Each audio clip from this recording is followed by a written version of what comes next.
This is Audible. Audible Studios presents You Can Win, written by Shiv Khera, performed by Sushil Kumar. Preface. Success does not mean an absence of problems. It is overcoming problems.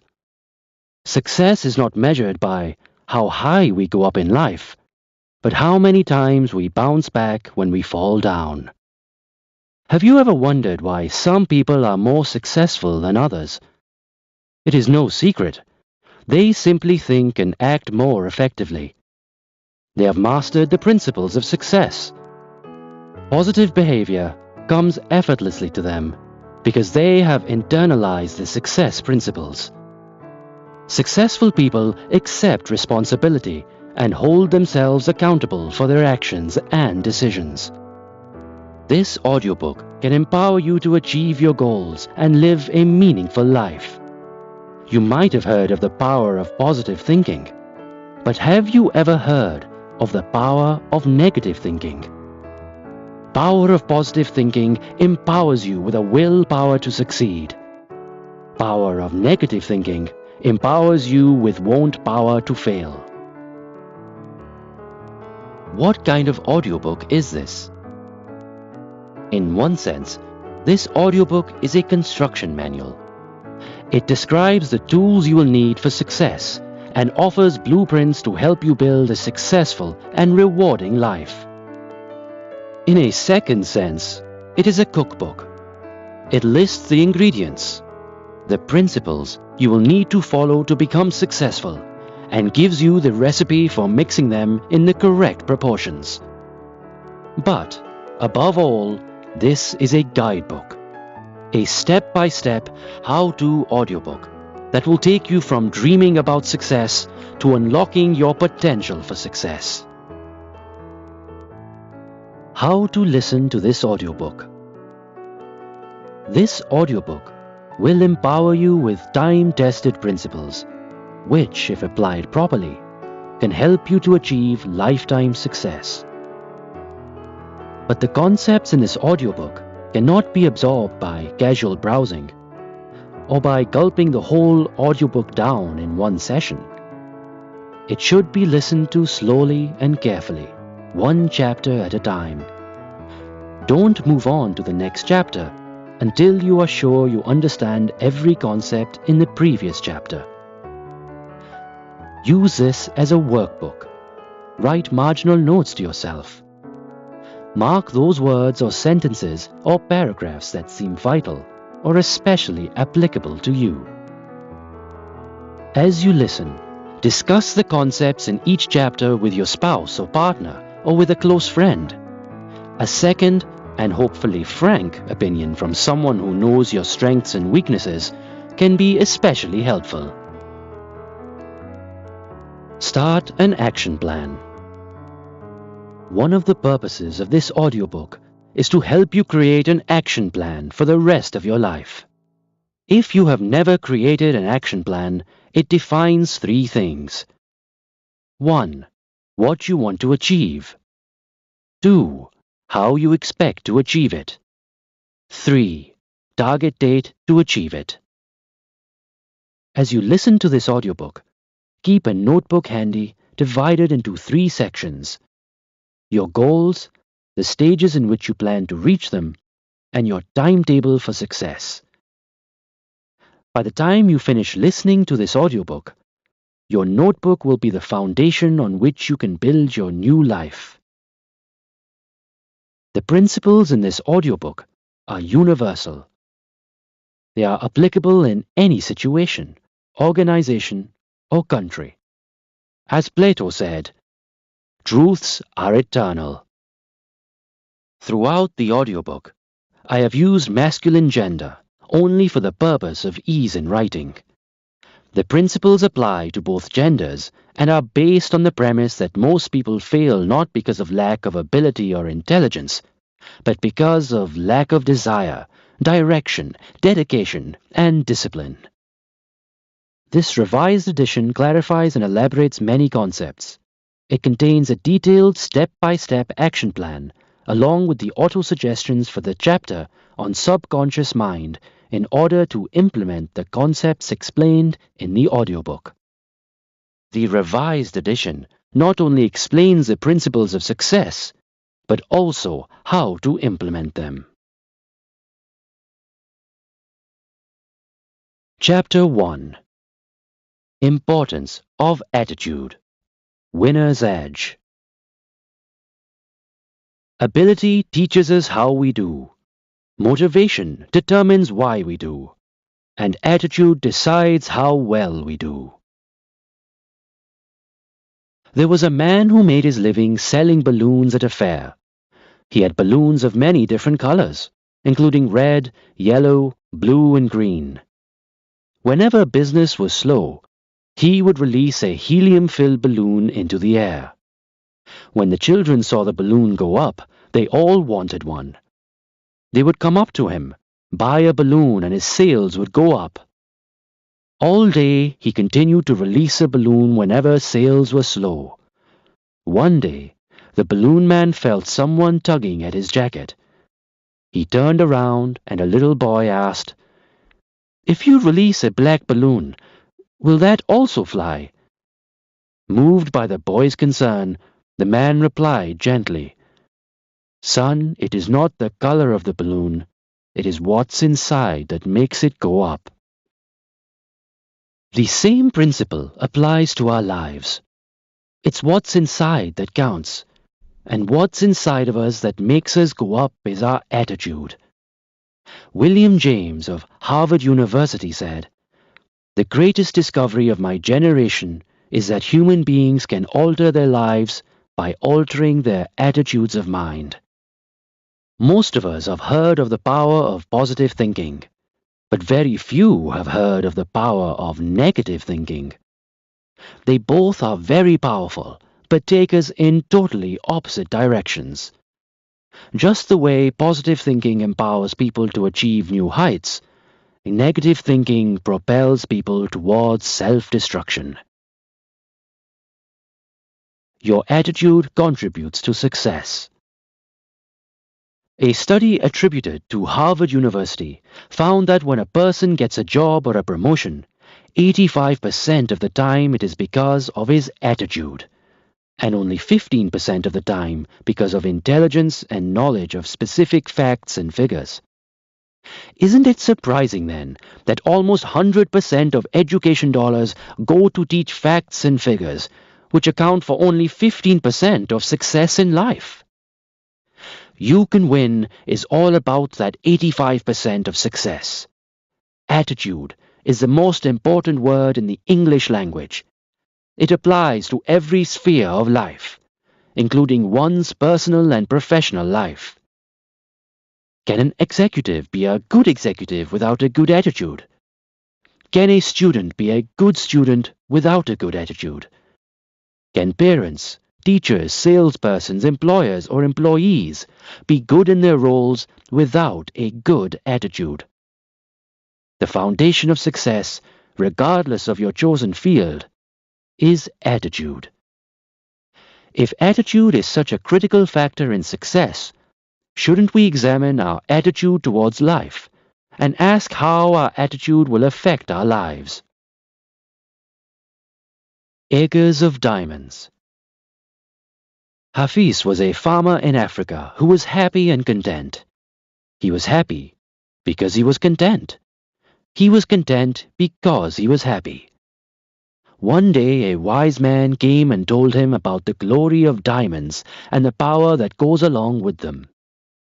The wise man said, "If you had a diamond the size of your thumb, you could buy your own city. If you had a diamond the size of your fist, you could probably buy your own country." And then the wise man left. That night, Hafiz couldn't sleep. He was unhappy, and he was discontented. He was unhappy because he was discontented, and discontented because he was unhappy. The next morning, Hafiz made arrangements to sell his farm, took care of his family, and went off in search of diamonds. He looked all over Africa and couldn't find any.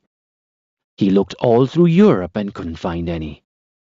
By the time he got to Spain, he was emotionally, physically, and financially broke. He was so disheartened that he threw himself into the Barcelona River and committed suicide. Back home, the person who had bought his farm was watering the camels at the stream that ran through the farm.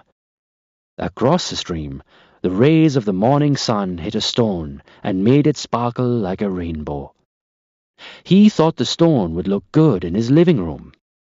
He picked up the stone and put it on his mantelpiece. That afternoon, the wise man came and saw the stone sparkling. He asked, "Is Hafiz back?" The new owner said, "No, why do you ask?" The wise man said, "Because that is a diamond. I recognize one when I see one." The man said, "No, that's just a stone I picked up from the stream. Come, I'll show you. There are many more." They went and picked some samples and sent them for analysis. Sure enough, the stones were diamonds. They found that the farm was indeed covered with acres and acres of diamonds. What is the moral of this story? There are many morals. 1. When our attitude is right, we realize that we are all walking on acres of diamonds. Opportunities are always under our feet. We don't have to go anywhere. 2. When we don't know how to recognize opportunity, it could slap us on our face and we would still not be able to recognize it. All we need to do is to learn to recognize opportunities. 3. People who don't know how to recognize opportunities complain of noise when they knock. 4. Lost opportunities are easier recognized when they are leaving rather than when they are coming. 5. An opportunity only knocks once. The next one may be better or worse, but never the same one. That is why it is so crucial to make the right decision at the right time. A right decision at the wrong time becomes a wrong decision. 6. The grass on the other side always looks greener. There are two dimensions to the greener grass. A. It may be possible that the other farmer is taking better care of his grass, and it is actually greener. B. Most of the time, however, it is only an illusion. Many times in life, while chasing an illusion, we lose out the opportunity right under our own feet. 7.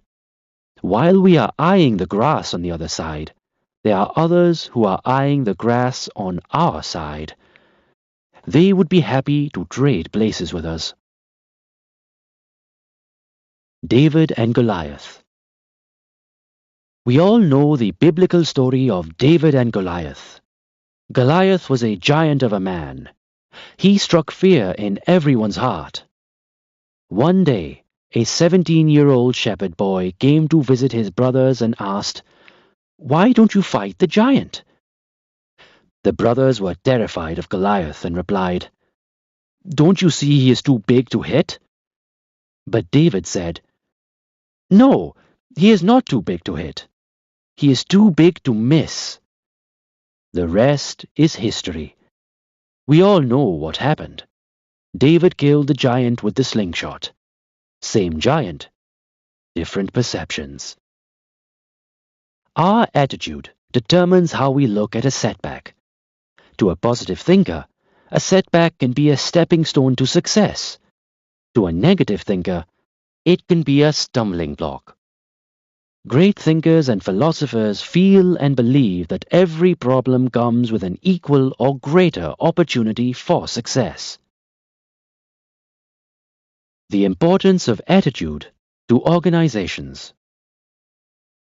Have you ever wondered why some individuals, organizations, or countries are more successful than others? It is not a secret.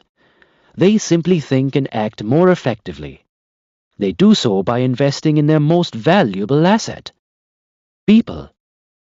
I have spoken to executives in major organizations internationally and asked them a question. If you had a magic wand and there was one thing you could change that would make you more productive, what would it be? Their answers were unanimous. They said they would like to change their people's attitudes. With better attitudes, people would be better team players. Cut down on waste, quality, and bottom line would go up. In general, their company would be a great place to work in. Experience has shown that human resources are the most valuable asset. People are more valuable than capital or equipment. Unfortunately, human resources are also the most wasted of resources.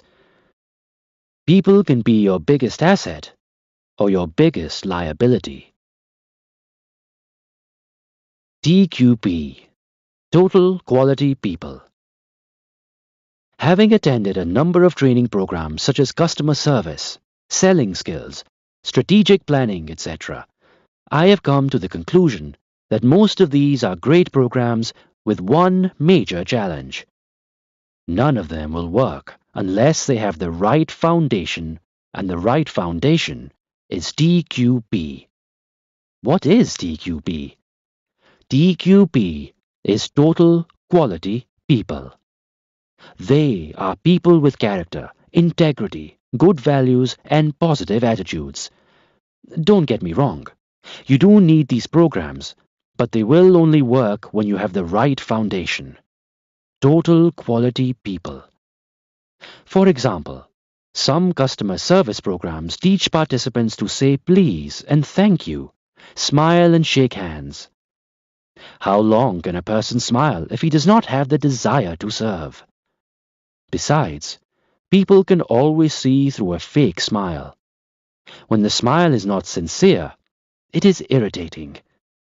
The point is, there has to be substance over form, not just form over substance. Without a doubt, people who serve customers should say please and thank you, smile and so forth. These things are important, but keep in mind that they come a lot easier when accompanied by a desire to serve. Someone once approached Blaise Pascal, the famous French philosopher, and said, "If I had your brains, I would be a better person." Pascal replied, "Be a better person, and you will have my brains." Great organizations are not measured by wages and working conditions. They are measured by feelings, attitudes, and relationships. When employees say, "I can't do this," they're really saying one of two things. Either they are saying, "I don't know how to do it," or "I don't want to do it." If they are saying, "I don't know how to do it," that is a technical training issue. If they are saying that "I don't want to do it," they are again really saying one of two things. One, either I don't care to do it, or two, I feel strongly enough not to do it. The first one is an attitude issue. They don't care. The second one is a values issue. They don't believe they should do it. We find a greater percentage of challengers all over the world fall into these two categories. Attitude is the foundation to success. The greater the success, the stronger the foundation. The Calgary Tower stands at 190.8 meters. The total weight of the tower is 10,884 tons, of which 6,349 tons are below ground, approximately 60%. This shows that the tallest and the greatest buildings have the strongest foundations. Just like a great building stands on a strong foundation, so does success. And the foundation of success is attitude. A holistic approach. I believe in a holistic approach. We are not just arms and legs, eyes and ears, a heart and a brain, but a complete human being. The whole person goes to work and the whole person comes home. Behaviors don't change. People who are honest at home are honest at work, and people who are dishonest at home are dishonest at work. We take family problems to work and work problems to the family. What happens when we take family problems to work? Our stress level goes up and our productivity comes down. Similarly, work problems too have an impact not only on our families but on every aspect of our lives. Personal, professional, and social problems are strongly interconnected and impact each other.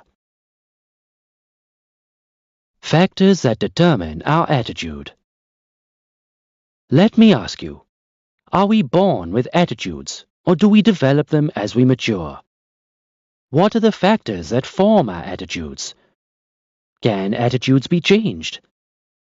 Most of our attitudes were shaped during our formative years. While we were born with tendencies toward temperaments, there are three factors that largely determine our attitude formation. These are the triple E's of attitude. 1. Environment. 2. Experience. 3.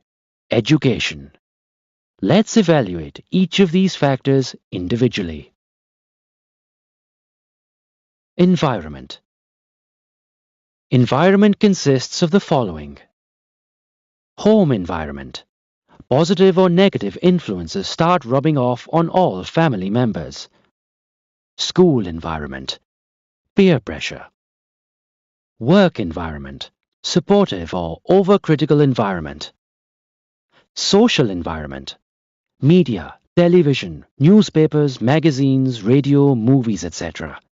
What is socially acceptable or unacceptable starts influencing our attitude.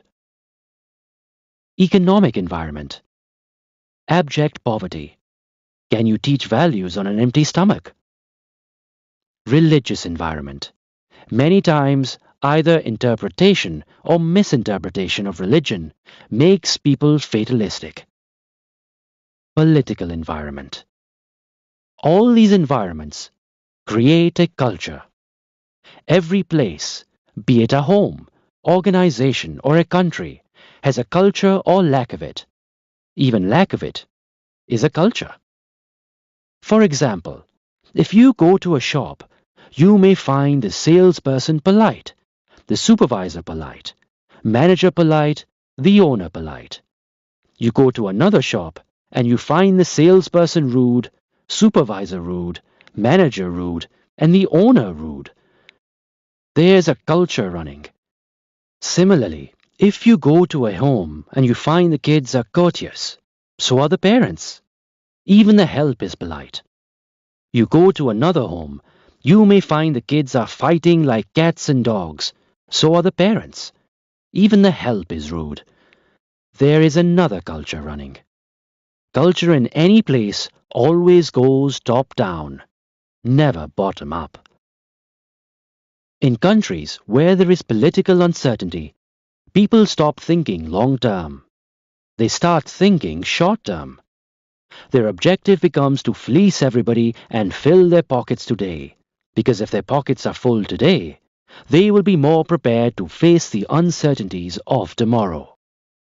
In countries where the government and political environment is honest, generally you will find that the people are honest, law-abiding, and helpful.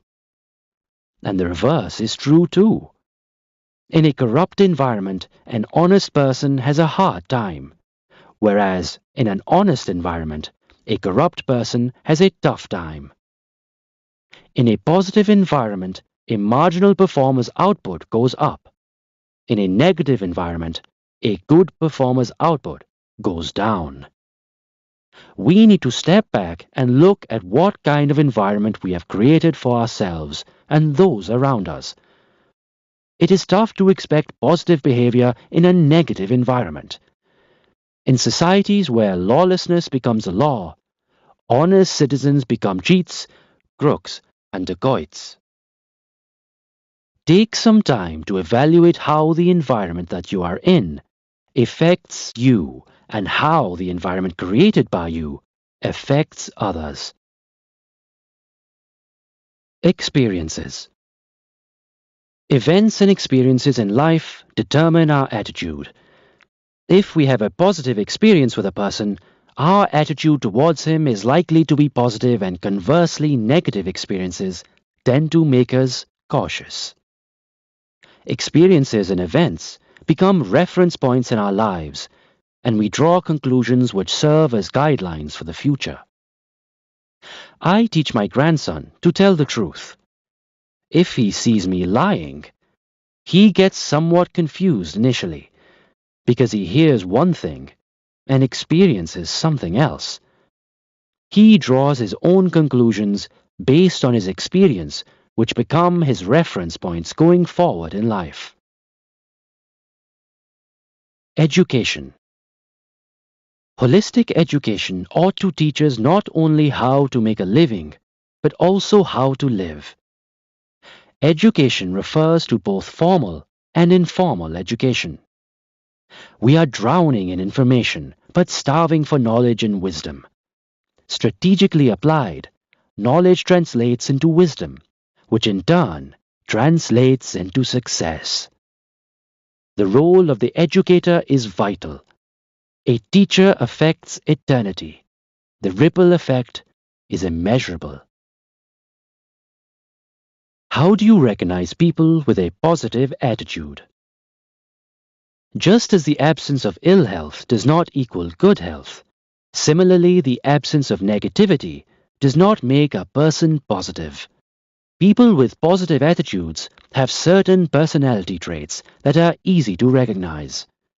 They are caring, confident, patient, and humble. They have high expectations of themselves and others. They expect positive outcomes. A person with a positive attitude is like a fruit of all seasons. He is always welcome. The benefits of a positive attitude. There are many benefits of having a positive attitude. The advantages are easy to see. But unfortunately, sometimes what is easy to see is also easy to miss. A positive attitude makes for a pleasing personality, is energizing and invigorating, gives fulfillment and makes life meaningful, inspires oneself and others, helps people become contributing members and assets to society, increases productivity and profits, fosters teamwork and better relationships, solves problems and makes positive decisions, brings pride in performance and improves quality, makes for a congenial atmosphere, breeds loyalty and dependability, reduces stress and increases happiness. In other words, a positive attitude leads to a happy, healthy, and prosperous life. The consequences of a negative attitude. Life is an obstacle course, and we become our biggest obstacle by having a negative attitude. People with negative attitudes have a hard time keeping friendships, jobs, marriages, and relationships. Negative attitudes lead to bitterness, discontentment, a purposeless life, high stress for self and others, resentment, frustration, ill health. Negative attitudes create an unpleasant environment at home, at work, and in society. They pass on their negativity to others around them. People with negative attitudes become a liability to society. Do attitudes go from one generation to the next? Absolutely. No wonder we find some families and societies more positive than others. When we become aware of our negative attitude, why don't we change? Human nature generally resists change. Change is uncomfortable. Regardless of whether it is positive or negative, change can often be stressful. Sometimes we get so comfortable with our negativity that even when the change is for the better, we don't want to accept it. We prefer to stay with the comfort of the negative. Charles Dickens wrote about a prisoner who was locked up for many years in a dungeon. After serving his sentence, he got his freedom. He was brought out from his cell into the bright daylight of the open world. This man looked all around, and after a few moments was so uncomfortable with his newly acquired freedom that he asked to be taken back to the confines of his cell. To him, the dungeon, the chains and the darkness were more familiar, secure, and comfortable than accepting the change of freedom and an open world. Many modern-day prisoners do the same thing. The stresses of having to cope in an unfamiliar world are so great that they may purposely commit another crime in order to be sent back to prison, where, though their freedom is restricted, they have fewer decisions to make. If your attitude is negative, your life is restricted. Your success at work will be limited. You will have fewer friends. You will not enjoy life to its fullest. In the next chapter, I'll share with you my thoughts on how you can build a positive attitude. Building a positive attitude will take a lot of hard work and commitment, but would be tremendously rewarding in every area of your life. Action Plan. Dreams are a dime a dozen. It's their execution that counts. Theodore Roosevelt. 1. List 3 opportunities that you can recognize right now that you might have overlooked so far. 2. List 3 areas where there is opportunity that you have not been able to identify so far. 3. Evaluate how your current environment is impacting your attitude. 4. Evaluate how the environment created by you is impacting others. 5. 3 behaviors you can change to create a positive environment. 6. List 3 advantages each of having a positive attitude in the following areas: home, work, social. Chapter 2. Build a positive attitude. Reaching your destination. The winner has a solution for every problem. The loser has a problem for every solution. Any fact facing us is not as important as our attitude toward it, for that determines our success or failure. Norman Vincent Peale. During childhood, we form attitudes that last a lifetime. A positive attitude acquired during the formative years makes life meaningful and rewarding in every manner. If your early childhood experiences have produced a positive attitude, you are indeed fortunate and have a head start over others. But if you have acquired a negative attitude, whether by design or by default, are you stuck with it? Of course not. Can you change your attitude? Yes. Is it easy? Absolutely not. Is it worth it? You bet. Caution. If you have a positive attitude, is there any guarantee that you will always remain positive? The answer is no, unless you make an effort to maintain it. How do you build and maintain a positive attitude? Become aware of the principles that build a positive attitude. Have a desire to be positive. Cultivate the discipline and dedication to practice those principles. As adults, regardless of our environment, education, and experience, who is responsible for our attitude? We are. We have to accept responsibility for our behavior and actions. Some people blame everyone and everything but themselves. It is up to us to choose our attitude every morning. You hear many self-made success stories, but have you ever heard a self-made failure story? Probably not. Failures with negative attitudes blame the whole world for their failures, Their parents, teachers, spouse, bosses, the stars, fate, luck, the economy, and the government. They will never accept responsibility. You have to get away from the past. Dust yourself off and get back into the mainstream. Put your dreams together and move forward. Thinking of the positive things that are true, honest, and good will put you in a positive state of mind. 8 Steps to Attitude Change. If you want to build and maintain a positive attitude, you need to consciously practice the following steps. Step 1. Change focus. Look for the positive. You need to become a seeker of good. You need to focus on the positive in your life. Start looking for what is right in a person or situation instead of looking for what is wrong. Because of our conditioning, most of us are so attuned to finding fault and looking for what is wrong that we often forget to see what's positive. Look for the gold. Andrew Carnegie came to America from Scotland as a young boy. He started out by doing odd jobs and ended up as one of the largest steel manufacturers in the United States.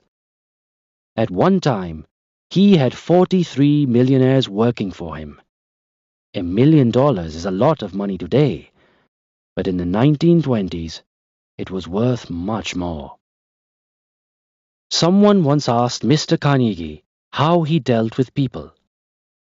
Andrew Carnegie replied, "Dealing with people is a lot like digging for gold.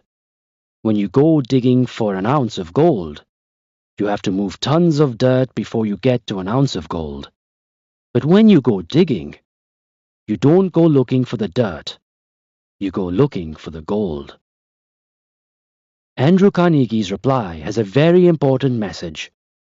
Though sometimes it may not be apparent there is something positive in every person and every situation. We have to dig deep to look for the positive. Andrew Carnegie's message is very clear. Become a gold digger. Change focus. Look for the positive. What is your focus? Search for the gold. If you are looking for what is wrong with people or with things, you will find many faults. What are we looking for? Gold or dirt? Even in paradise, fault finders will find faults. Most people find what they are looking for. Some people will always look for the negative. There was a hunter who bought an amazing bird dog. This one-of-a-kind dog could walk on water. The hunter was looking forward to showing off his new acquisition to his friends. He invited a friend to go duck hunting. After some time, they shot a few ducks and the man ordered his dog to fetch the birds. All day long, the dog ran on water to retrieve the birds. The owner was expecting his friend to comment or compliment him about this amazing dog, but never got one.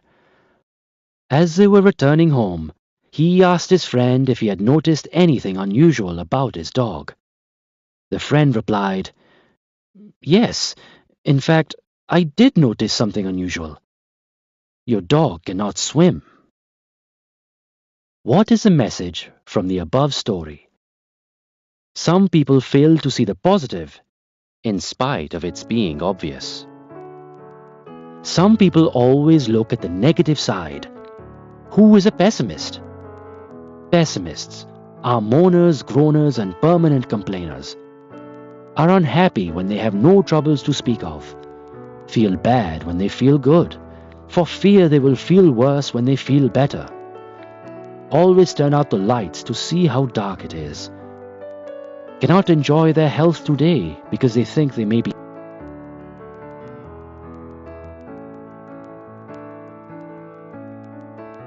returning home. He asked his friend if he had noticed anything unusual about his dog. The friend replied, "Yes, in fact, I did notice something unusual. your dog cannot swim.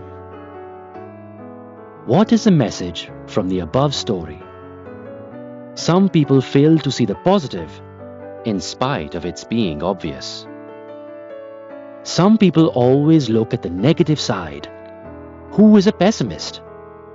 Pessimists are moaners, groaners, and permanent complainers, are unhappy when they have no troubles to speak of, feel bad when they feel good, for fear they will feel worse when they feel better, always turn out the lights to see how dark it is, cannot enjoy their health today because they think they may be sick tomorrow. Not only expect the worst, but make the worst of whatever happens. Don't see the donut, they only see the hole. Forget their blessings and count their troubles. Know that hard work never hurts anyone, but believe, why take a chance? Caution. Looking for the positive does not necessarily mean overlooking faults. Being a positive thinker does not mean one has to agree or accept everything. It only means that a person is solution-focused. Be an optimist. How can one be an optimist? It is well described by the following. Be so strong that nothing can disturb your peace of mind. Talk health, happiness, and prosperity to every person you meet. Make all your friends feel that you appreciate their good qualities and strengths. Look at the sunny side of everything. Think only of the best. Work only for the best. And expect only the best. Be as enthusiastic about the success of others as you are about your own. Forget the mistakes of the past and press on to the greater achievements of the future. Give everyone a smile. Spend so much time improving yourself that you have no time left to criticize others. Be too big for worry and too noble for anger. Step 2. Make a habit of doing it now. The unfortunate part of life is, as Oliver Wendell Holmes said, most people go to their graves with music still in them.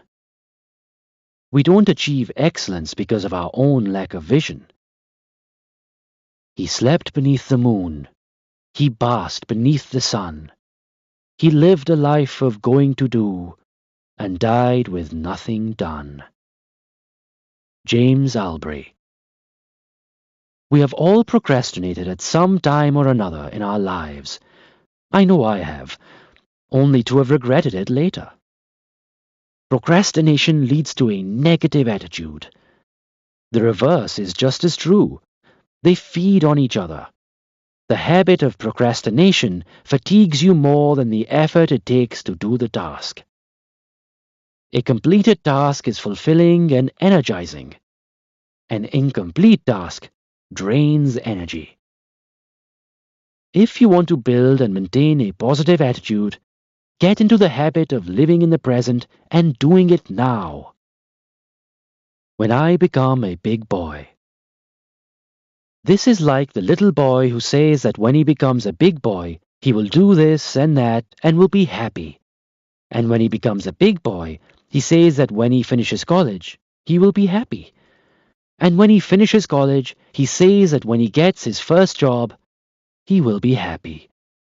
And when he gets his first job, he says that when he gets married, then he will be happy. And when he gets married, he says when the kids get out of school, he will be happy. And when the kids get out of school, he says that when he retires, he will be happy. And when he retires, what does he see? He sees life has just gone by in front of his eyes. It is too late. Some people practice procrastination by hiding behind high-sounding words, saying, I'm analyzing. A month later and 6 months later, they are still analyzing. What they don't realize is that they are suffering from a disease called paralysis by analysis, and they will never succeed. Then there is another breed of people who procrastinate by saying, "I'm getting ready." A month later, they are still getting ready. And 6 months later, they are still getting ready. They are getting ready to get ready, and they never get ready. They say, "I'll do it when I become an expert."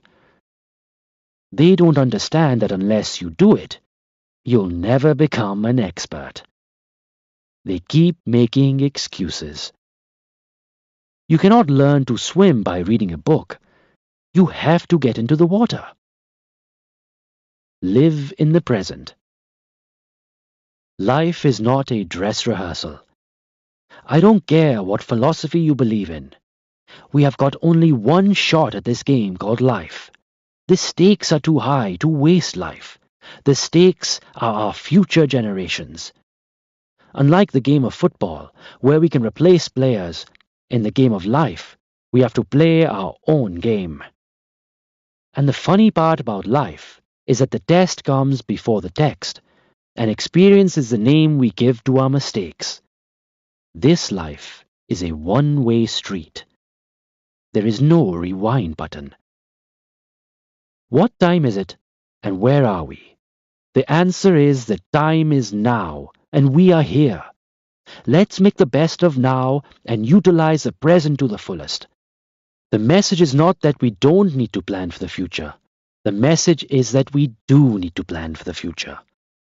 If we utilize our present to its fullest, we are sowing the seeds for a better future.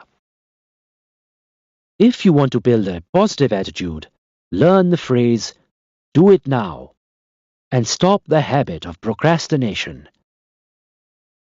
The saddest words in life are, "It might have been. I could have. If only I had given a little extra. I should have. I wish I had." Never leave till tomorrow, which you can do today. Benjamin Franklin. I am sure all winners wanted to be procrastinators, but never got around to it. When people say, "I will do it one of these days," you can be sure it means none of these days. Some people keep waiting for all the lights to turn green before they leave home. That will never happen. They fail even before they start. That is sad. Why do people procrastinate? One major reason is procrastination is an escapist attitude. Most people keep postponing because they don't have the courage to face up to the consequences, and hence they keep postponing. The more they postpone, the price tag becomes higher and higher. Stop procrastinating.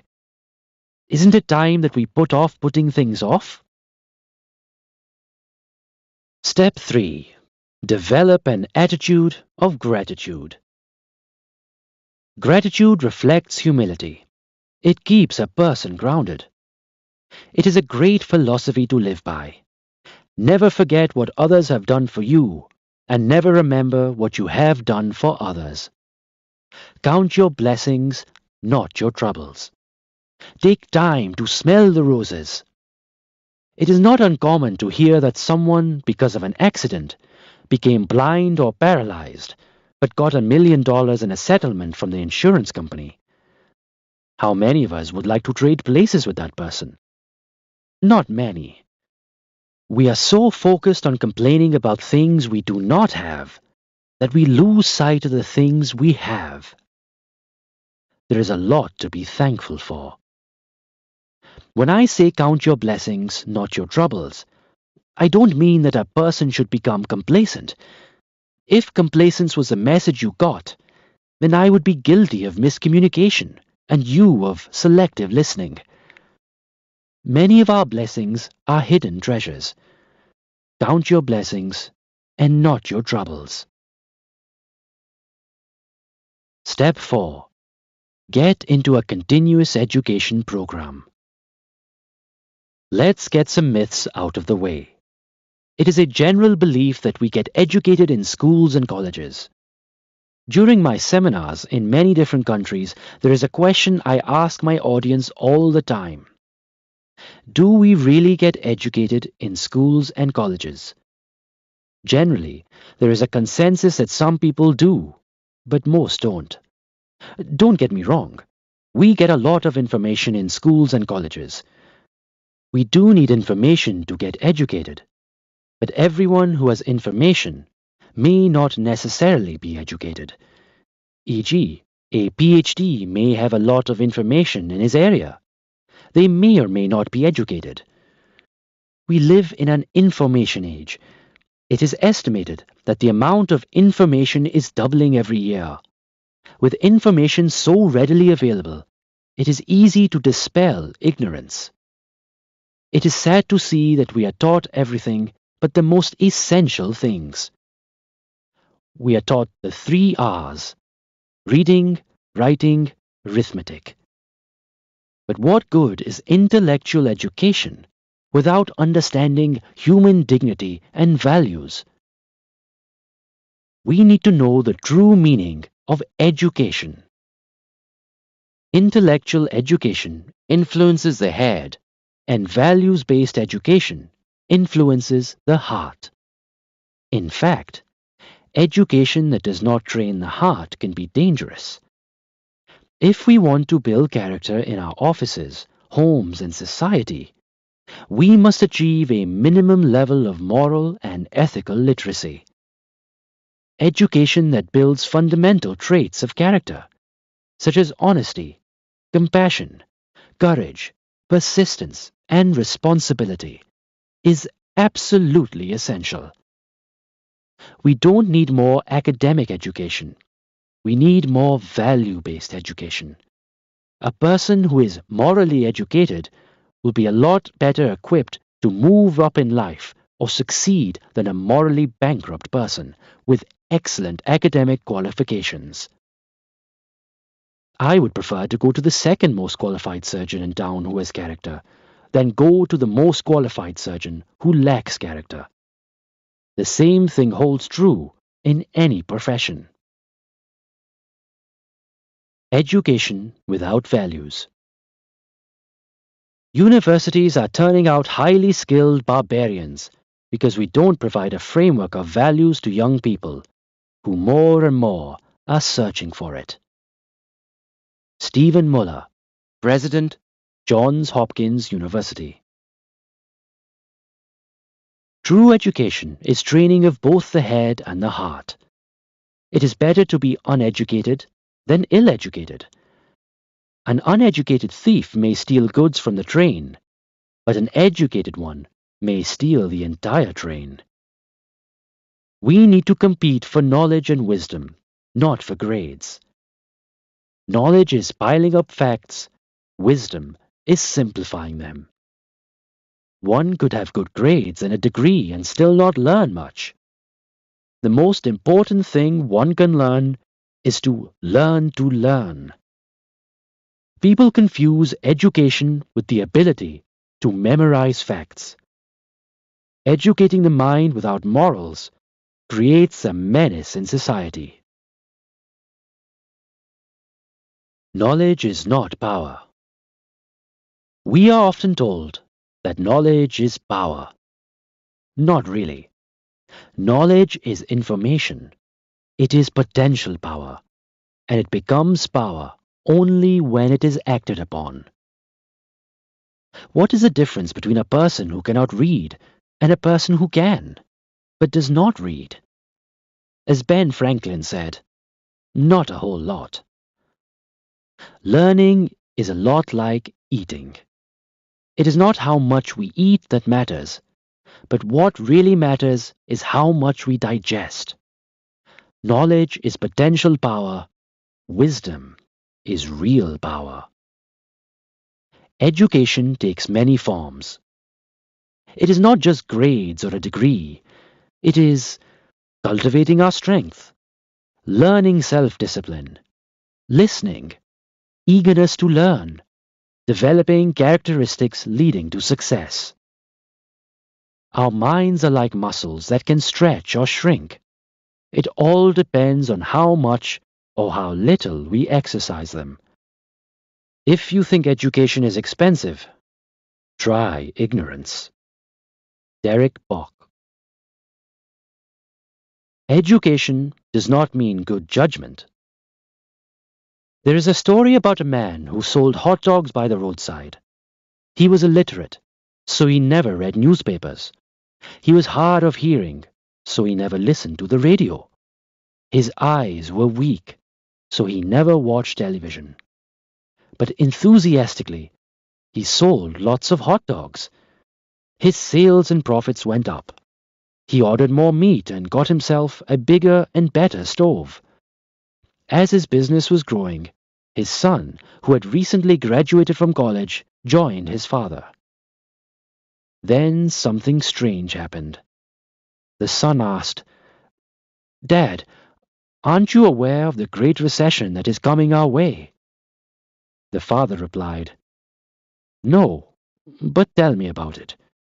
The son said, "The international situation is terrible. The domestic situation is even worse. We should be prepared for the coming bad times." The man thought that since his son had been to college, read the papers and listened to the radio, he ought to know and his advice should not be taken lightly. So the next day, the father cut down his order for the meat and buns, took down the sign, and was no longer as enthusiastic. Very soon, fewer and fewer people bothered to stop at his hot dog stand, and his sales started coming down rapidly. The father said to his son, "Son, you are right. We are in the middle of a recession. I am glad you warned me ahead of time." What morals can we take away from that story? The story forces us to distinguish between being intelligent versus being prudent. What is intelligence? Intelligence is the ability to be a quick learner. Somebody could be highly intelligent, but may have poor judgment. Optimism and pessimism are both expectations, either positive or negative. Many times, positive or negative expectations subconsciously turn out to be self-fulfilling prophecies. Choose your advisors carefully, but use your own judgment. The tragedy is that there are many walking encyclopedias who are living failures. A person can and will be successful with or without formal education if they have the 6 C's: character, conviction, courage, commitment, courtesy, competence. What is the difference between skill and competence? Skill is an ability. Competence is the ability along with the willingness and desire to apply what is learned. Desire is the attitude that makes a skillful person competent. There are many skillful people who are totally incompetent. They lack the desire and fail to translate theoretical knowledge into practical applications. Ability without the right attitude is wasted. The first duty of a university is to teach wisdom, not trade, character, not technicalities. Winston Churchill. What does it mean to be educated? Just like a passport is a prerequisite to travel the world, similarly, a good education is a prerequisite to lead a meaningful life confidently. Whom, then, do I call educated? The following is the definition of education given by Socrates approximately 2,000 years ago. First, those who manage well the circumstances which they encounter day by day, and those who can judge situations appropriately as they arise, and rarely miss the suitable course of action. Next, those who are honorable in their dealings with all men, bearing easily what is unpleasant or offensive in others, and being as reasonable with their associates as is humanly possible. Furthermore, those who hold their pleasures always under control, and are not unduly overcome by their misfortunes, bearing up under them bravely, and in a manner worthy of our common nature. Most important of all, those who are not spoiled by the successes, who do not desert their true selves, but hold their ground steadfastly as wise and sober-minded men, rejoicing no more in the good things that have come to them through chance than in those which through their own nature and intelligence are theirs since birth. Those who have a character which is in accord, not with one of these things, but with all of them. These are educated, possessed of all the virtues. Socrates, 470 to 399 BC. The above definition is as valid today as it was 2,000 years ago. In a nutshell, educated persons are those who choose wisely and courageously under any circumstances. If they choose between wisdom over foolishness, good over bad, virtue over vulgarities, regardless of the academic degrees they have, then they are educated. Educated people recognize their limitations, but focus on their strengths. What is a broad-based education? Some animals in a forest decided to start a school. The students included a bird, a squirrel, a fish, a dog, a rabbit, and a mentally retarded eel. A board was formed to determine the curriculum, and it was decided that flying, tree climbing, swimming, and burrowing would give a broad-based education. All animals were required to take all subjects. The bird was excellent at flying and was getting A's, but when it came to burrowing, it kept breaking its beak and wings and started failing. Pretty soon, it started making C's in flying, and of course, in tree climbing and swimming, it was getting F's. The squirrel was great at tree climbing, but was failing in swimming. The fish was the best swimmer, but couldn't get out of the water, and thus got F's in everything else. The dog didn't join the school, stopped paying taxes, and kept fighting with the administration to include barking as part of the curriculum. The rabbit got A's in burrowing, but tree climbing was a real problem. It kept falling and landing on its head, suffered brain damage, and soon couldn't even burrow properly, and got C's in that too. The mentally retarded eel, who did everything half as well, became the valedictorian of the class. The board was happy because everybody was getting a broad-based education. A true broad-based education prepares students for life without losing their areas of specialization and competence. We are all gifted with some strengths. The small size of the hummingbird, weighing only 1/10 of an ounce, gives it the flexibility to perform complicated maneuvers, such as beating its wings 75 times a second. This enables the hummingbird to drink nectar from flowers while hovering, but it cannot soar, glide, or hop. The ostrich, at 300 pounds, is the largest bird, but it can't fly. However, its legs are so strong that it can run at up to 50 miles per hour, taking strides of 12 to 15 feet. Ignorance. Being ignorant is not so much a shame as being unwilling to learn to do things the right way. Benjamin Franklin. The illusion of knowledge is not education, but ignorance. Foolish people have a strange kind of confidence which comes only with ignorance. There is nothing wrong with ignorance, but making a career out of it is stupidity. Some people accumulate ignorance and then confuse it with education. Ignorance is not bliss. It is misery, tragedy, poverty, and sickness. If ignorance is bliss, Why aren't more people happy? If a little knowledge is dangerous, so is a lot of ignorance, which leads to pettiness, fear, dogmatism, egotism, and prejudice. Wisdom is nothing more than dispelling ignorance. Schools are a fountain of knowledge. Some students come to drink, some to sip, and others just to gargle.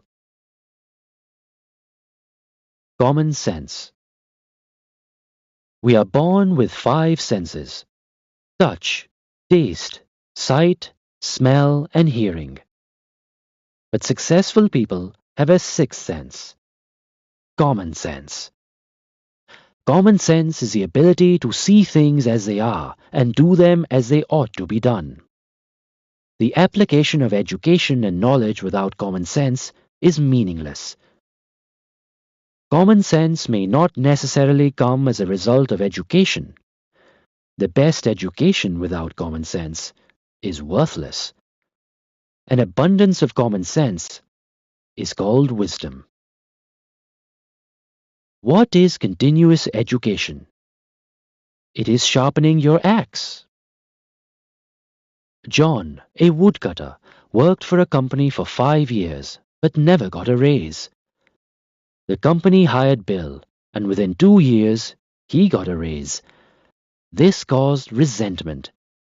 John went to his boss and asked, "I've been here 5 years and never got a raise, and Bill, within 2 years, got a raise. How come?"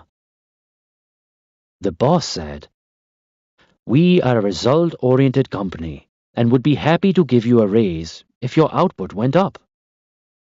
John went back, started hitting harder, and putting in more time, but he still wasn't able to cut more trees. John thought to himself, "Let me go find out from Bill how his output went up. Maybe he knows something more than I do." Upon asking, Bill answered, "After cutting every tree, I take a break for 2 minutes and sharpen my axe. When was the last time you sharpened your axe?" John said, "Oh, 5 years ago."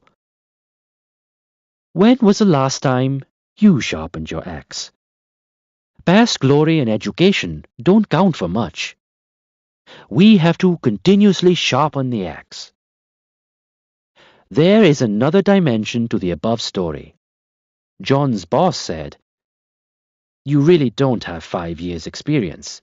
What you think is 5 years' experience is really only 1 year's experience, repeated 5 times over." Feed your mind.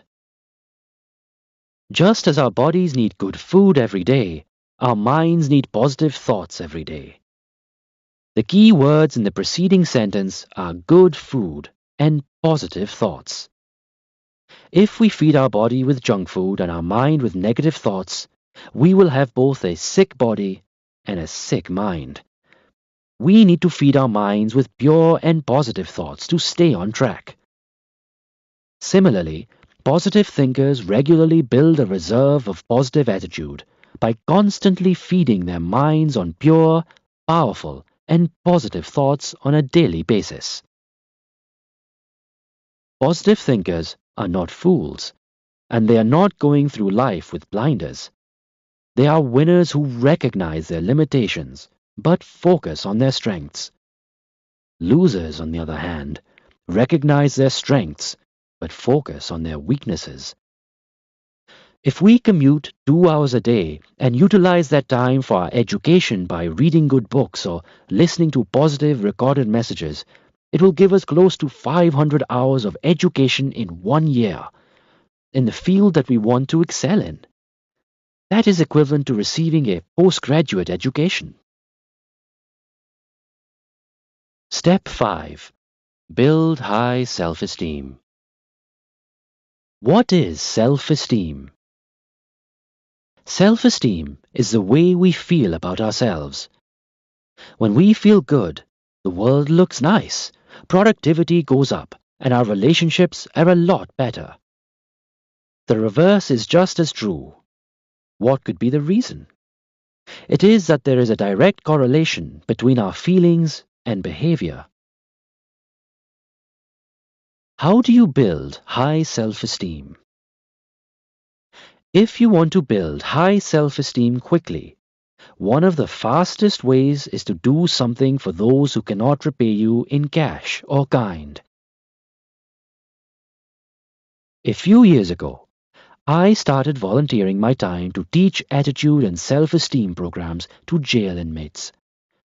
In just a few weeks, I learned more than I had learned in years.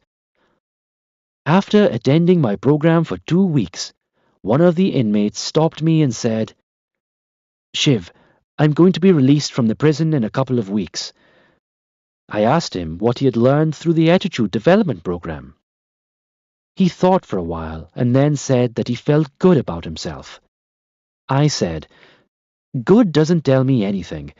Tell me specifically what behavior has changed." I believe that learning has not taken place unless behavior changes. He told me that since the beginning of the program, he started reading the Bible every day. I then asked him, what did reading the Bible do to him? He replied that he now felt comfortable with himself and others, something he hadn't felt before. I said to him, "That is nice, but the bottom line is, what are you going to do when you leave jail?" He told me he was going to try to be a contributing member of society. I asked him the same question again, and he gave me the same answer. Then I asked him, "What are you going to do when you leave jail?" Obviously, I was looking for a different answer. At this point, in an angry tone, he said, "I am going to be a contributing member of society." I pointed out to him that there was a world of difference in what he said earlier and what he said now. First he had said, "I am going to try to be." And now he said, "I am going to be." The difference is the word try. Either we do something or we don't. The word try kept the door open for him to come back to jail. Another inmate, who was listening in on our conversation, asked, "Shiv, what do you get paid to do all this?" I told him the feeling that I just experienced was worth more than what I could get paid in monetary terms. He then asked, "Why do you come here?" I said, "I come here for my own selfish reasons. The feeling that I got upon listening to this man, I come here to get that feeling. When I feel good, my self-esteem goes up.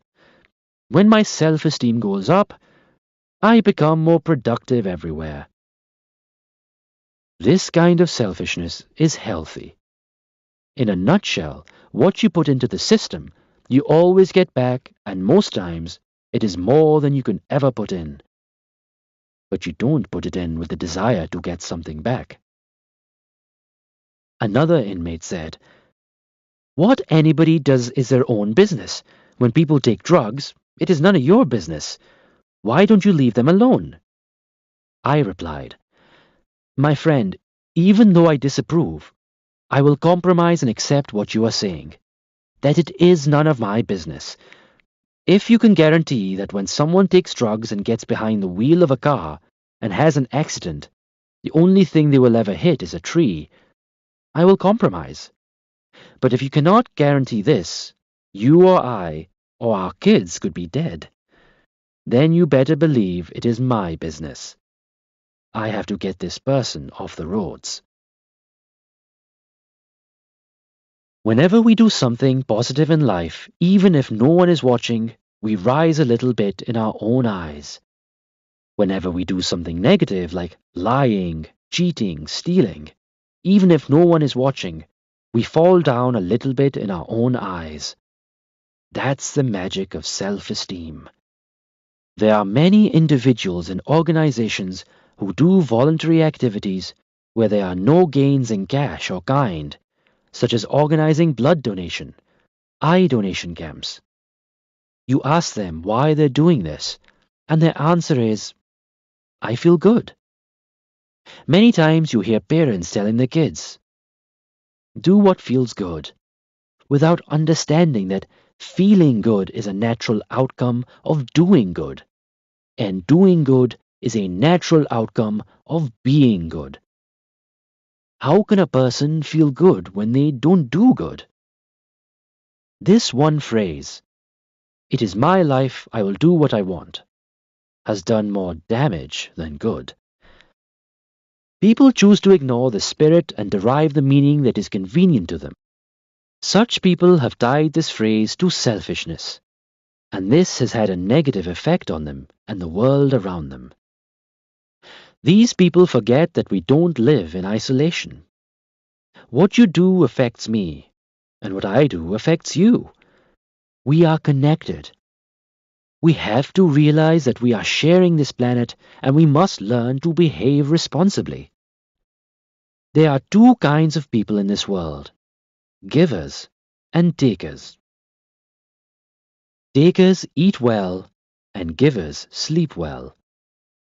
Givers have high self-esteem, a positive attitude, and they serve society.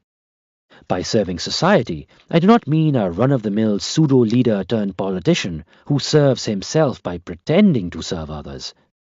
Nor do I refer to the drug dealers who, after making ill-gotten wealth, set up a drug rehab center in order to become legitimate. We all have the need to take, but the sign of a healthy personality is one that also has a need to give. A man was washing his new car when his neighbor asked him, "When did you get the car?" He replied, "My brother gave it to me." The neighbor said, "I wish I had a car like that." The man replied, "You should wish to have a brother like that." The neighbor's wife was listening to the conversation and she interrupted, "I wish I was a brother like that." What a positive way to think. Step 6. Stay away from negative influences. What are negative influences? Negative influences are negative people, drugs, alcohol, pornography, profanity, etc. All negative influences pull people down. It depletes energy that could have been used constructively to achieve new heights. Impressionable minds get influenced by adult behavior and the media. Peer pressure affects not only children and teenagers, it is also prevalent in adults. It shows a lack of self-esteem when people do not have the courage to say, "No thank you," and stay away from negative influences.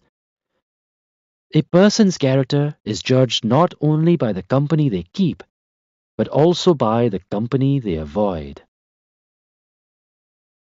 If you associate with achievers, you will become one.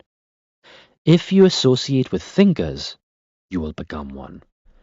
If you associate with givers, you will become one. If you associate with negative people, you will become one. Whenever people succeed in life, petty people will take cracks at them and try to pull them down. When you refuse to fight petty people, you win. In martial arts, they teach that when someone takes a crack at you, instead of blocking, you should step away. Why? Blocking requires energy. Why not use it more productively? Similarly, in order to fight petty people, you have to come down to their level. That is what they want, because then you become one of them. Don't let negative people drag you down. Smoking, drugs, and alcohol. According to the U.S. Surgeon General's report, 90% of people become smokers by the age of 18. Guess, till the above study came, who was sponsoring all the major sporting events? Of course, cigarette companies, because they knew their exact target audience and the impressionable age group. One reason that I don't drink is that I want to know when I am having a good time. Lady Astor. Drinking makes a person lose his inhibitions and give exhibitions. Alcohol. In my travels, I have noticed that in some countries drinking every night has become a national pastime. If you don't drink, they look at you as if there is something wrong. Their motto is, "It doesn't matter how bad your English is, as long as your Scotch is good." If a banker asked them what their liquid assets are, they would bring 2 bottles of Scotch. After a few drinks, inhibition goes down and exhibition goes up. Drinking and smoking are glamorized today. It all starts with the first time. If you ask people why they consume alcohol or take drugs, they will give you a host of reasons, such as to celebrate, to have fun, to forget problems, to relax, to experiment, to impress others. It is cool to drink. To be fashionable, to mingle, for business purposes. Research shows that 1 out of 7 casual drinkers become alcoholics. People want to conform to peer pressure. I am amazed at the way peer pressure compels us with phrases such as, "Aren't you my friend? One for the road, one for your health." The following poem from an unknown author explains the dilemma of a social drinker well. I've drunk to your health in taverns. I've drunk to your health in my home. I've drunk to your health so damn many times that I've almost ruined my own. Drinking and driving costs lives. Jerry Johnson, in his book It's Killing Our Kids, page 15, cites American Hospital Association reports that half of all hospital admissions are alcohol-related. According to the National Safety Council's 1989 Accident Facts Edition, a person is injured in an alcohol-related crash every 60 seconds. Pornography. Pornography has only one message, and that is that a woman is only an object of sex to be used and discarded. It is nothing short of dehumanizing women and children. As per a research by National Coalition for the Protection of Children and Families, 90% of rapists are addicts to pornography. Input determines output. Garbage and obscenity in, garbage and obscenity out. Even as adults, we are vulnerable. The consequences of pornography are that it dehumanizes women, victimizes children, destroys marriages, encourages sexual violence, makes fun of ethical and moral values, destroys individuals, families, and communities. A woman is raped in the United States every 46 seconds. 86% of rapists admit to regular use of pornography, with 57% admitting imitation of pornography scenes when committing sex crimes. It is sad to see how low some people will stoop to make a buck by making pornography their business. Negative movies and television programs. Today's kids are learning their attitudes and values more from television and movies than from any other source. It is estimated that in the United States, by the time a youngster gets out of high school, he has watched more than 20,000 hours of television, witnessed 15,000 murders, and watched 100,000 alcohol-related commercials. Television programming and advertisements convey the message that drinking is fun, smoking is glamorous, and drugs are the in thing. No wonder the crime rate is so high. Soap operas and other television shows as well as movies glamorize premarital and extramarital sex. No wonder commitments are lacking in relationships and divorce rates are high. Impressionable viewers set their standards and benchmarks based on what they see and hear in the media. And no matter who we are, We are all impressionable to varying degrees. Profanity. Using profanities shows a lack of vocabulary, self-control, and discipline. Rock music. The lyrics of some hit songs are obscene. The music we hear and the performances we watch influence us. Input determines output. If you want to build a positive attitude, then associate with people of high moral character and read books that lead you to positive thinking. Where will you be 5 years from now will depend on the company you keep and the books you read. Where are we today is also the result of the same. Step 7. Learn to like the things that need to be done. Start by doing what is necessary, then what is possible, and suddenly you are doing the impossible. St. Francis of Assisi. Does an athlete always like to go for practice? Probably not, but he does it anyway. Some things need to be done whether we like them or not. For example, mothers caring for their young. This may not always be fun and may even be painful, but if we learn to like the task, the impossible becomes possible. Step 8. Start your day with something positive. Read or listen to something positive first thing in the morning. After a good night's sleep, we are relaxed and our subconscious is receptive. It sets the tone for the day and puts us in the right frame of mind to make the day a positive day.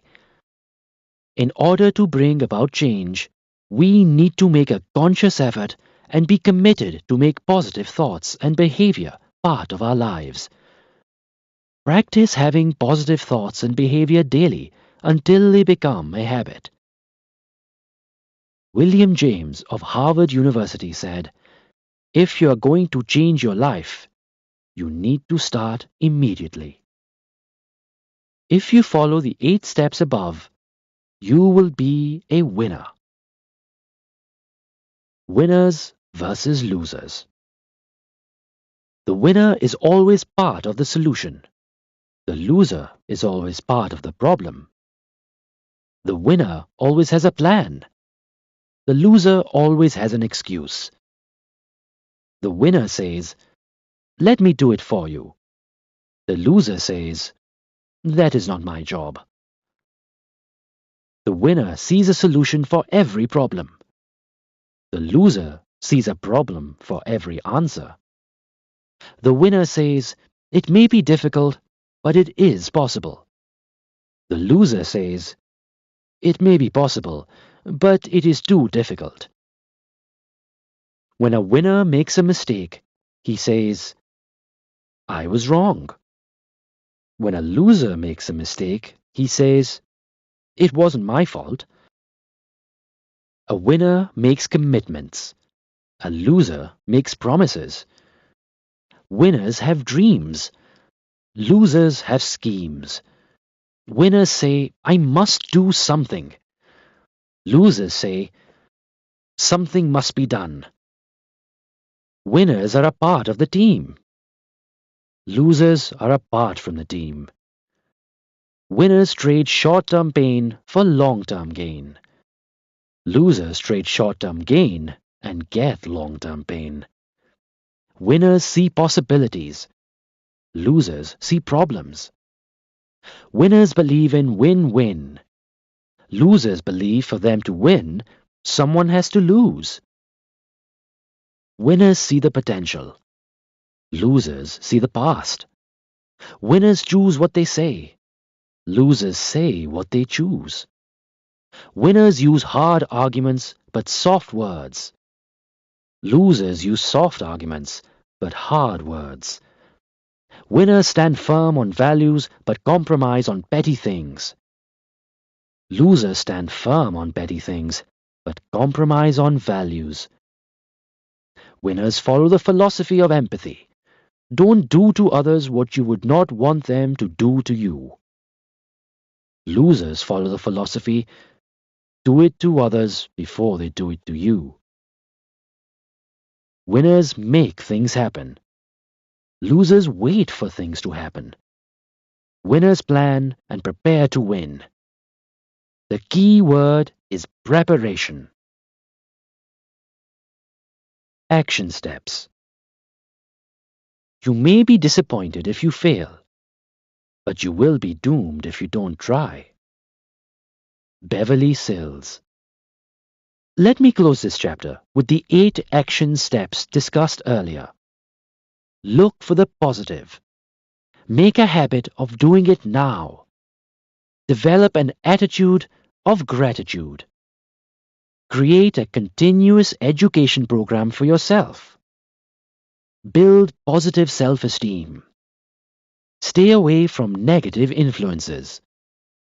Learn to like the things that need or to be done. Start your day with something positive. Action plan. 1.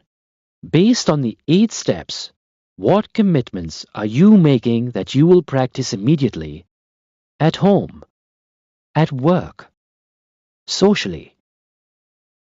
2. List 3 actions that you commit to take to get on a continuous education program, e.g., books, listening, watching positive messages or programs. 3. List 3 areas in which you will practice do it now. 4.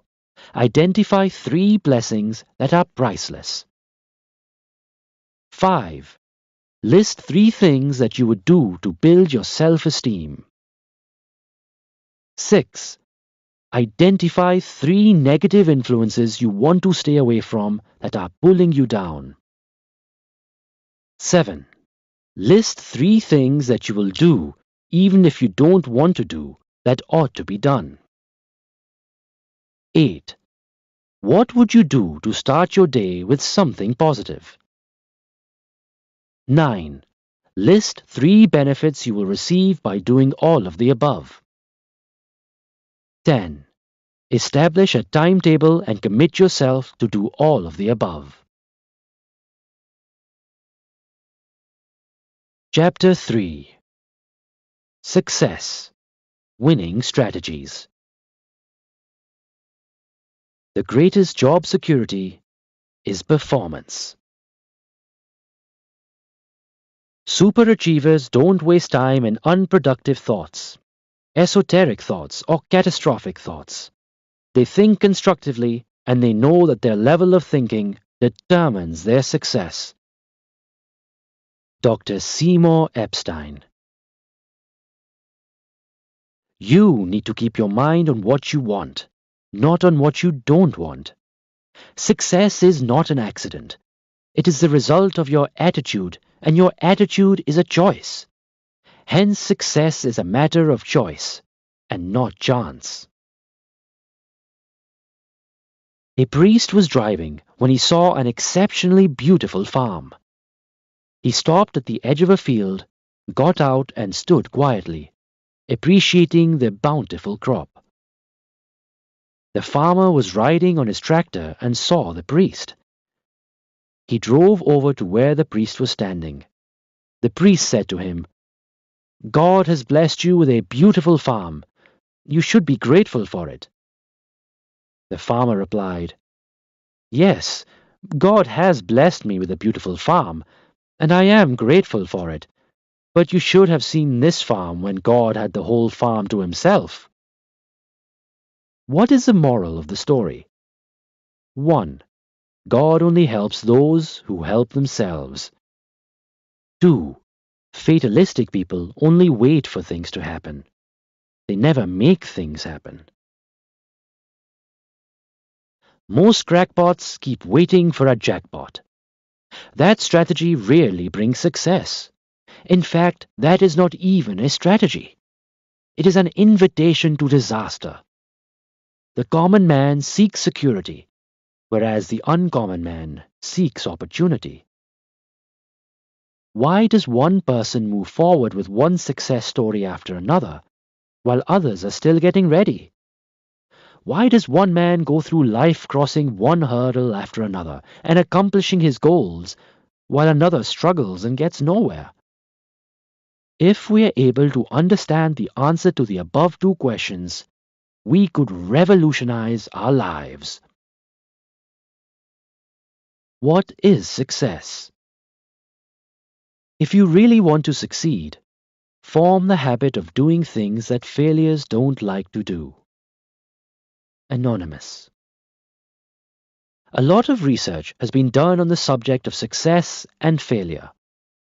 The secrets of success can be learned from the life histories of successful people.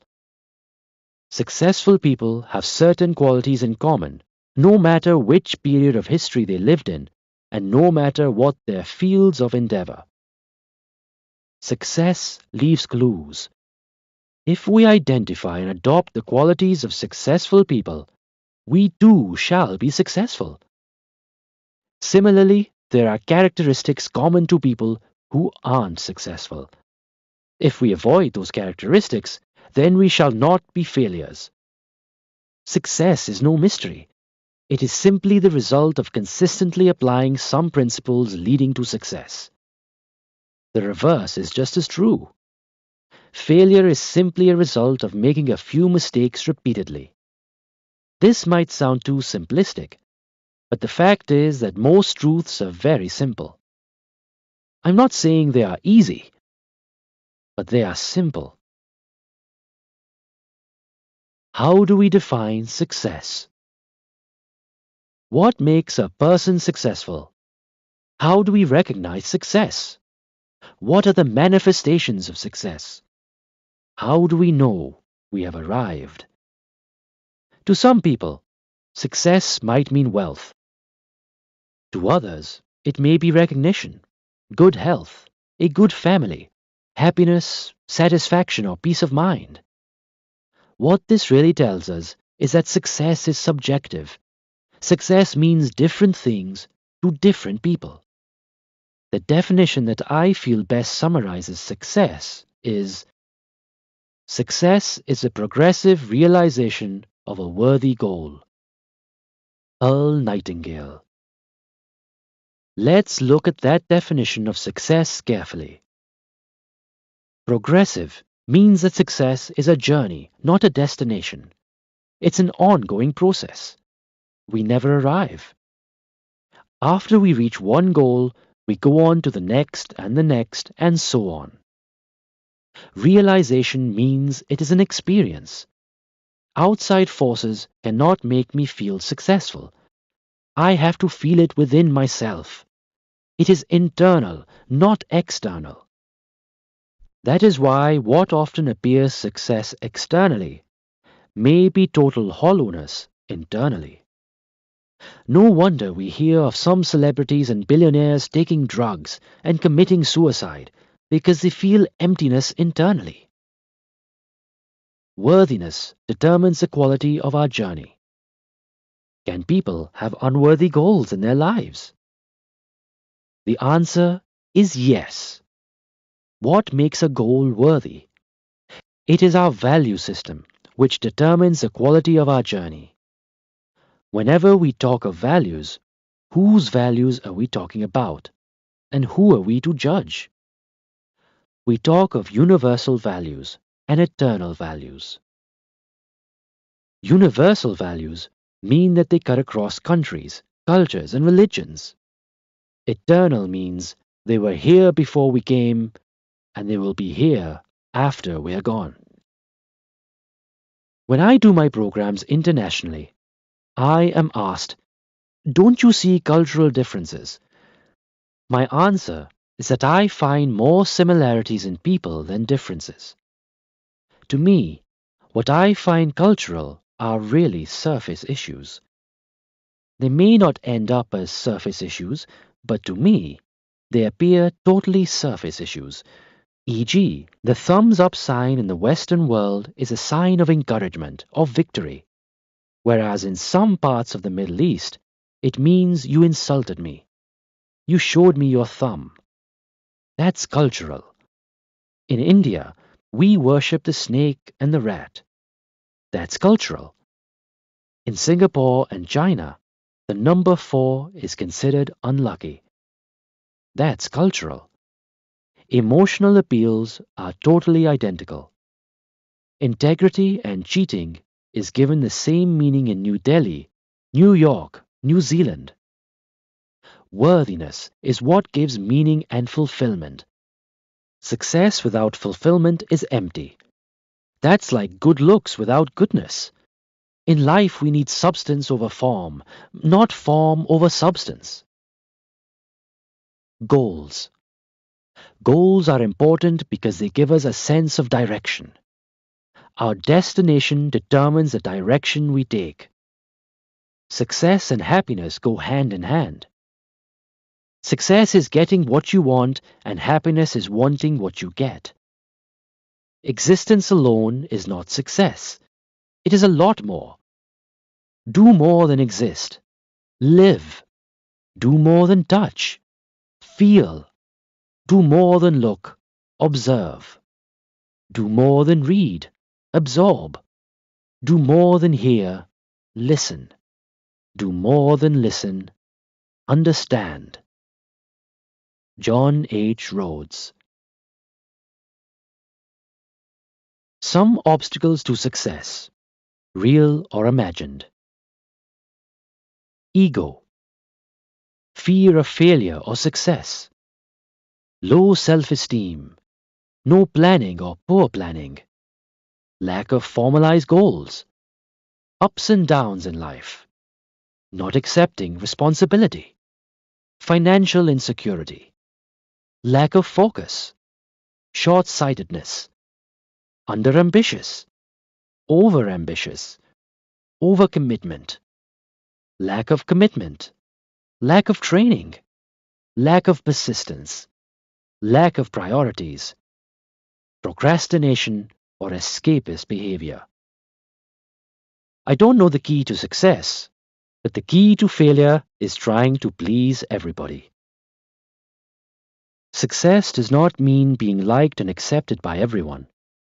There are some groups I would not want to be accepted by, out of choice. I would rather be criticized by fools than appreciated by cheats and crooks. I see success as a manifestation of good luck that results from aspiration, inspiration, and perspiration. Generally, in that sequence. The winning edge. In order to get the winning edge, we need to strive for excellence, not perfection. Striving for perfection is neurotic. Striving for excellence is progress. Excellence is continuous improvement. There is nothing that cannot be done better or improved the next time. All that we need is a little edge. At the racecourse, the winning horse that comes first may win with 3-1, 5-1, or 10-1, depending on the odds and betting. The question is whether the winning horse that wins 10-1 is 10 times faster than the next one. The answer is absolutely not. He may only be faster by a fraction, by a nose, but the rewards are 10 times greater. Is it fair? Who cares? It does not matter. Those are the rules of the game. Whatever happens with the horses at the racecourse is also true in our human lives. The question is, do we have to be 10 times smarter than the competition? Absolutely not. All we need is the nose and the rewards are 10 times bigger.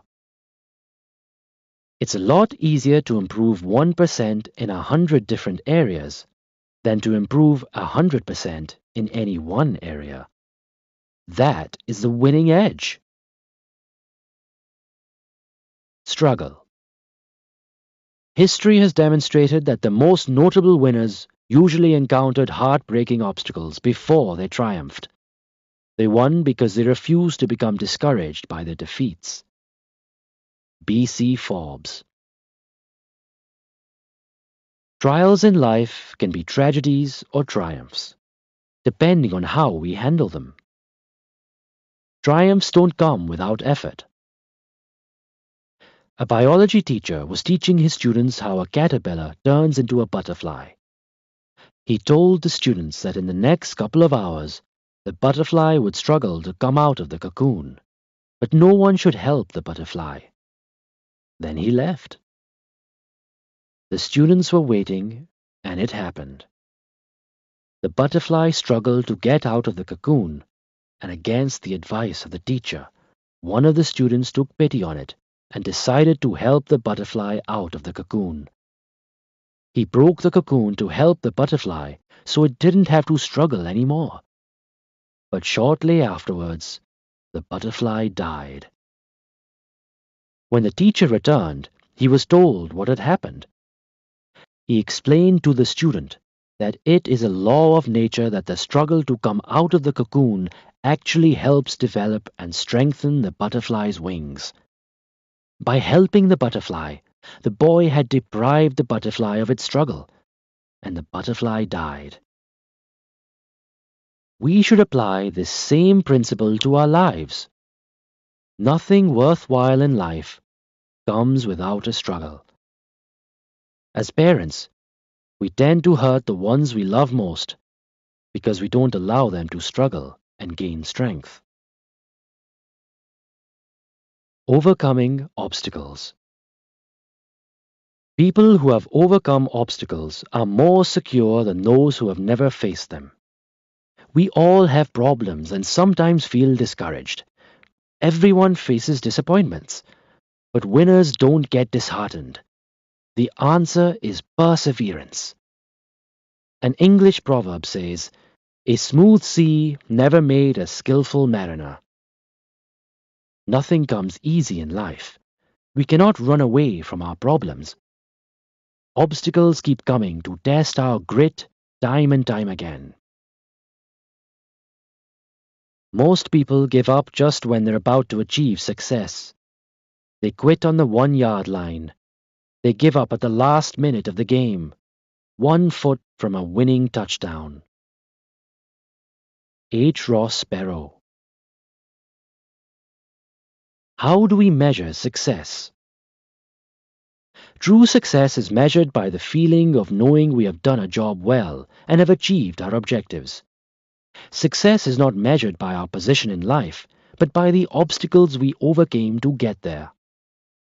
Success in life is not determined by how we are doing compared with others, but by how we are doing compared with what we are capable of doing. Successful people compete against themselves. They better their own record and keep improving constantly. Success is not measured by how high we go up in life, but rather by how many times we bounce back when we fall down. It is this bounce-back ability that determines success. Success is not an absence of problems, it is overcoming them. Every success story is also a story of great failure. Success is not measured by how high we go up in life, but rather by how many times we bounce back when we fall down. It is this bounce-back ability that determines success. Success is not an absence of problems, it is overcoming them.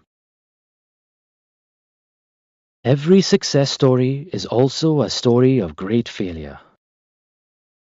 Failure is the highway to success. Tom Watson Sr. of IBM said, "If you want to succeed, double your failure rate." If you study history, you will find that all stories of success are also stories of great failures. The world only sees success.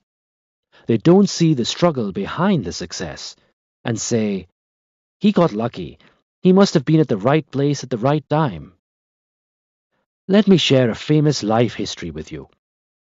This was a man who failed in business at the age of 21, was defeated in a legislative race at age 22, failed again in business at age 24, had his sweetheart die when he was age 26, had a nervous breakdown at age 27, lost a congressional race at age 34, lost a senatorial race at age 45, failed in an effort to become vice president at age 47, lost a senatorial race at age 49, and was elected President of the United States at age 52.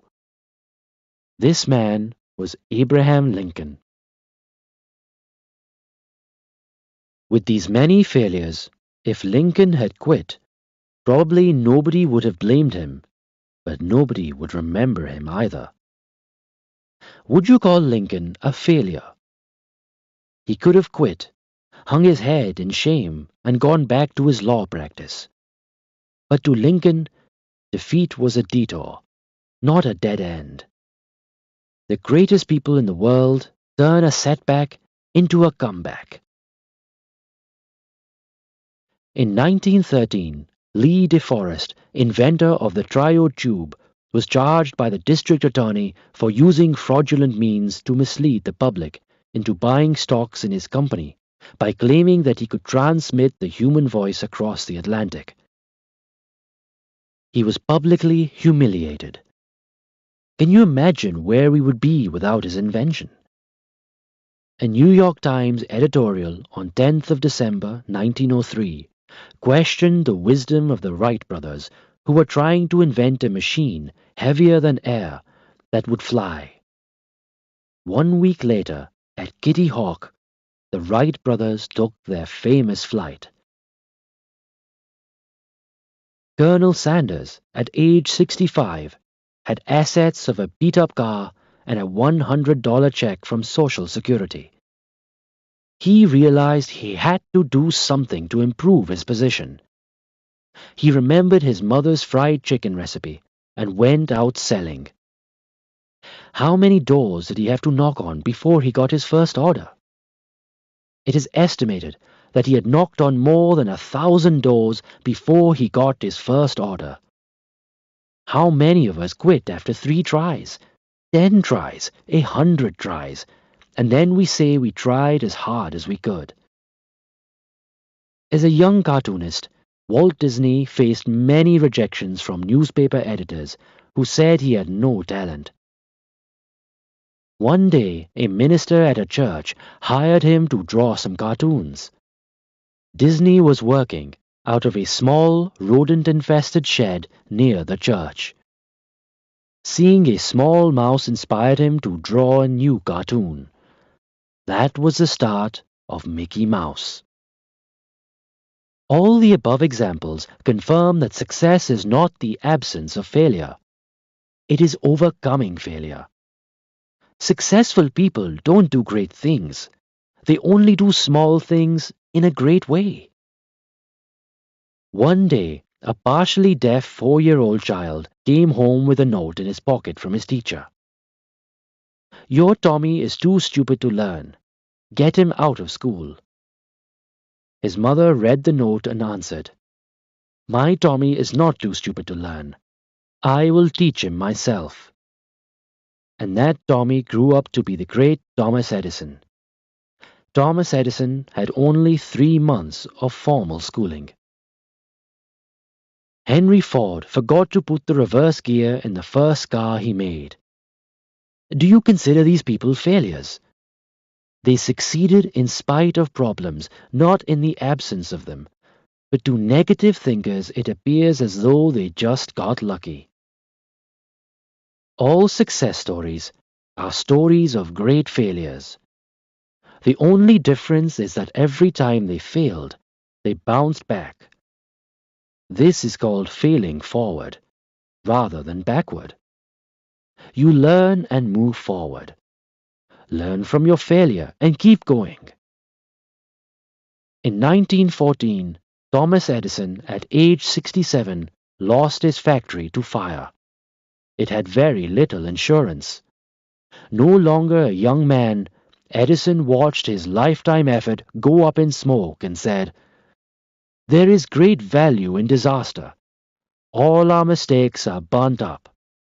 Thank God we can start anew."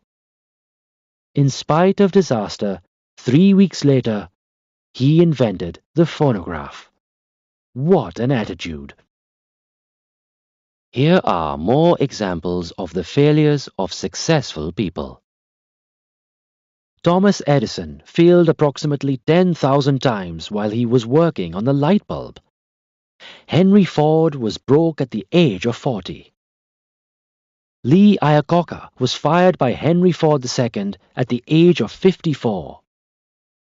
Young Beethoven was told that he had no talent for music, but he gave some of the best music to the world. Setbacks are inevitable. A setback can act as a driving force and also teach us humility. In grief, you will find courage and faith to overcome the setback. Learn to become victors, not victims. Fear and doubt short-circuit the mind. After every setback, ask yourself, what did I learn from this experience? Only then will you be able to turn a stumbling block into a stepping stone. In order to turn a setback into a comeback, we need to think positive and learn from our experience. Henry Ford said, "If you think you can, you can. If you think you cannot, you cannot." You are right either ways. In fact, you will prove yourself right. If you think. If you think you are beaten, you are.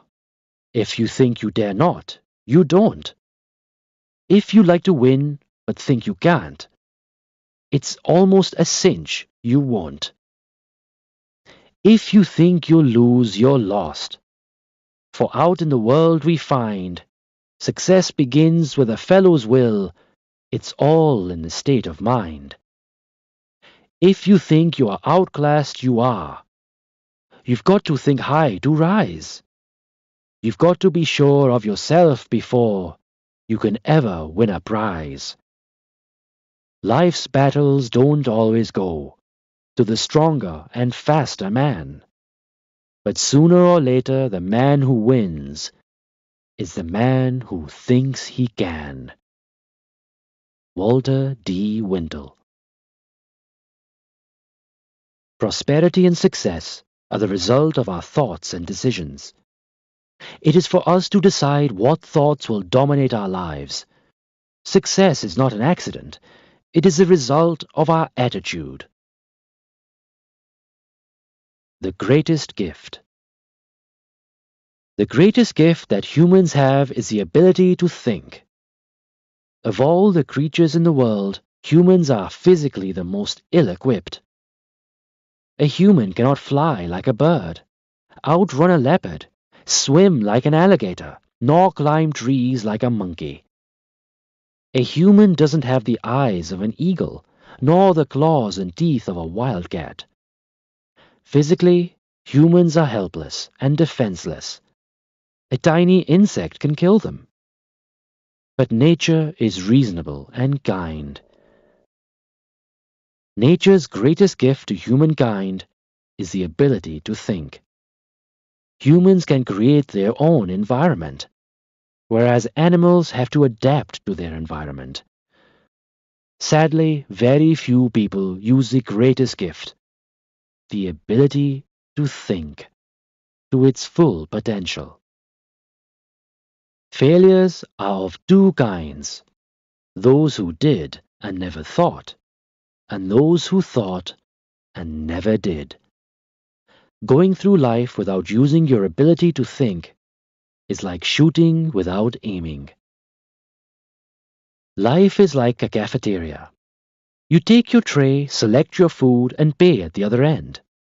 You can get anything you want as long as you are willing to pay the price. In a cafeteria, if you wait for people to serve you, you will wait forever. Life is like that too. You make choices and pay the price to succeed. In fact, the reverse is true. We never pay the price for success. We reap the rewards of success. We actually pay the price for failure. Life is full of choices and compromises. Destiny is not a matter of chance. It is a matter of choice. It is not a thing to be waited for. It is a thing to be achieved. William Jennings Bryan. At first glance, it might seem that there is a contradiction in the statement, that life is full of choices and compromises. If life is full of choices, where is the question of compromise? But even a compromise is a choice. Let's evaluate this. How is life full of choices? When we eat too much, we make a choice to be overweight. When we drink too much, we make a choice to have a headache the next day. If we drink and drive, we choose to risk being killed or killing someone in an accident. When we ill-treat people, we choose to be ill-treated in return. When we don't care about other people, we choose not to be cared for by them. When we light up a cigarette, we choose to invite cancer. Choices have consequences. The most important thing to understand is that we are all free to the point of making choices. But after we make a choice, the choice controls the chooser. We have no more choices. What is success? Series of positive choices is called success, and series of negative choices is called failure. We have an equal opportunity to be unequal. The choice is ours. Life can be compared to a pottery maker who shapes clay in any form he wants. Similarly, we can mold our lives into any shape we want. How is life full of compromises? Is everything within our control in our lives? Obviously not. Life is not just party and pleasure. It is also pain and despair. Unthinkable things happen. Sometimes everything turns upside down. Sometimes bad things happen to good people for no fault of theirs. What wrong did they do? Who knows? Sometimes people are born deformed. What wrong did they do? Who knows? We cannot choose our parents or decide where and when we are born. If the ball bounced the wrong way for you, I'm sorry. But what do you do from that point on? Cry? Or take the ball and run? That is a choice you have to make. We cannot choose the cards which are dealt to us, but we can choose how to play the game. On a clear day, there are hundreds of boats sailing in all different directions in a lake. Even though the wind is blowing in one direction, the sailboats are going in different directions. Why? It depends on the way the sail is set, and that is determined by the sailor. The same is true of our lives. We can't choose the direction of the wind, but we can choose how we set our sail. Health, happiness, and success depend upon the fighting spirit of each person. The big thing is not what happens to us in life, but what we do about what happens to us. George Allen. We can choose our attitude even though we cannot always choose our circumstances. The choice is either to act like a victor or a victim. It is not our position, but our disposition that determines success. And what is disposition? It is our attitude. It takes both rain and sunshine to create a rainbow. Our lives are no different. There is happiness and sorrow. There is the good and the bad, dark spots and bright spots. When we can handle adversity well, it only strengthens us. We cannot control all the events that happen in our lives, but we can control how we deal with them. Richard Blechneiden wanted to promote Indian tea at the St. Louis World Fair. It was very hot, and no one wanted to sample his tea. Blechneiden saw that iced drinks were doing a flourishing business. It dawned on him to make his tea into an iced drink. Mix in some sugar, and offer it for sale. People loved it. That was the introduction of iced tea to the world. An acorn cannot decide whether to become a giant tree or to become food for the squirrels. Human beings have choices. Human beings are not like an acorn, which has no choice. If nature gives us a lemon, we have a choice, either to cry or make lemonade. When things go wrong, as they sometimes will, you can react responsibly or resentfully. The choice is yours. Action Plan 1. Define success. What does it mean to you? 2. To achieve success, you must have worthy goals. Write down your 3 most important goals. Chapter 4. Attributes of Success. Path to Success. Ability without dependability is a liability. Qualities that make a person successful. 1. Desire. The motivation to succeed comes from the burning desire to achieve a purpose. Napoleon Hill wrote, "Whatever the mind of man can conceive and believe, the mind can achieve." A young man asked Socrates the secret to success. Socrates told the young man to meet him near the river the next morning. They met, and Socrates asked the young man to walk with him toward the river. When the water got up to their necks, Socrates took the young man by surprise and pushed him under the water. The boy struggled to get out, but Socrates kept him there. When the boy started turning blue, Socrates raised the boy's head out of the water. The first thing the boy did was to take a deep breath of air. Socrates asked, "What did you want the most when you were underwater?" The boy replied, "Air." Socrates said, "That is the secret to success. When you want success as badly as you wanted air underwater, you will have it. There is no other secret. This is called the burning desire. In the business community, we call it the fire in the belly.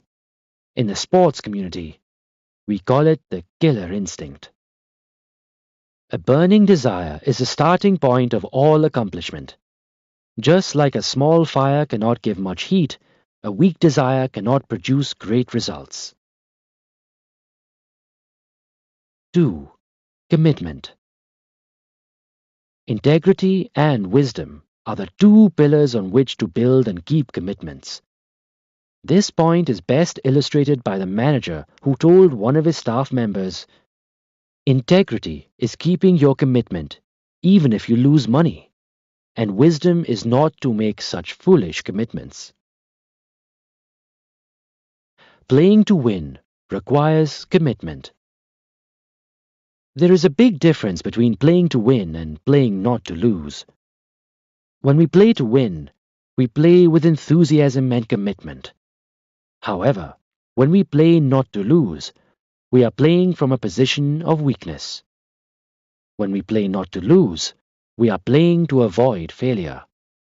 We all want to win, but very few are prepared to pay the price to prepare to win. Winners condition and commit themselves to winning. Many years ago, the French, who were the world champions in football, lost out in the first round. When they lost, one of the players said, "There goes my contract." During the same championship game, the South Koreans, who were not considered as a strong contender for the championship, came all the way to the semi-finals. But the way they played, even though they lost the match, they won the heart of the world. What was the difference? The difference was, one was playing for the contract and the other was playing for their country. That's the difference between playing to win versus playing not to lose. When we play to win, we play out of inspiration, versus when we play not to lose, we play out of desperation. There is a big difference between the two. There are no ideal circumstances. There never will be. To reach any destination, you can neither drift nor lie at anchor. You need to sometimes sail with the wind and sometimes against it. But sail you must. Ask any coach or athlete to define the difference between the best and the worst team. There would be very little difference in the player's physique, talent, and ability. The biggest difference is an emotional difference. The winning team has dedication and they make the extra effort. They have a stronger desire to win. To a winner, the tougher the competition, the greater the incentive, the stronger the motivation, the better the performance, the sweeter the victory. New challenges develop new potential. Most athletes' best performances have come when the odds were slightly against them. That is when they dig deeper into their emotional reservoirs. When I'd get tired and want to stop, I'd wonder what my next opponent was doing. When I could see him still working, I'd start pushing myself. When I could see him in the shower, I'd push myself harder. Dan Gable, Olympic gold medalist in wrestling. Success is not in the achievement, but in the achieving. Some people never try because they are afraid to lose. At the same time, they don't want to stay where they are because they are afraid to be left behind. There is a risk either way. Ships that go out into the open waters face risk from a storm. But if they sit in the harbor, they would rust anyway, and that is not what they were built for.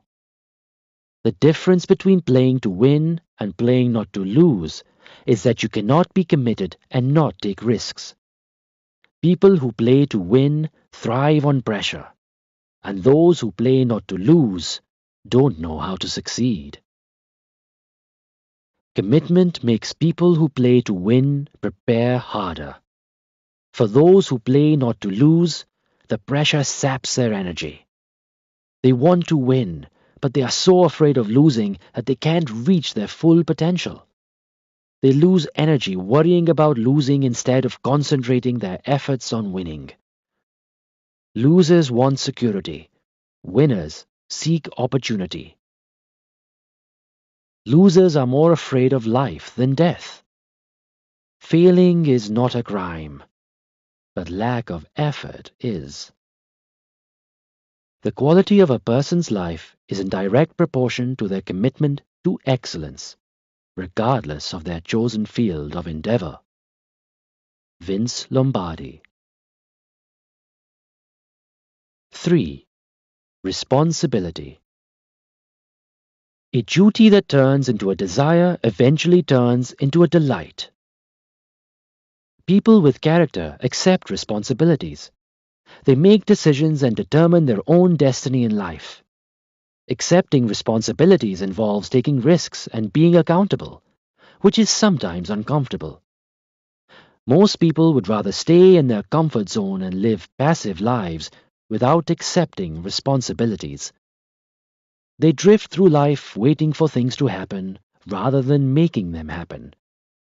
Accepting responsibilities involves taking calculated, not foolish risks.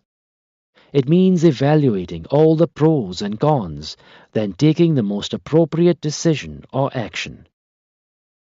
Responsible people don't think that the world owes them a living. You cannot bring about prosperity by discouraging thrift. You cannot strengthen the weak by weakening the strong. You cannot enrich the poor by impoverishing the rich. You cannot establish sound security on borrowed money. You cannot help the wage earner by pulling down the wage payer. You cannot build character and courage by taking away man's initiative and independence. You cannot further the brotherhood of man by inciting class hatred. You cannot keep out of trouble by spending more than you earn. You cannot help men permanently by doing for them what they could and should do for themselves. Abraham Lincoln. Each of the statements by Lincoln is profound and valid universally and eternally. It is worth repeating. You cannot strengthen the weak by weakening the strong. You must make them build their own strengths. If you are climbing an icy mountain or fighting a war, a mistake may kill you.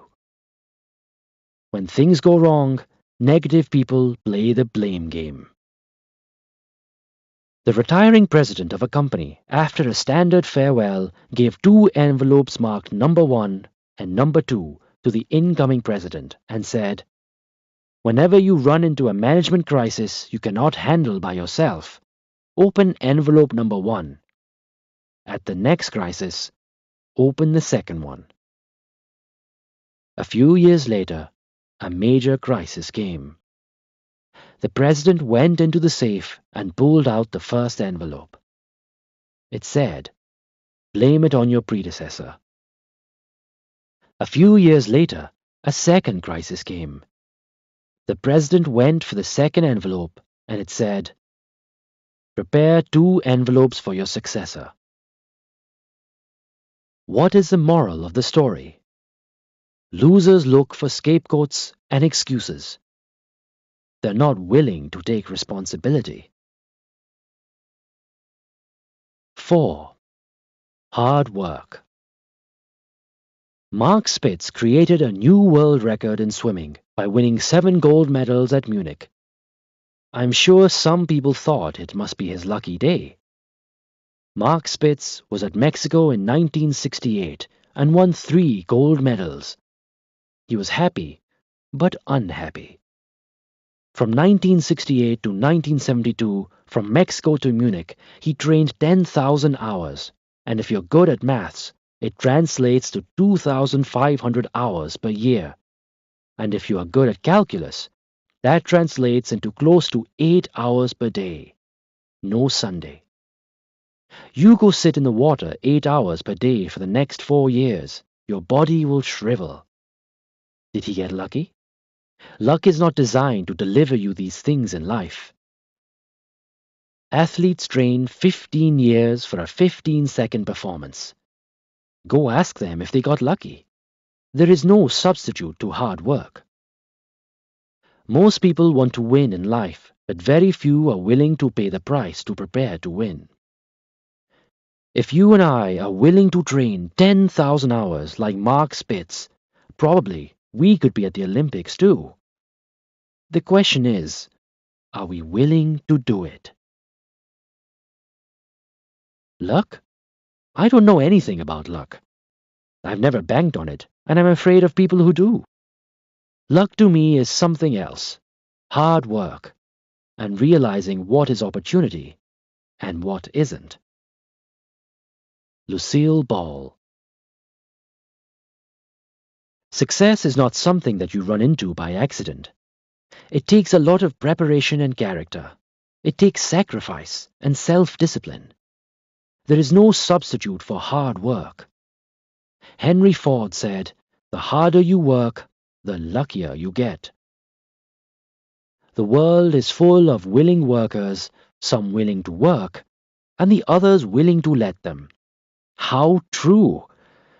Cammons Wilson, CEO of Holiday Inn, said, "I like to work half a day. I don't care if it is the first 12 hours or the second 12 hours."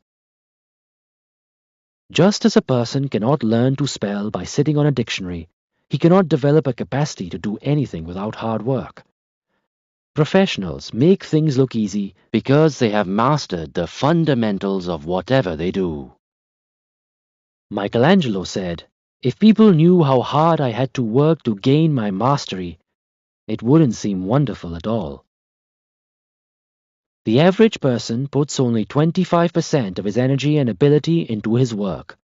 The world takes off its hat to those who put in more than 50% of their capacity, and stands on its head for those few and far between souls who devote 100%. Andrew Carnegie. Successful people ask, how much work? Not how little work. They ask, how many hours? Not how few. They think in terms of seconds and minutes, not in terms of hours and days.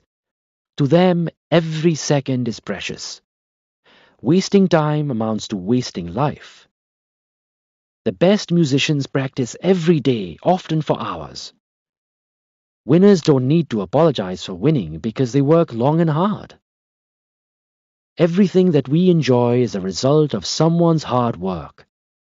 Some people's work is visible, while others goes unseen, but ultimately both are equally important. So take pride in your work, and whenever there is a chance, show appreciation for the hard work of others by treating their work with care and respect. Work hard and well, and you will have the satisfaction of seeing your project completed.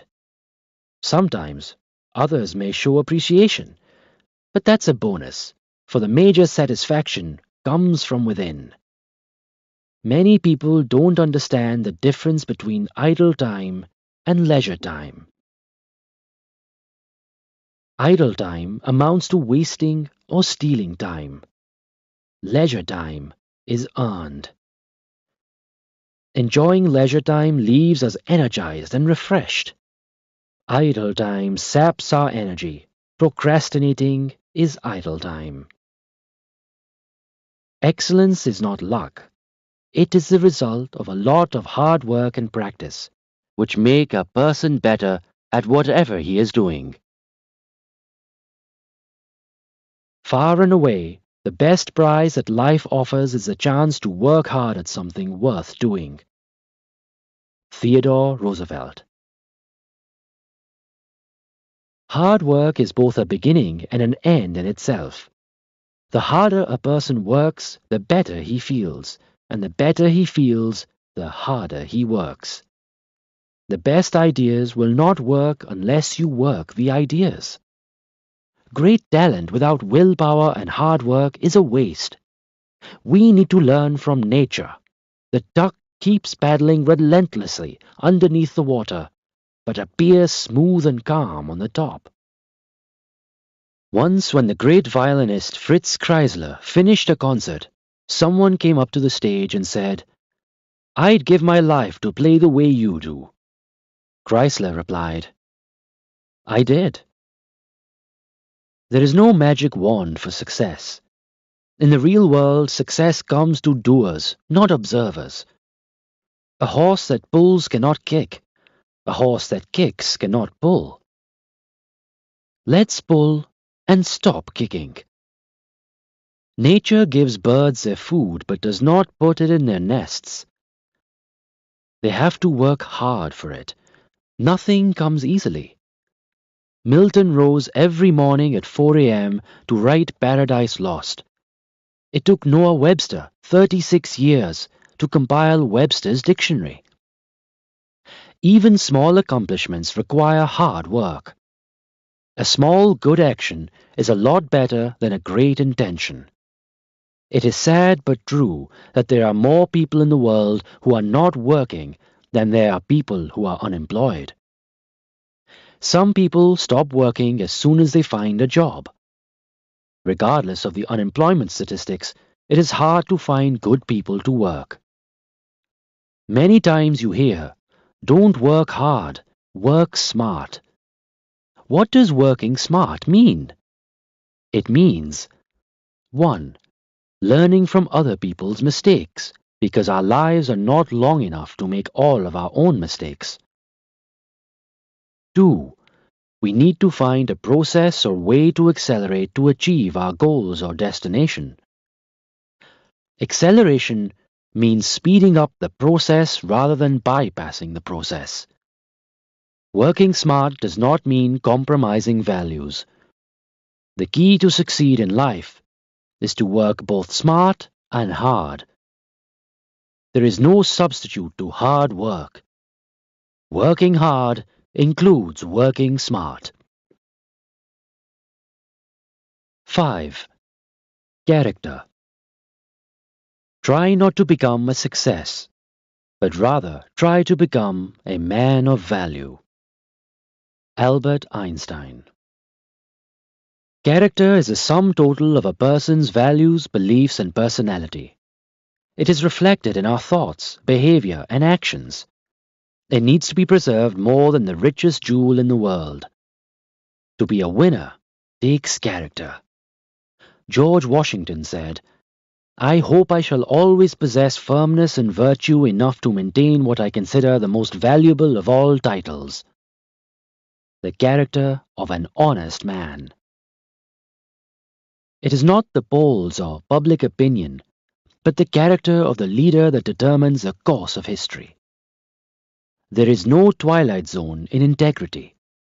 If character is the foundation upon which all else is built, it endures. The road to success has many pitfalls. It takes a lot of character and effort not to fall into them. It also takes character not to be disheartened by critics. Nobody kicks a dead dog. Character is a combination. Character is having a combination of 3 core values: integrity, respect, and responsibility. All other values are supporting values. All positive behavior such as honesty, unselfishness, understanding, conviction, courage, loyalty, sincerity, hard work, etc. emanate from our core values. Character is much deeper than personality. What is a positive personality with character? It is poise and composure. It is sure-footedness and confidence without arrogance. It is being considerate and understanding. It is accepting responsibility and not making excuses. It is knowing that courtesy and good manners take many small sacrifices. It is learning from past mistakes. It has nothing to do with money or blue blood. It never builds itself by destroying others. It is substance, not just form.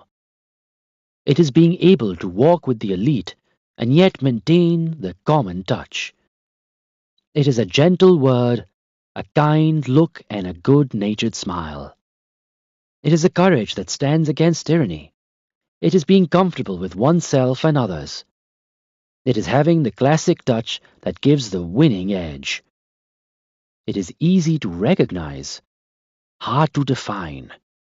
It is graciousness in victory and defeat. It is not fame and fortune. It is permanent. It is intangible. It is not a plaque. It is being humble, courteous, and polite without being subservient. It is being classy without being cocky. It is self-discipline and knowledge. It is self-contained. It is trustworthiness and dependability. Human nature is such that sometimes, during the greatest moments of our accomplishments, we start slacking off and lose out. In order to sustain success, one needs a lot of self-discipline, balance, humility, and commitment. Many people know how to become successful, but after they become successful, they don't know how to handle it. That is why ability and character go hand in hand.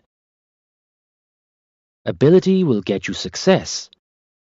Character will keep you successful. We don't unfold or discover ourselves.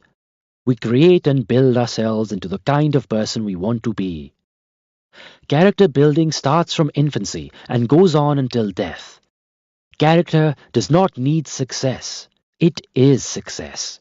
Just like a gardener has to keep weeding to prevent weeds from eating the life of the garden, we need to keep building and developing our character by weeding out our faults. John F. Kennedy once said that it is a mark of character how well a person behaves when things are not going well. When things are going well for us, it is easy to be logical, kind, and gracious. But when things aren't going well, and we're under a lot of pressure, some people can't think clearly and snap at others around them, while others remain clear-headed and continue to treat others with respect. 6. Positive thinking and believing. What is positive thinking and positive believing? Positive thinking means a person is solution or success focused, whereas positive believing means a person has a reason to believe that they will succeed. What is the difference between positive thinking and positive believing? There is a misconception that with positive thinking, everything is possible in life. No matter how positive I am, I cannot do a kidney transplant on someone and expect them to live. The reality is that positive thinking does not guarantee success. But positive thinking with positive efforts and actions increases our probability of success. Example: Muhammad Ali. When he used to go into the ring, he used to think, I'm the greatest, I'm the champion. I'm the greatest, I'm the champion. He never said, I hope I win. He used to psych himself mentally. That was positive thinking or positive mental conditioning. He used to look at his opponent and say, you have the belt, but I am the champion. Before he became a champion inside the ring, he became a champion outside. But he did not become the champion by only shouting, I'm the greatest, I'm the champion. While he was doing his positive thinking, he was not sitting in his living room watching TV and eating popcorn all day long. He was in the ring, punching the bag all the time. His positive thinking was backed with positive action, which led him to believe that the results would be positive. Positive thinking is a supplement, not a substitute to an action plan. When a person has a reason to believe that they will be successful, that is positive believing. To succeed in life, one needs both the skill and the will. One without the other will not work, but between the two, will is a little more important than the skill. Skill can be matched, but when you are down and hurt, that's the time when your will is going to pull you up one more time. To get up and give one more push, and that is the winning edge. Even though it has become a cliché, it still makes great sense. The difference between the ordinary and extraordinary is only the extra. Positive believing is more than positive thinking.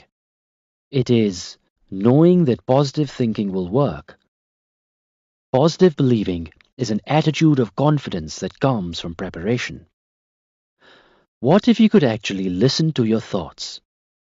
Are they positive or negative? Are you programming your mind for success or failure?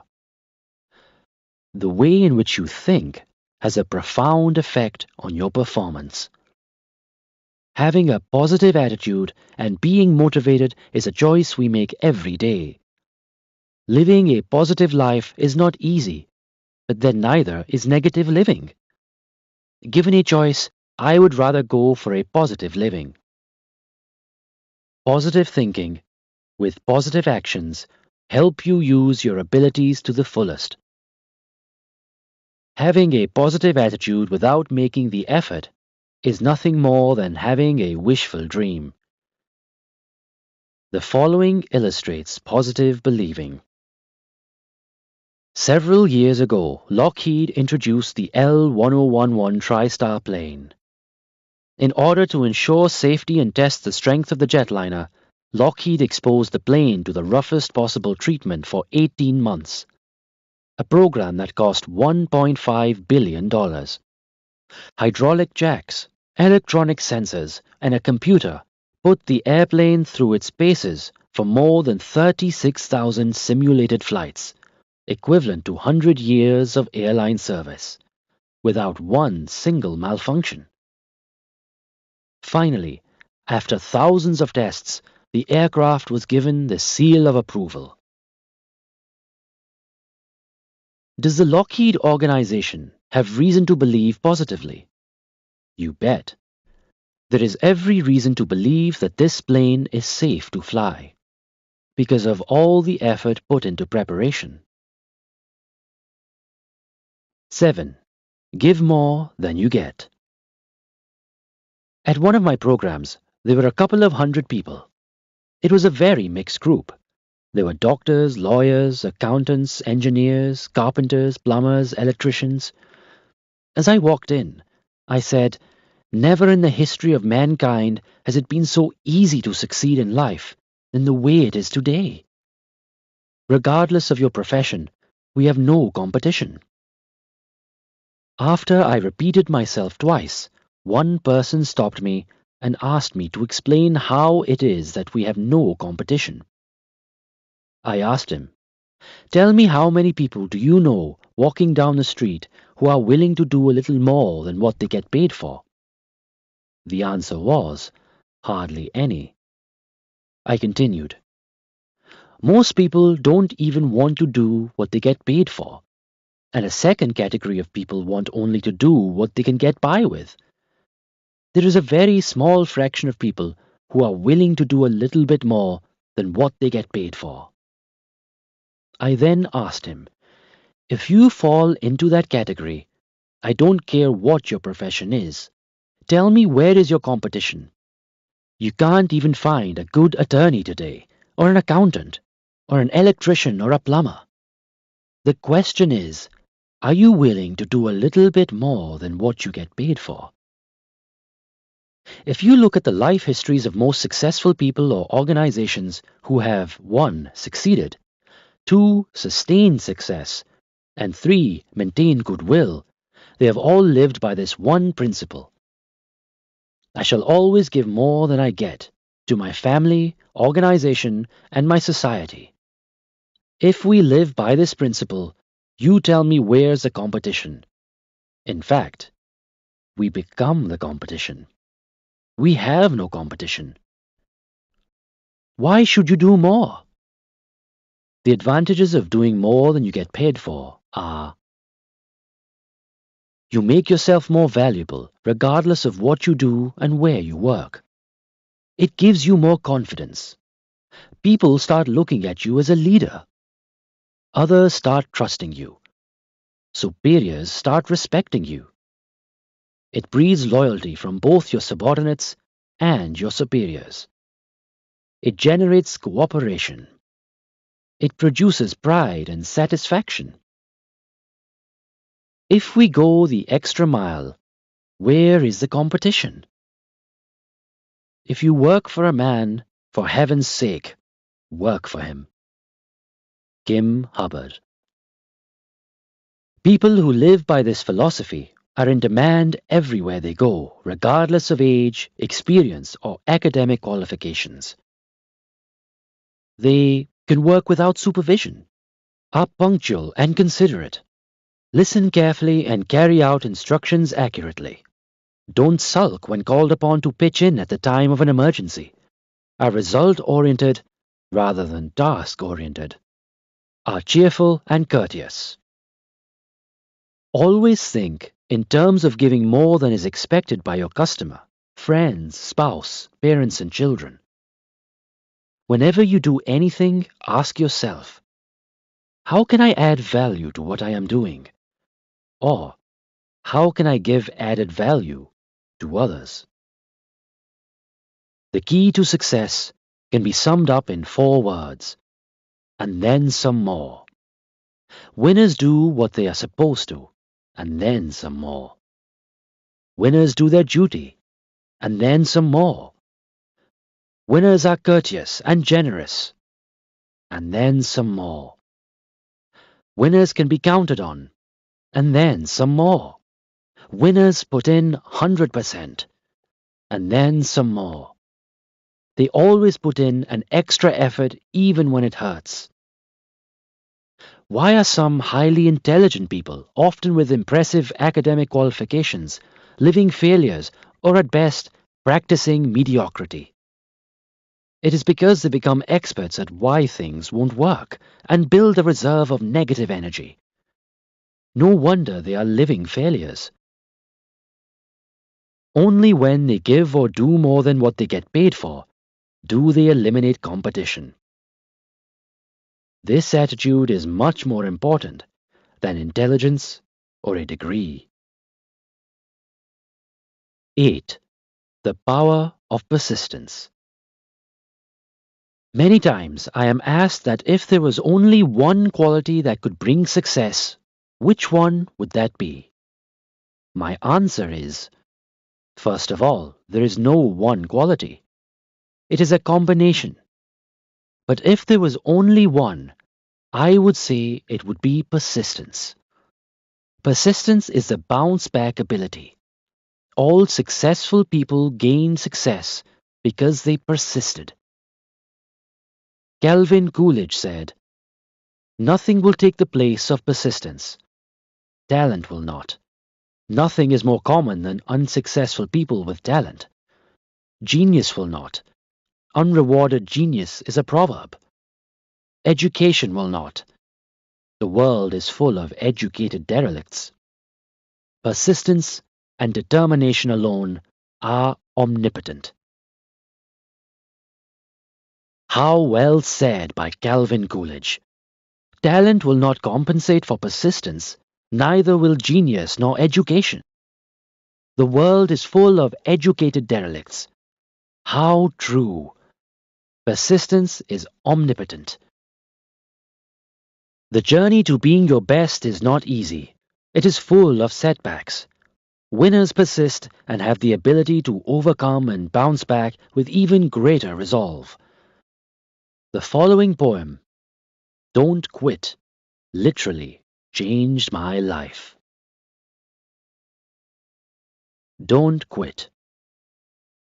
When things go wrong, as they sometimes will, when the road you're trudging seems all uphill, when the funds are low and the debts are high, and you want to smile, but you have to sigh, when care is pressing you down a bit, rest if you must, but don't you quit. Life is queer with its twists and turns, as every one of us sometimes learns, and many a failure turns about when he might have won had he stuck it out. Don't give up though the pace seems slow. You may succeed with another blow. Success is failure turned inside out, the silver tint of the clouds of doubt.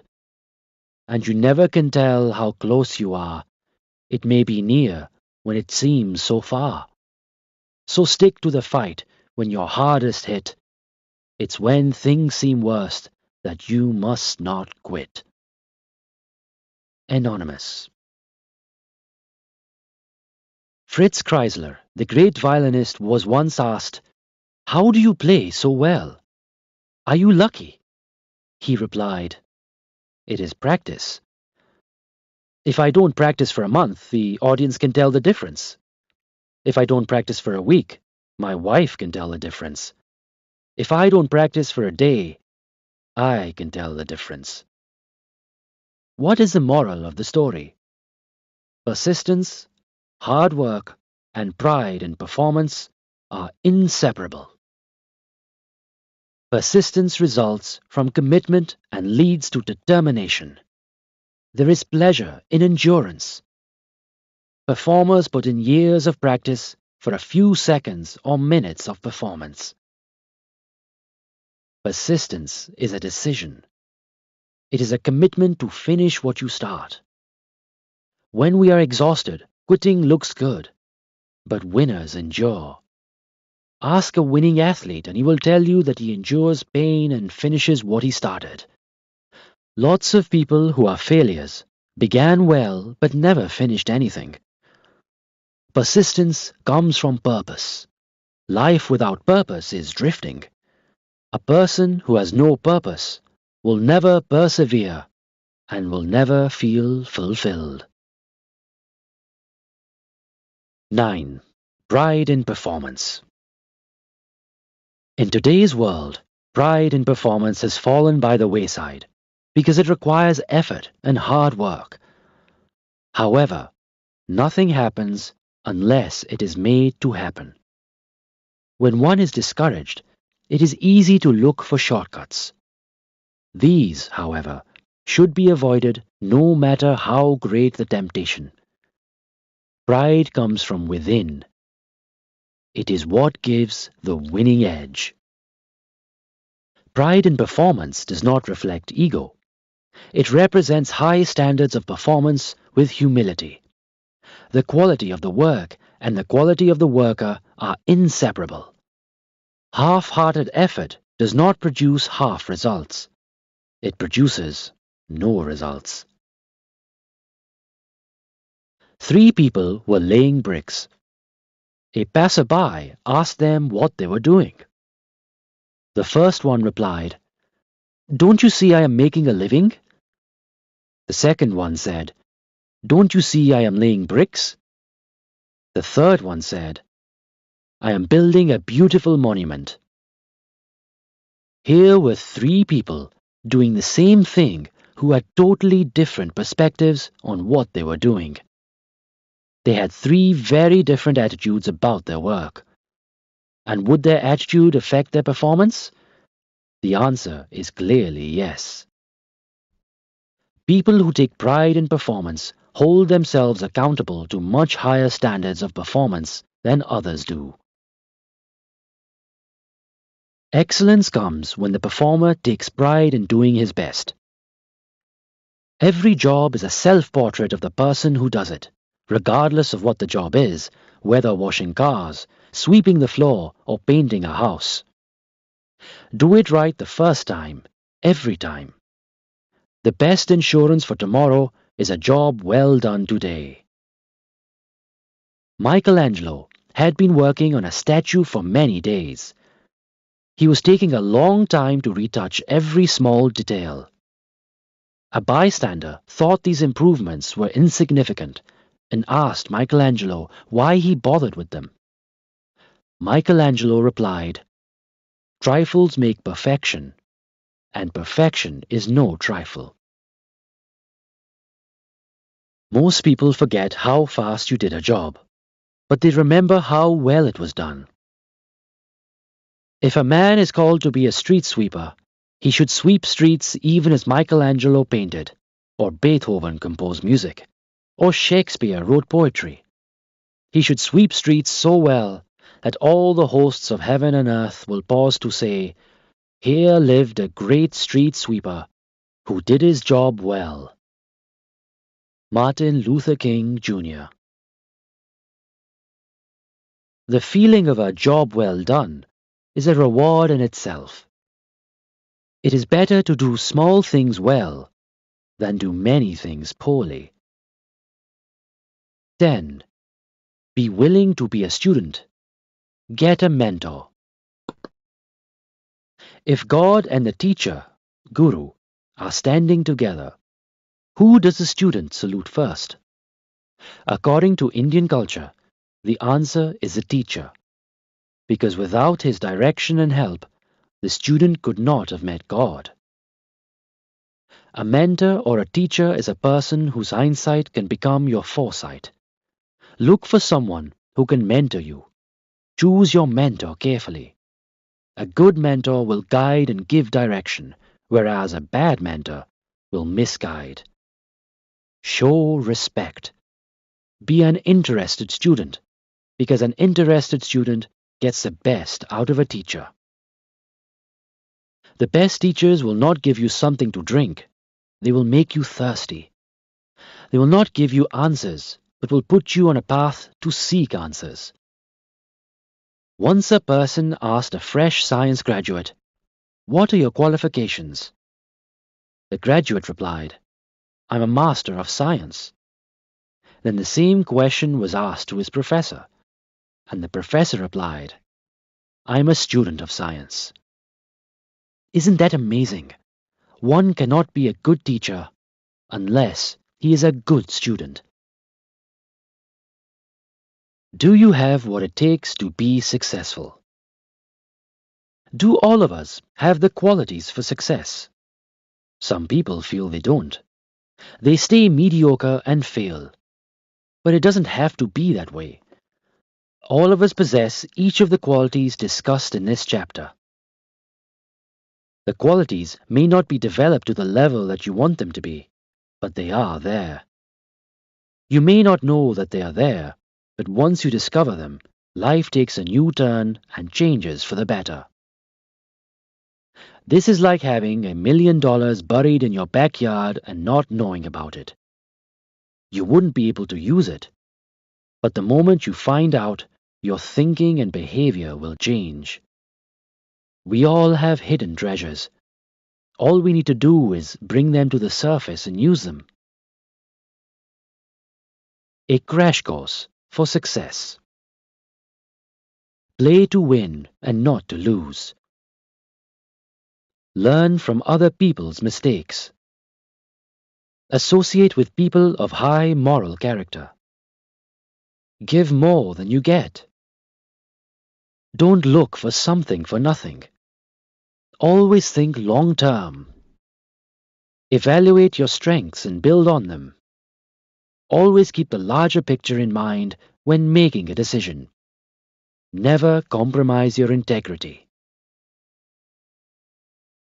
Action Plan 1.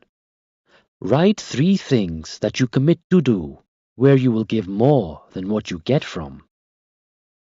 My family, my customer, my organization, my society.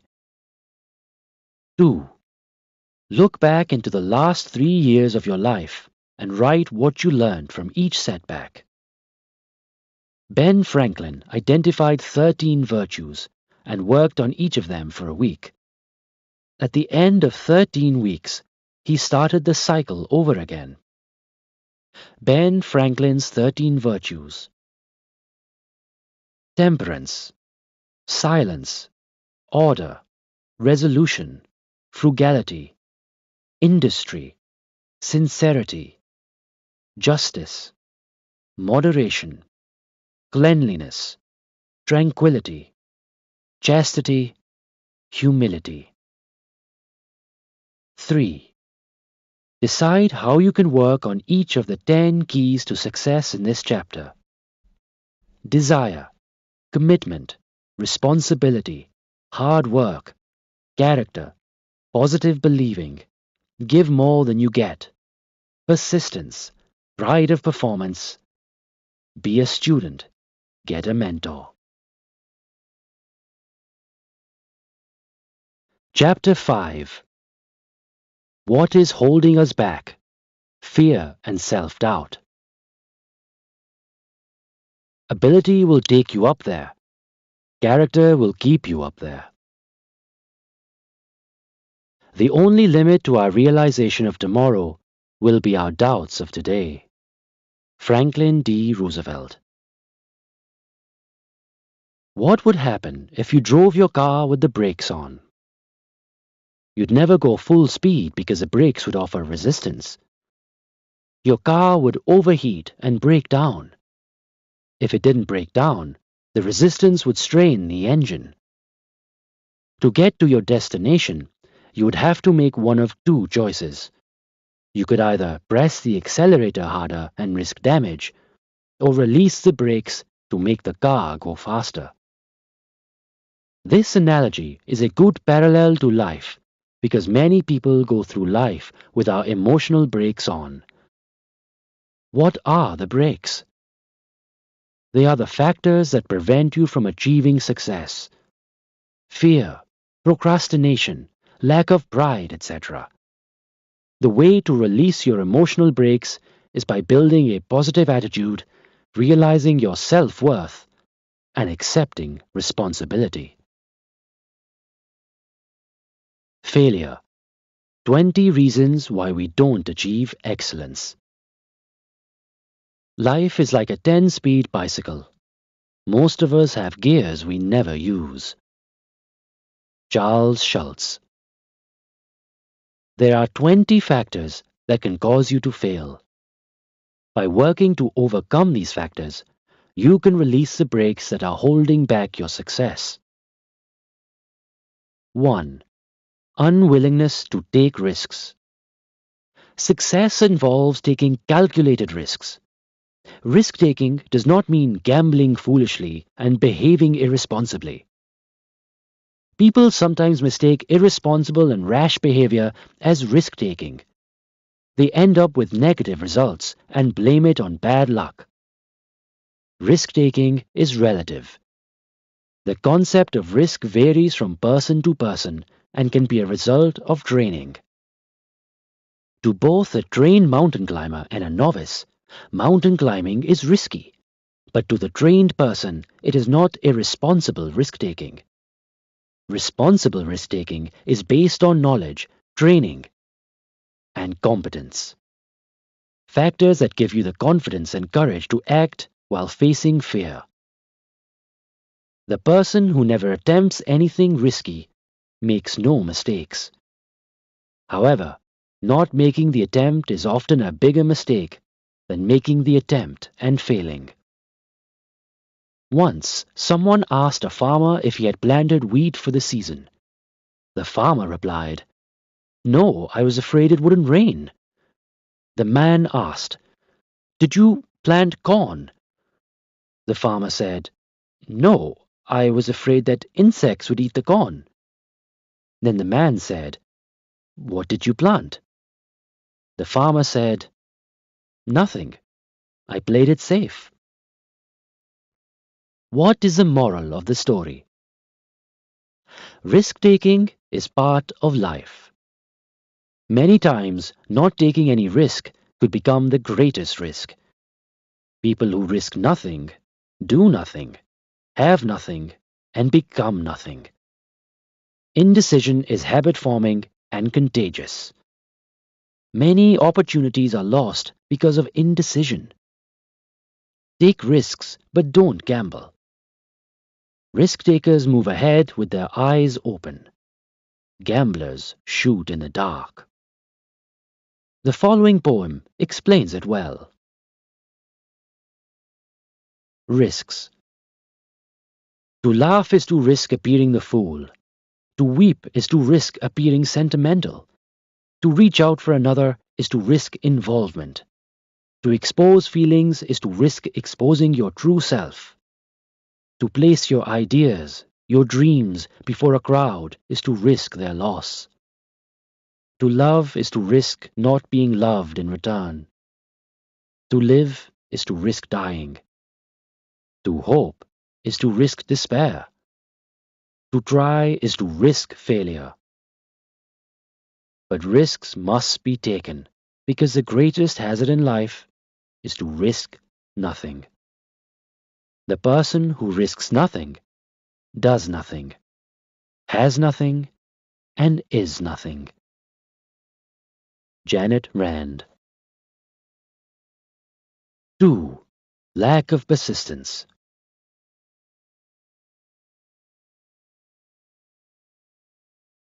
Involvement. To expose feelings is to risk exposing your true self. To place your ideas, your dreams before a crowd is to risk their loss. To love is to risk not being loved in return. To live is to risk dying. To hope is to risk despair. To try is to risk failure. But risks must be taken, because the greatest hazard in life is to risk nothing. The person who risks nothing does nothing, has nothing, and is nothing. Janet Rand. 2. Lack of persistence. When problems seem insurmountable, quitting may look like the easiest way out. It is true for every marriage, job, and relationship. Winners are struck but not destroyed. We have all had our setbacks in life, but failing does not mean we are failures. What is the difference between persistence and obstinacy? The difference is that persistence represents a strong will, and obstinacy represents a strong won't. Most people fail not because they lack knowledge or talent, but because they quit. The total secret of success lies in two traits: persistence and resistance. Persist in what must be done and resist from what ought not to be done. A man is a hero not because he is braver than anyone else, but because he is brave for 10 minutes longer. Ralph Waldo Emerson. 3. Instant gratification. The desire to make a fortune overnight has made the lottery a flourishing business. We are living in an age of instant gratification. There is a pill for everything, from waking you up to putting you to sleep. People want to take a pill to get rid of their problems. In the same way, when people want to be instant millionaires, they take shortcuts and compromise on their integrity. Remember that when going for instant gratification, one never thinks of consequences, only of momentary pleasures. Today's generation defines the ideal diet as one that will take off 5 pounds for good intentions. These are people who don't want to work, but want all the rewards. When you think short-term, not long-term, it is limited vision. With limited vision, you will never see any worthwhile goals. The problem with people today is that they want instant answers. They are looking for 1-minute solutions to everything. Like instant coffee, they want instant happiness. But there are no quick fixes. This attitude leads to disappointment. 4. Lack of priorities. Setting priorities is crucial to success. What good is it to make millions if you lose your health? What good is it to make millions if you lose your family? What good is it to make millions and lose your conscience? Is it worth it? Our priorities are based on our values. People make substitutions where they ought not to. For example, in relationships, they trade money and gifts for affection and time. Some people find it easier to buy things for their children and spouse to compensate for their absence than to spend time interacting with them. When we don't have our priorities right, we waste time.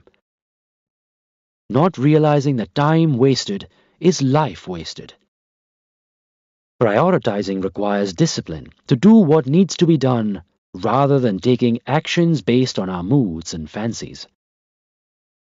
These days, too much emphasis is placed on success and failure rather than doing one's best. How do you cope with defeat and problems? Your response to this question says a lot about your character.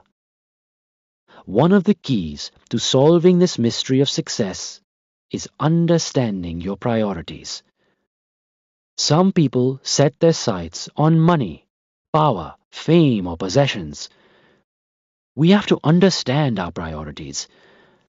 Success does not come by reading or memorizing the principles that lead to success, but by understanding and applying them. Prioritizing is one of the principles of success. 5. Looking for shortcuts. If you become a neurosurgeon by taking a weekend course, guess what would be the result? The result would be a disaster. The easier way may actually be the tougher way. Once there was a lark singing in the forest. A farmer came by with a box full of worms. The lark stopped him and asked, "What do you have in the box, and where are you going?" The farmer replied that he had worms, and that he was going to the market to trade them for some feathers. The lark said, "I have many feathers. I will pluck one and give it to you, and that will save me looking for worms." The farmer gave the worms to the lark, and the lark plucked a feather and gave it in return. The next day, the same thing happened and the day after, and on until a day came that the lark had no more feathers. Now it could no longer fly to go hunting for worms. It started looking ugly, and stopped singing, and very soon it died.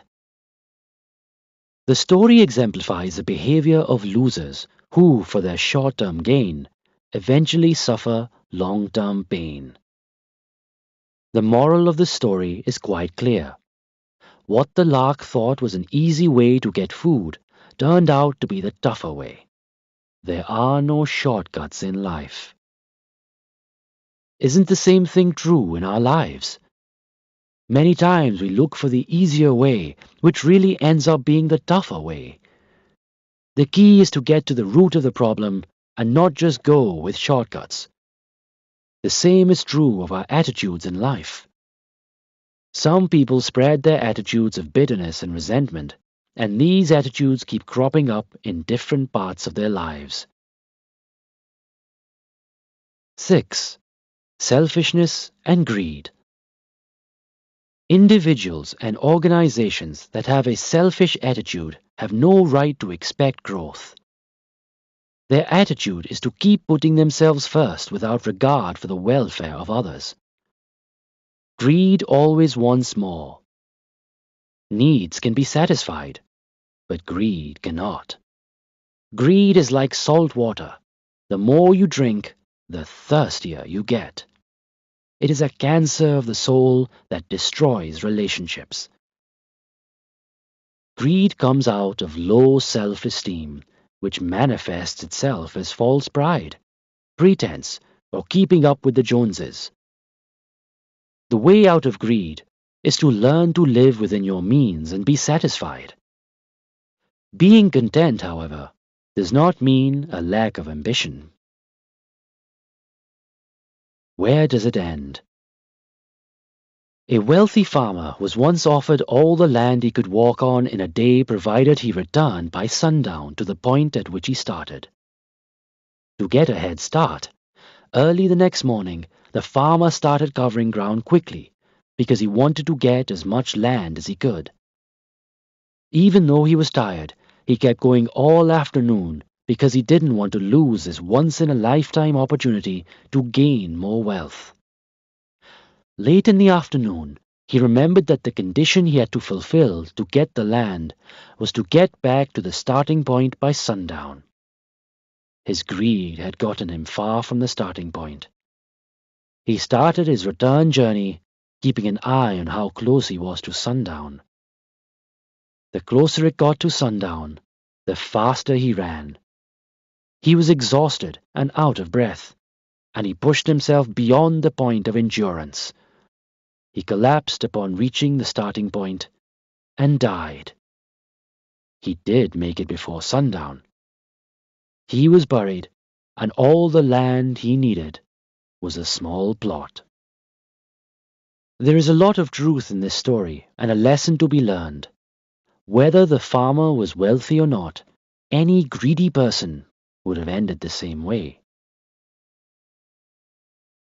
7. Lack of conviction.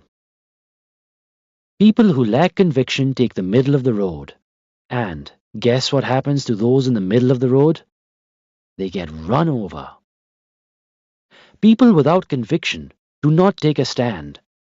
They go along to get along because they lack confidence and courage. They conform in order to get accepted, even when they know that what the group is doing is wrong. They still go along to get along. Sometimes people consider themselves a shade better because they do not support the wrong. However, they lack the conviction to oppose.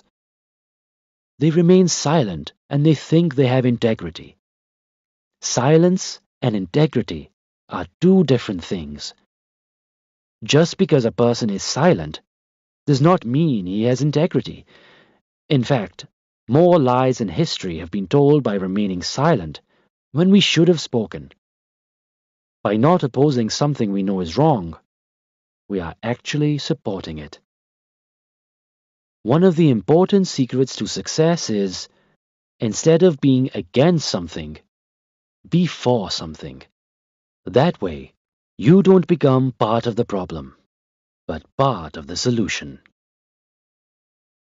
It takes conviction to take a stand.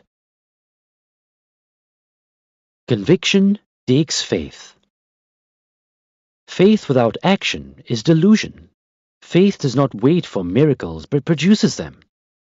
We all have low moments. We all fall down and get hurt. We all have moments when we doubt ourselves and indulge in self-pity. The point is to overcome these feelings and restore your faith. There are three kinds of people in this world. 1. People who make things happen.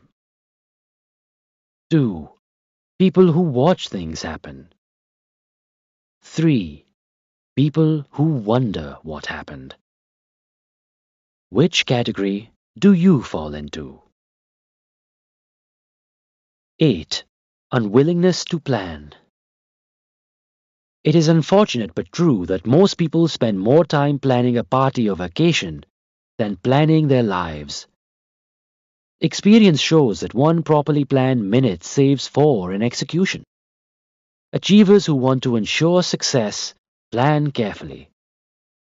They even plan for the unplanned. If you have not planned for the unplanned, that means you have not planned properly. A good general or executive will always have Plan A, Plan B, Plan C, Plan D. Why? Are they planning to fail? Absolutely not. They are planning to succeed regardless of the obstacles. If Plan A fails, Plan B picks up, and so on. 9. Unwillingness to prepare. Preparation. Confidence comes from preparation, which is nothing but planning and practicing. Winners put pressure on themselves. That is the pressure of preparing, and not worrying about winning. If we practice poorly, we play poorly, because we play as we practice. The difference between success and failure is the difference between doing exactly right and almost right. A complete mental and physical preparation is the result of sacrifice and self-discipline. It is easy to be average, but tough to be the best. No wonder the average person chooses the easy way, lives a life of mediocrity. Preparation is the necessary edge to succeed in any field. Preparation equals purpose plus principle plus planning plus practice plus perseverance plus patience plus pride. Preparation leads to confidence. Preparation means tolerating failure but never accepting it. It means having the courage to face defeat without feeling defeated. Being disappointed without being discouraged. Preparation means learning from our mistakes. There is nothing wrong with making mistakes. We all do. A fool is one who makes the same mistake twice. A person who makes a mistake and doesn't correct it commits a bigger one. The best way to handle a mistake is to admit to it quickly, not dwell on it, learn from it, never repeat it, not make excuses. Pressure comes from being unprepared. There is no substitute for preparation, practice, and hard work. Desire and wishful thinking won't do it. Only preparation will give you the competitive edge. Pressure can paralyze you if you are not prepared, or propel you to new heights if you are well prepared. Just as water gravitates to its own path, success gravitates to those who are prepared. Weak efforts get weak results.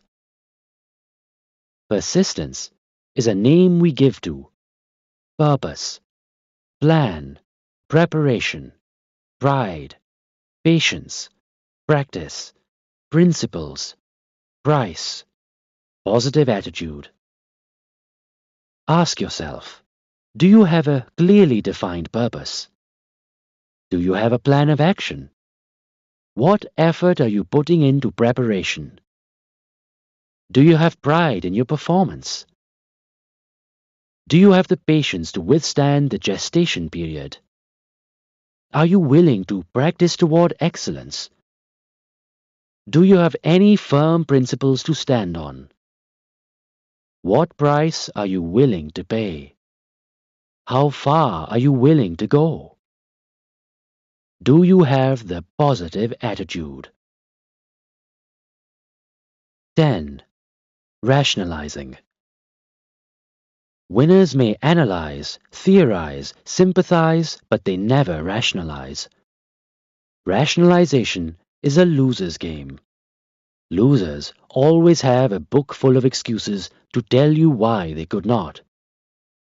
We hear excuses like, I'm unlucky, I'm born under the wrong stars, I'm too young, I'm too old, I'm handicapped, I'm not smart enough, I'm not educated, I'm not good looking, I don't have contacts, I don't have enough money, I don't have enough time, the economy is bad, if only I didn't have a family, if only I had the opportunity, if only I had married right. The list can go on and on. There are two things that determine whether a person is a success: reasons and results. Reasons don't count, but results do. How they catch monkeys in India. Monkey hunters use a box with an opening at the top, big enough for the monkey to slide his hand inside. Inside the box are nuts. The monkey grabs the nuts, and now his hand becomes a fist. The monkey tries to get his hand out, but the opening is only big enough for the hand to slide, but not big enough for the fist. Now the monkey has a choice: either to let go of the nuts and be free forever, or hang on to the nuts and get caught. Guess what it picks every time? You guessed it. He hangs on to the nuts and gets caught.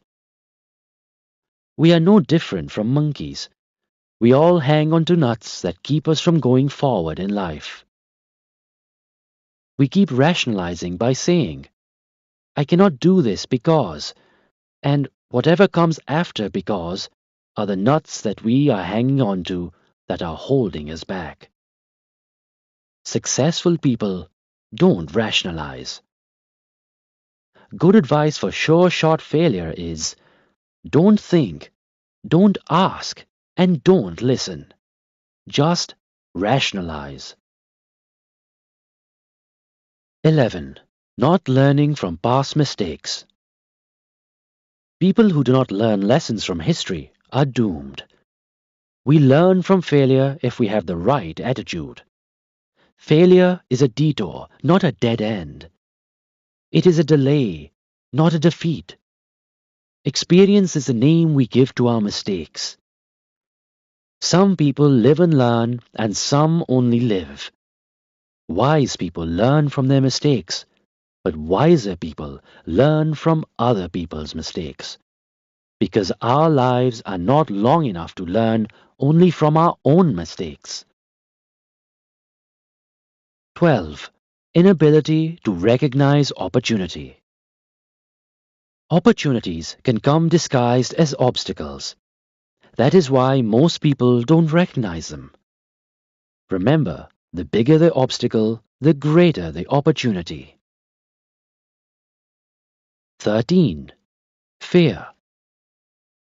Fear can be real or imaginary. Fear makes people do strange things. It primarily comes from a lack of understanding. To live in fear is to live in an emotional prison. Fear paralyzes and immobilizes people. Fear results in insecurity, lack of confidence, and procrastination. Fear destroys our potential and ability. We cannot think straight. Fear ruins relationships and health. Some common fears are fear of failing, fear of the unknown, fear of being unprepared, fear of making the wrong decision, fear of rejection. Some fears can be described, others can only be felt. Fear leads to anxiety, which in turn leads to irrational thinking. And this actually sabotages our ability to solve the problem. The normal response to fear is escape. Escape puts us in a comfort zone and reduces the impact of fear temporarily, while the cause remains. Imaginary fears magnify the problem. Fear can get out of hand and destroy happiness and relationships. Think of fear as meaning false evidence appearing real. Fear of failure is often worse than failure itself. Failure is not the worst thing that can happen to someone. People who don't try have failed even before attempting. When infants learn to walk, they keep falling. But to them, it is not failing, it is learning. If they become disheartened, they would never walk. 14. Inability to use talent. Albert Einstein said, "I think I used about 25% of my intellectual capacity during my life." According to William James, human beings use only 10 to 12% of their potential. The saddest part of most people's lives is that they die with the music still in them. They haven't lived life while alive. They rust out rather than wear out. I would rather wear out than rust out. The saddest words in life are, "I should have." Rusting out is not to be confused with patience. Patience is a conscious decision. It is active and involves perseverance and persistence. Rusting out is idleness and passivity.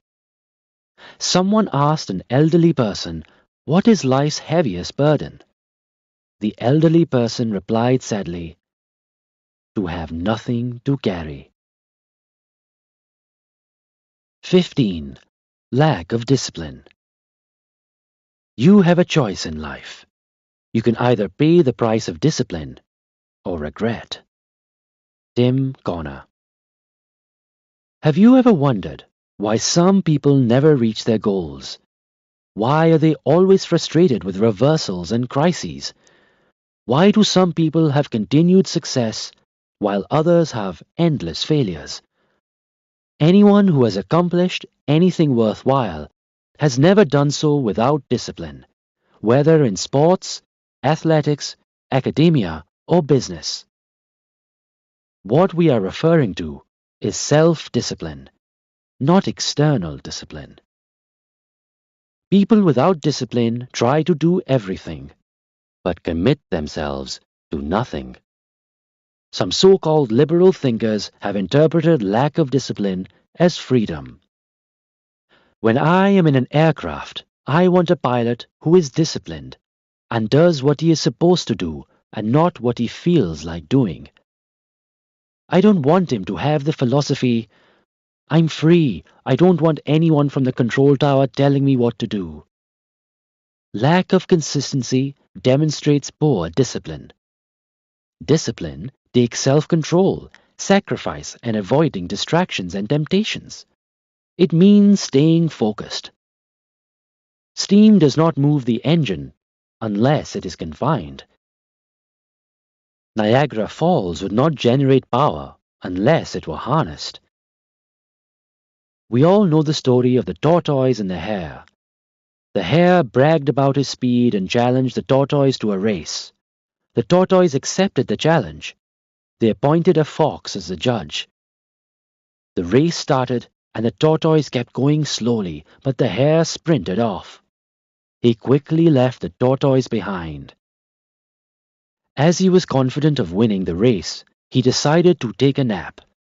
By the time he woke up, remembered the race, and resumed running, the tortoise had already reached the finish line and won.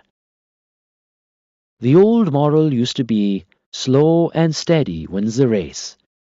But if we go a little deeper, the meaning changes to the fact that even though the tortoise was not fast, the hare was overconfident and lacked self-discipline. Consistency takes discipline and is more important than erratic effort. Discipline and regret are both painful. Most people have a choice between the two. Guess which is more painful? Obviously, regret. Generally, children brought up with excessive freedom and a lack of discipline grow up not respecting themselves, their parents, or society, and have a hard time accepting responsibility. 16. Low self-esteem. Low self-esteem is a lack of self-respect and self-worth. Low self-esteem leads to self-doubt. It leads to abuse of oneself and others. Ego takes the driver's seat. Decisions are taken more to satisfy the ego than to accomplish anything worthwhile. People with low self-esteem are constantly looking for identity. They are trying to find themselves, not realizing that oneself is not to be found, but to be created. Idleness and laziness are consequences of low self-esteem, and so is making excuses. Idleness is like rust that eats into the most brilliant metal. 17. Lack of knowledge. 60 years ago, I knew everything. Now I know nothing. Education is a progressive discovery of our own ignorance. Will Durant. The first step towards knowledge is awareness of areas of ignorance. The more knowledge a person gets, the more he realizes what areas he is ignorant in. A person who thinks he knows everything has the most to learn. Ignorant people don't know they are ignorant. They don't know that they don't know. In fact, more than ignorance, the bigger problem is the illusion of knowledge. Because when you think you know something, but don't, your decision-making will be flawed. 18. Fatalistic attitude. A fatalistic attitude prevents people from accepting responsibility. People with fatalistic attitudes attribute success and failure to luck. They resign themselves to their fate. They accept the predestined future written in the horoscope or stars. They believe that regardless of their effort, whatever has to happen will happen. Hence, they never put in any effort, and complacency becomes a way of life. People with a fatalistic attitude wait for things to happen rather than making them happen. Success is a matter of luck. Ask any failure. Weak-minded people fall easy prey to fortune-tellers, horoscopes, and self-proclaimed God-men who are sometimes con-men. They become superstitious and ritualistic. Some people consider a rabbit's foot lucky. But it wasn't lucky for the rabbit, was it? If you want to fail, believe in luck. If you want to succeed, believe in the principle of cause and effect, and you will create your own luck. As Samuel Goldwyn said, "The harder I work, the luckier I get." Some people think they are just unlucky. They count on luck to deliver rather than their own efforts, not realizing luck favors the prepared. Hence, whatever they do, they go unprepared, attempt half-heartedly, and say things like, "I will give it a try. I will see if it works. I will give it a shot. I have nothing to lose. I haven't put much into it anyway."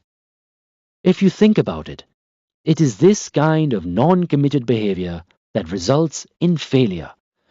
Attempting half-heartedly is like expecting failure and achieving it. Effort does it. A man bought a racehorse and put him in a barn with a big sign, "The fastest horse in the world." The owner didn't exercise the horse nor train it to keep it in good shape. He entered the horse in a race and it came last. The owner quickly changed the sign to "The fastest world for the horse." By inaction or not doing what should be done, people fail and they blame luck. Life without vision, courage and depth is simply a blind experience. Small, lazy, and weak minds always take the easiest way, the path of least resistance. Ask an athlete how he feels after a good workout. He will tell you that he feels spent. If he doesn't feel that way, it means he hasn't worked out to his maximum ability. Losers think life is unfair. They think only of their bad breaks. They don't consider that the person who is prepared and playing well still got the same bad breaks but overcame them. That is the difference. The winner's threshold for tolerating pain becomes higher because in the end he is not training just for the game, but for his character. Luck favors those who help themselves. A flood was threatening a small town and everyone was leaving for safe ground except for one man who said, "God will save me. I have faith." As the water level rose, a jeep came to rescue him. The man refused, saying, "God will save me. I have faith." As the water level rose further, he went up to the second story of his house, and a boat came to help him. Again he refused to go, saying, "God will save me. I have faith." The water kept rising and the man climbed on to the roof. A helicopter came to rescue him, but he said, "God will save me. I have faith." Well, finally he drowned. When he reached his maker, he angrily questioned, "I had complete faith in you. Why did you ignore my prayers and let me drown?" The Lord replied, "Who do you think sent you the jeep, the boat, and the helicopter?" What is the moral of the story? He not only did not act to help himself, but even rejected the help that came his way. The above story is a clear example of fatalistic behavior, which is prevalent in most failures. The only way to overcome a fatalistic attitude is to accept responsibility and believe in the law of cause and effect rather than luck. It takes action, preparation and planning rather than waiting, wondering and wishing to accomplish any goal in life. Luck shines on the deserving. Alexander Graham Bell was desperately trying to invent a hearing aid for his partially deaf wife. He failed at inventing a hearing aid, but in the process discovered the principles of the telephone. You wouldn't call someone like that lucky, would you?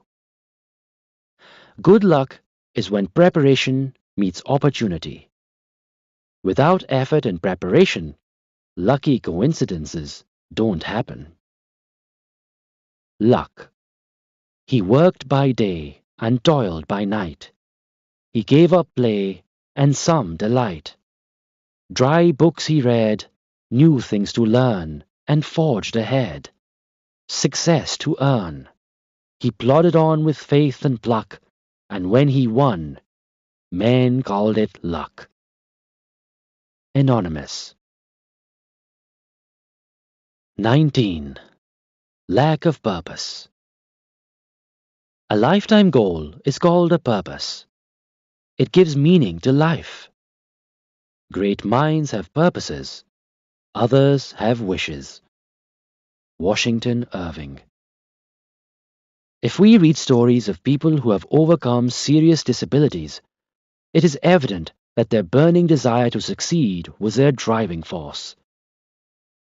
They had a purpose in life. They wanted to prove to themselves that they could succeed in spite of all odds, and they did. Desire is what made a paralytic Wilma Rudolph the fastest woman on the track at the 1960 Olympics, winning 3 gold medals. When people lack purpose and direction, they are unable to see opportunity. If a person has a desire to accomplish something, knows the destination, moves in that direction, focused with dedication and the discipline required, then success will follow. But if you don't have purpose and direction, it doesn't matter what else you have. You won't succeed. 20. Lack of courage. Courage is not an absence of fear, but the overcoming of fear. Character, justice and integrity without courage is ineffective, whereas courage without character is oppression. When our minds are filled with courage, we forget our fears and overcome obstacles.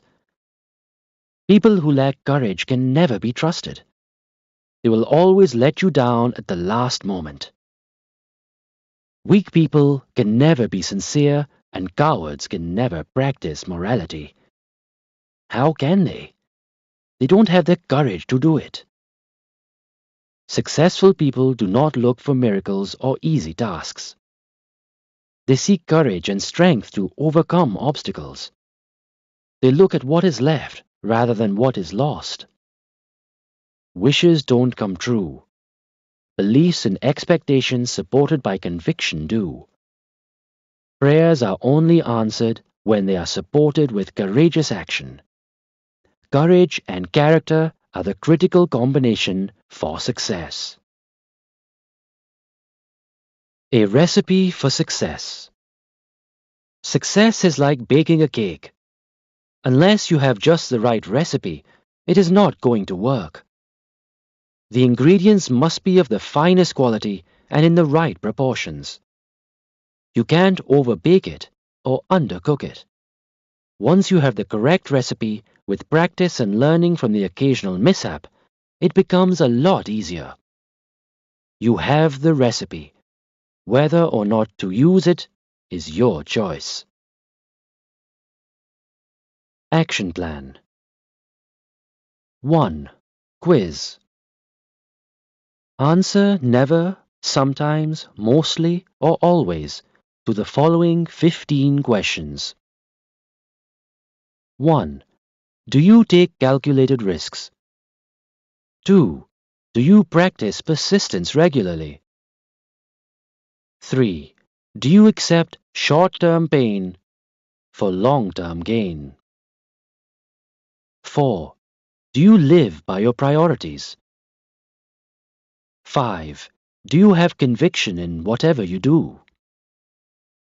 6. Do you plan and prepare whatever you do?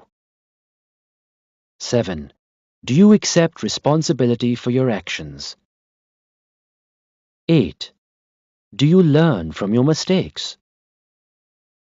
9. Do you manage to overcome fear? 10. Do you use your talent optimally? 11. Do you practice self-discipline? 12. Are you a fatalistic person? 13. Do you feel a strong sense of self-worth? 14. Do you have a specific purpose in life? 15.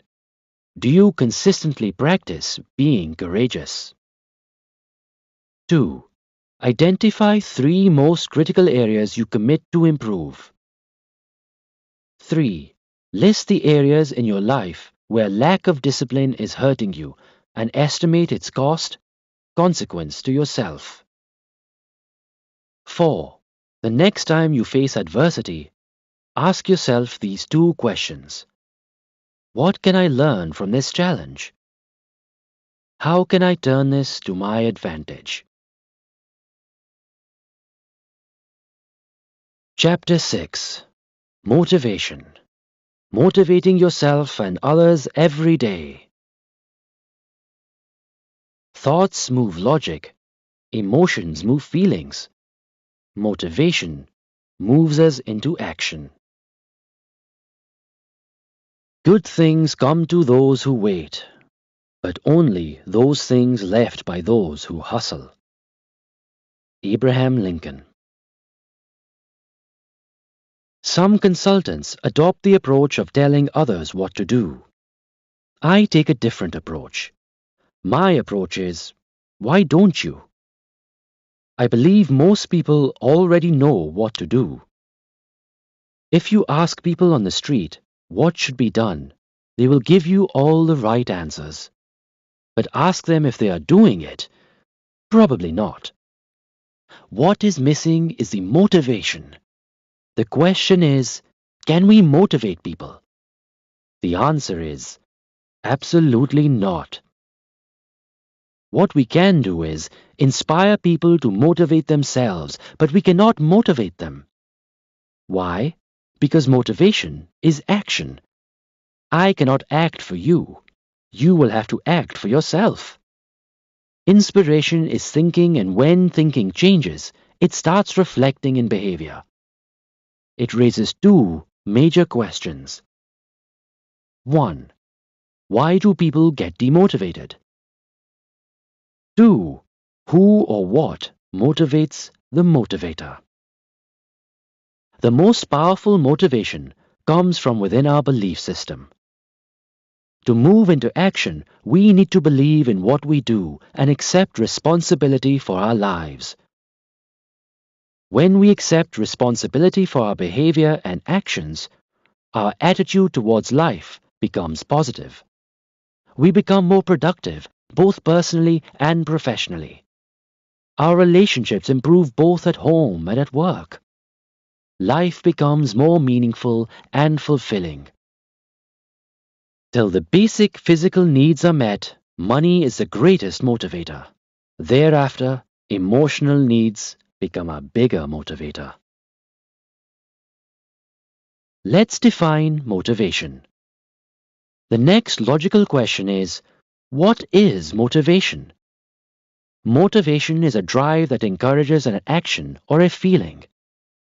To motivate means to encourage and inspire. Motivation can also mean igniting the spark for action. Motivation is powerful. It can persuade, convince, and propel you into action. In other words, motivation can be defined as motive for action. It is a force that can literally change your life. Why do we need to get motivated? Motivation is a driving force in our lives. It comes from a desire to succeed. Without success, there is little pride in life. No enjoyment or excitement at work or at home. Life becomes like a lopsided wheel giving a bumpy ride. The greatest enemy of motivation is complacency. Complacency leads to lack of effort. And when people are complacent, they don't grow because they cannot identify what is needed in their lives. Motivation. How does it work? Once you understand what causes motivation, you can motivate yourself and achieve your goals. And you can inspire others too. Your internal motivation is your drive and attitude. It is contagious. Your attitudes are the key to getting the response you want from others. How does a person stay motivated and focused? One important tool that has been used by athletes for a long time is autosuggestion. Autosuggestions are positive statements made in the present tense and repeated regularly. In other words, it is positive self-talk. For example, let's say you're just starting a new job. Several times each day, you might say to yourself, I feel more and more confident every day. Or let's say your child's behavior irritates you. You might repeat to yourself, I am calm and patient. What is the difference between inspiration and motivation? Inspiration is thinking, and motivation is action. People can be inspired to motivate themselves. An environment can be created that is motivating. In order to inspire people to motivate themselves, we need to understand their needs and wants. What is the greatest motivator? Is it money, recognition, improvement in our quality of life, acceptance by those we love? All of these can be motivating forces. Every behavior comes out of the pain or gain principle. If the pain is greater than the gain, that is a deterrent to action. If the gain is greater than the pain, that is a motivator.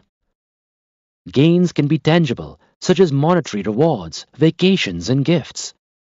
They can also be intangible, emotional, such as recognition, appreciation, sense of achievement, growth, responsibility, sense of fulfillment, self-worth, accomplishment, and belief. Motivation is like fire. Unless you keep adding fuel to it, it dies. Your fuel is your belief in your inner values. When this belief in inner values feeds your motivation becomes long-lasting. External and internal motivation. Motivation is classified into two types: external and internal. External motivation. External motivation comes from outside. Examples of external motivators are money, societal approval, fame or fear. For example, fear of getting spanked by parents or fear of getting fired at work. Fear motivation. A company wanted to set up a pension plan. In order for the plan to be implemented, it needed 100% participation. Everyone signed up except John. The plan made sense and was in the best interest of everyone. John's refusal to sign was the only obstacle. John's supervisor and other co-workers had tried, without success, to persuade him to sign. The owner of the company called John into his office and said, "John, here is a pen and these are the papers for you to sign to enroll into the pension plan. If you don't enroll, you are fired this minute." John signed. The owner asked John why he hadn't signed earlier. John replied, "No one explained the plan quite as clearly as you did." It is not uncommon to see the prey outsmarting the predator, because one is running for its food and the other for its life. Some advantages of fear motivation are: it gets the job done quickly. It prevents losses by meeting deadlines. In the short run, the person's performance may improve. If a ferocious dog is chasing you, you might just break the world record in sprint. Who knows? We learn from history that the pyramids were built by slaves. They had to be constantly watched and reprimanded for non-performance. Some disadvantages of fear motivation are: it is external and it is temporary. Motivation stays, while the motivator stays. When the motivator goes, motivation also goes. In the long haul, it causes stress and impacts performance. People do enough only to comply with and no more. It destroys creativity. People get used to the stick, and then they need a bigger stick. People who do just enough to get by with will never be valuable to any organization. A customer asked an employee, "When did you start working here?" He replied, "Ever since they threatened to fire me." Incentive motivation. External motivation can also take the form of incentives, bonuses, commission, recognition, and so forth. The major advantage of incentive motivation is that it works very well as long as the incentive is strong enough. Think of a donkey with a carrot dangling in front and pulling a cart behind. Incentive motivation will only work if the donkey is hungry enough, the carrot is sweet enough, and the load is light enough. If the combination is missing, incentive motivation will not work. From time to time, you have to let the donkey take a bite of the carrot. Otherwise, it is going to get discouraged.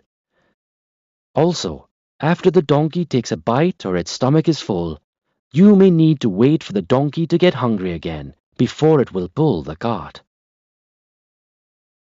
This same cycle is typically seen in our business environment. The moment salespeople meet their quotas, they stop working. This is because their motivation is limited to meeting their quotas. That is external motivation, not internal. A few advantages of incentive motivation are: rewards are tied to results. It may help a marginal performer become a good performer. A few disadvantages of incentive motivation are: you take away the incentive and motivation goes down. After some time, they become used to the incentive and want bigger ones. Many times, it becomes self-destructive. Internal motivation. What's the greatest motivator? The greatest motivator is belief. People will do a lot for money, more for a good leader, but most for a belief. In the United States, Middle East, Far East, anywhere people are willing to die for a belief, for no money. In Thailand, there are groups of people who pierce their cheeks with bamboos without anesthesia. Human rights would call it torture, but they do it voluntarily. In India, there are groups of people who put tall steel rods on their tongues, hooks on their bodies, and they walk on fire. Human rights would call it torture, but they do it voluntarily. What is it? Belief. The most important thing is that belief is the greatest motivator. But remember, a false belief is also a belief. When we believe that we are responsible for our lives and our behavior, our outlook towards life changes for the better. There was a young boy who came regularly to football practice, but never made it to the A team. While he was practicing, his father would sit at the far end of the field waiting for him. For 4 days, the boy didn't show up for practice. The matches had begun, and his team was playing the finals. He showed up for the finals and went up to the coach and said, "Coach, you have always kept me in the reserves and never let me play in the matches. But today, please let me play."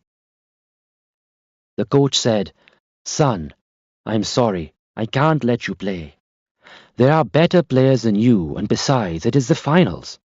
The reputation of the school is at stake, and I cannot take a chance." The boy pleaded, "Coach, I promise I will not let you down. Please let me play." The coach had never seen the boy plead like this before. He said, "Okay, son, go play. But remember, I am going against my better judgment, and the reputation of the school is at stake. Don't let me down." The game started, and the boy played like a ball on fire. Every time he got the ball, he shot a goal. Needless to say, he was the star of the game, and his team won. When the game finished, the coach went up to him and said, "Son, how could I have been so wrong in my life? I have never seen you play like this before, and I don't think you've played like this before either. What happened? How did you play this way today?" The boy replied, "Coach, my father is watching me today." The coach turned around and looked at the place where the boy's father used to sit. There was only an empty bench. He said, "Son, your father used to sit there when you came for practice, but I don't see anyone there today." The boy replied, "Coach, there is something I never told you. My father was blind. Just 4 days ago, he died. Today is the first day he is watching me from above." What motivated the boy? It was his belief. Internal motivation is the inner gratification, not for success or winning, but for the fulfillment that comes from having done something. It is a feeling of accomplishment, rather than just achieving a goal. Reaching an unworthy goal does not produce a gratifying feeling. Internal motivation is lasting, because it comes from within and translates into self-motivation. Motivation needs to be identified and constantly strengthened to succeed. Write down your goals. Keep them in front of you and read them morning and evening. Internal motivation comes from within. Some of the important internal motivators are a sense of responsibility, accountability, ownership, pride in performance, etc. Appreciation has been considered to be a great motivator. Why is that? Because it makes a person feel good. When they feel good, their self-esteem goes up. When their self-esteem goes up, they feel motivated. It is external because it originates from outside, though its manifestations, feelings, are internal to the receiver. Pride in performance is an internal motivator. At the end of the day, the person feels good because he has done a great job. Even if no one appreciates, he still feels good. In contrast, if a person does not do a good job, even if you appreciate them, they still don't feel good. Our objective really is to inculcate internal motivators.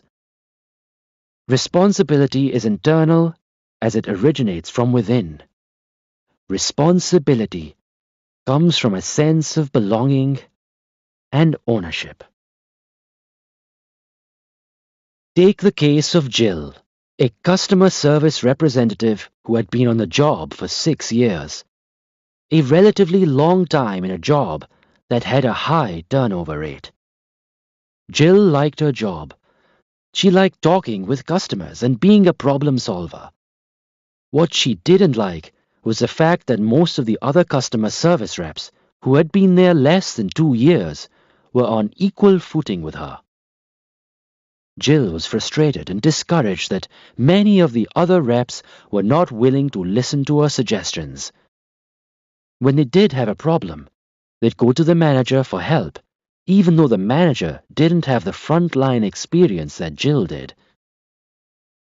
The manager began to notice that while Jill's performance wasn't bad, it wasn't as good as it had been, and Jill no longer seemed to be happy with her job.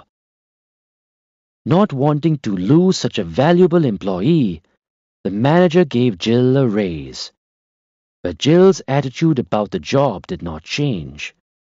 While more money is always nice, what Jill was looking for was respect. When the manager finally spent some time talking with Jill and discovering the source of her dissatisfaction, the manager gave Jill the title of supervisor and told the other reps that all problems were to go through Jill. Jill's increased responsibility fueled her need for respect, and her performance immediately improved. Monetary rewards are temporary and short-lived. They are not gratifying in the long run. In contrast, seeing an idea being implemented can be emotionally gratifying by itself. People feel that they are not being treated like objects. They feel part of a worthwhile team. The reward of doing the right thing is motivating by itself.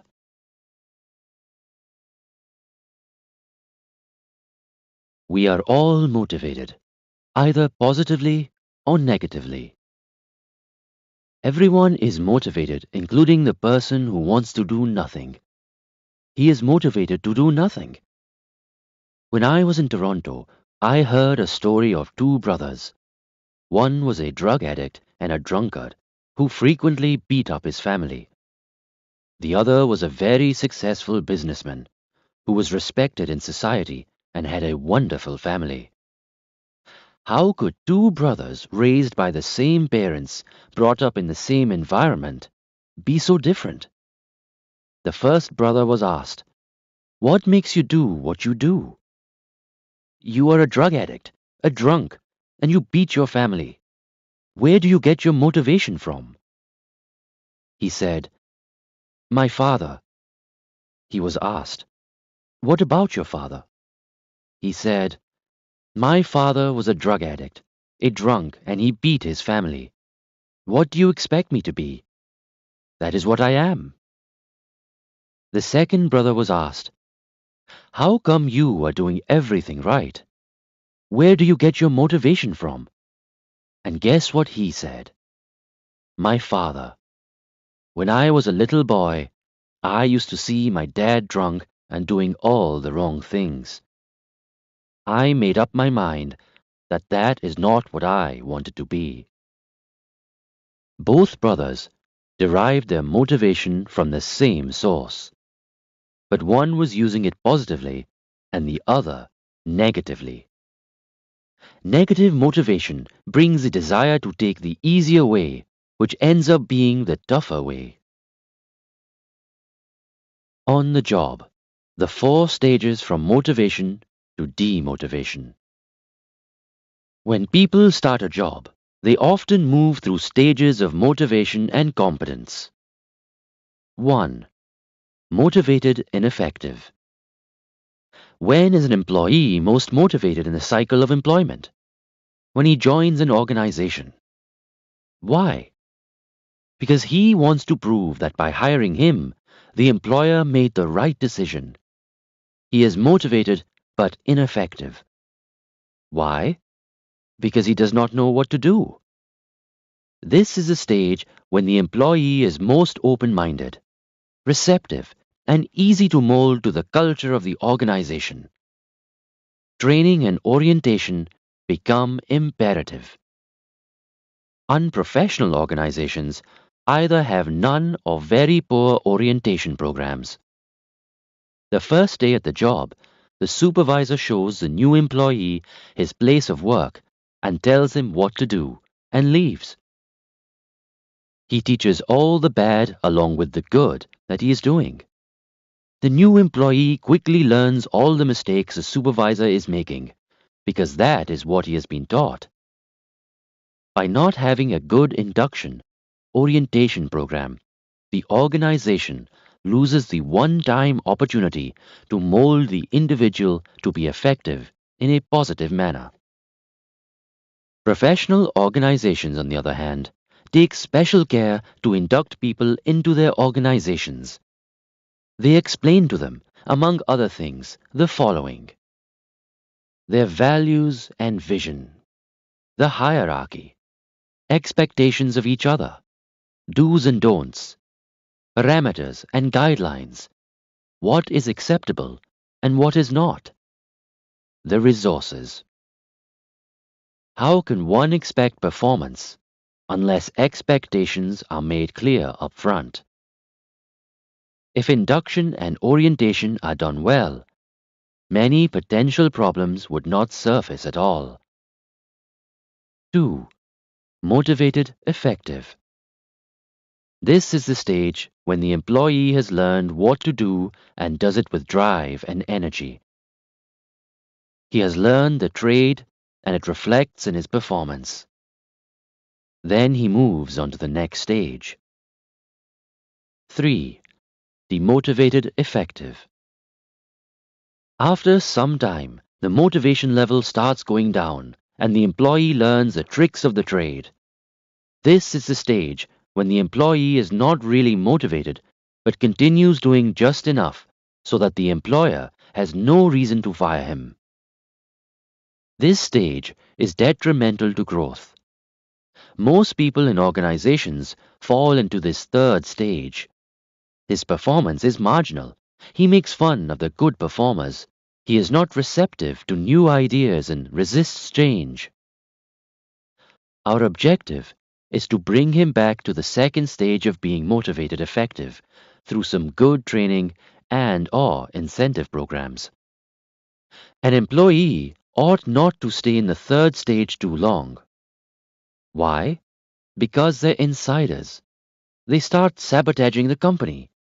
It is not uncommon that many organizations get destroyed because of sabotage from inside rather than competition from outside. They start spreading the negativity all around and demoralizing others. From here, either they are brought back to the second stage, which is being motivated and effective, or they automatically move into the fourth stage, which is demotivated and ineffective. 4. Demotivated ineffective. At this stage, the employer does not have much choice but to fire the employee, which may be the most appropriate thing to do anyway. Remember, employers want the same thing as employees do. They want to succeed and improve business, and if employees help in this objective, then they make themselves valuable and grow. Demotivating factors. Why do people get demotivated? Two major reasons. Negative thinking or negative environment. Negative thinking could relate to the individual, whereas a negative environment can be further divided into two, either physical or emotional. Example, physical could be phone does not work, computers don't work, nothing works. How do I work? Emotional could be people-related matters. Some of the other demotivating factors are lack of training, unfair, negative, public criticism, rewarding the non-performers, which can be demotivating for the performers, failure or fear of failure, playing favorites, nepotism, success, which leads to complacence, lack of measurable objectives, lack of appreciation or feeling of belonging, too much or too little work, low self-esteem, lack of priorities, negative self-talk, hostile environment, office politics, unfair treatment, poor standards, lack of quality consciousness, too much change too fast, responsibility without authority, too much job security, insecurity, hypocritical or incompetent supervisor, lack of clarity of roles and goals, lack of challenge or a feeling of being underutilized. The above is only a partial list. There are some factors which are such that not having them could be demotivating, but having them may not necessarily be motivating. Example, one of my clients did not have a cafeteria at his facility. Everybody kept complaining and felt demotivated because of that reason. My client organized to put one in place to overcome the reason for demotivation. Interestingly, the motivation or demotivation level didn't change. What does it show? Not having was demotivating, but having didn't motivate the people either. The repetitive nature of work is demotivating. It is a common belief that the repetitive nature of work is demotivating. Is it really so? I don't think so. What brings demotivation is not the repetitive nature of work, but 1. Feeling of being underutilized, and 2. Lack of challenge. Example, a mother cooks meals for her family for 50 to 60 years and is still motivated to cook and feed the family with the same enthusiasm. Why? Because she never feels underutilized. And 2, she always wants to outperform herself and make a more delicious meal for her family. In fact, every time she cooks, she is motivated. A person who has no aspiration and is contented with status quo may not really be a motivated person. Such satisfaction may lead to complacence. Motivation brings excitement, and excitement does not come unless there is commitment. Whenever we think of motivation, what is the first thing that comes to mind? Give them money. They will get motivated. At least for some time, they will get motivated. But so long as you have demotivating factors present in your organization, you can give all the money you want, and they will take it too. They'll never refuse your money, but even after taking your money, they will still be demotivated. Hence, many a times the greatest motivator is to remove the demotivating factors. Motivators. What we really want to accomplish is self-motivation. When people do things for their own reasons and not yours, that becomes lasting motivation. Remember, the greatest motivator is belief. We have to inculcate in ourselves the belief that we are responsible for our actions and behavior. When people accept responsibility, everything improves. Quality, productivity, relationships, and teamwork. A few steps to inspire others to motivate themselves are: give recognition, give respect, make work interesting, be a good listener, encourage goal setting, provide opportunities for growth, provide training, throw a challenge, help, but don't do for others what they should do for themselves. Conclusion. People do things for their own reasons, not yours.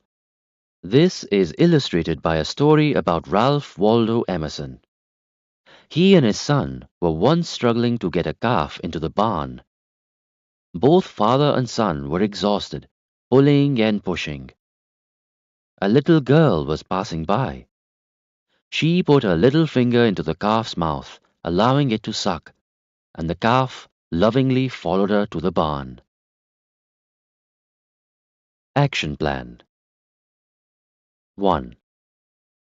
List 3 areas of training that will help develop a sense of pride. 2. List 3 non-financial ways to reward performance that you will put into practice. 3. List 3 areas to improve your induction orientation. 4. Identify and list 3 things you would do to become a positive role model. 5. Identify and list 3 demotivating factors present in your organization or department, and how you plan to overcome them. Chapter 7. Self-esteem. Identify positive and negative behaviors. Every time we do something good, we rise a little bit in our own eyes, and the reverse is just as true. A beggar was sitting at a train station with a bowl full of pencils. A young executive passed by and dropped $1 into the bowl, but didn't take any pencils.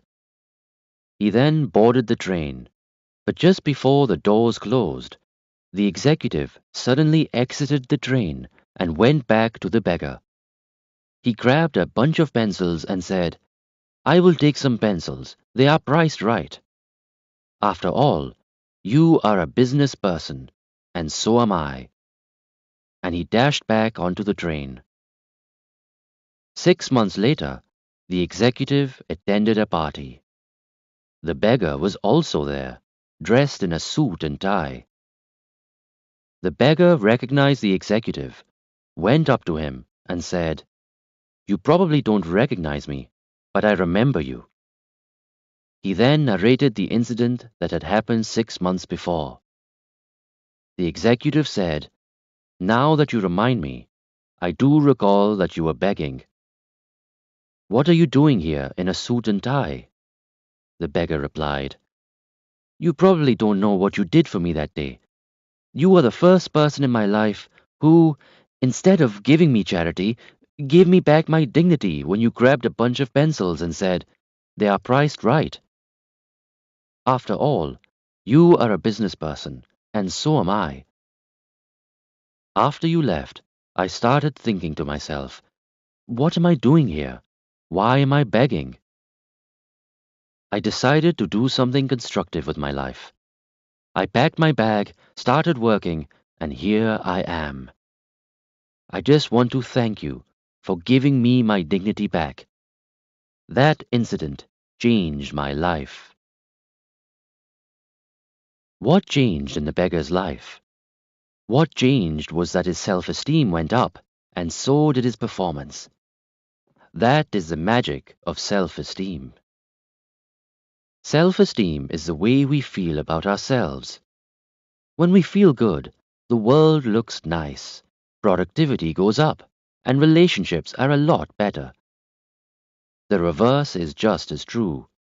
Self-image is the way we see ourselves. Our opinion of ourselves critically influences everything, in every walk of life. High self-esteem is driven by self-acceptance and self-worth, whereas low self-esteem is driven by fear and self-doubt. Self-esteem comes from recognizing and accepting your self-worth. Acceptance of self-worth makes a person feel secure internally. They feel anchored. They are at peace with themselves and are poised. They are internally driven because they get their validations from inside. They don't have to prove anything to anyone. Internal validation does not mean being egoistic. It means I accept myself the way I am, with my pluses and minuses. I am at peace with myself. It does not mean that I am proud of my mistakes, or I am complacent, or I don't want to change. It only means I am not perfect. I make mistakes.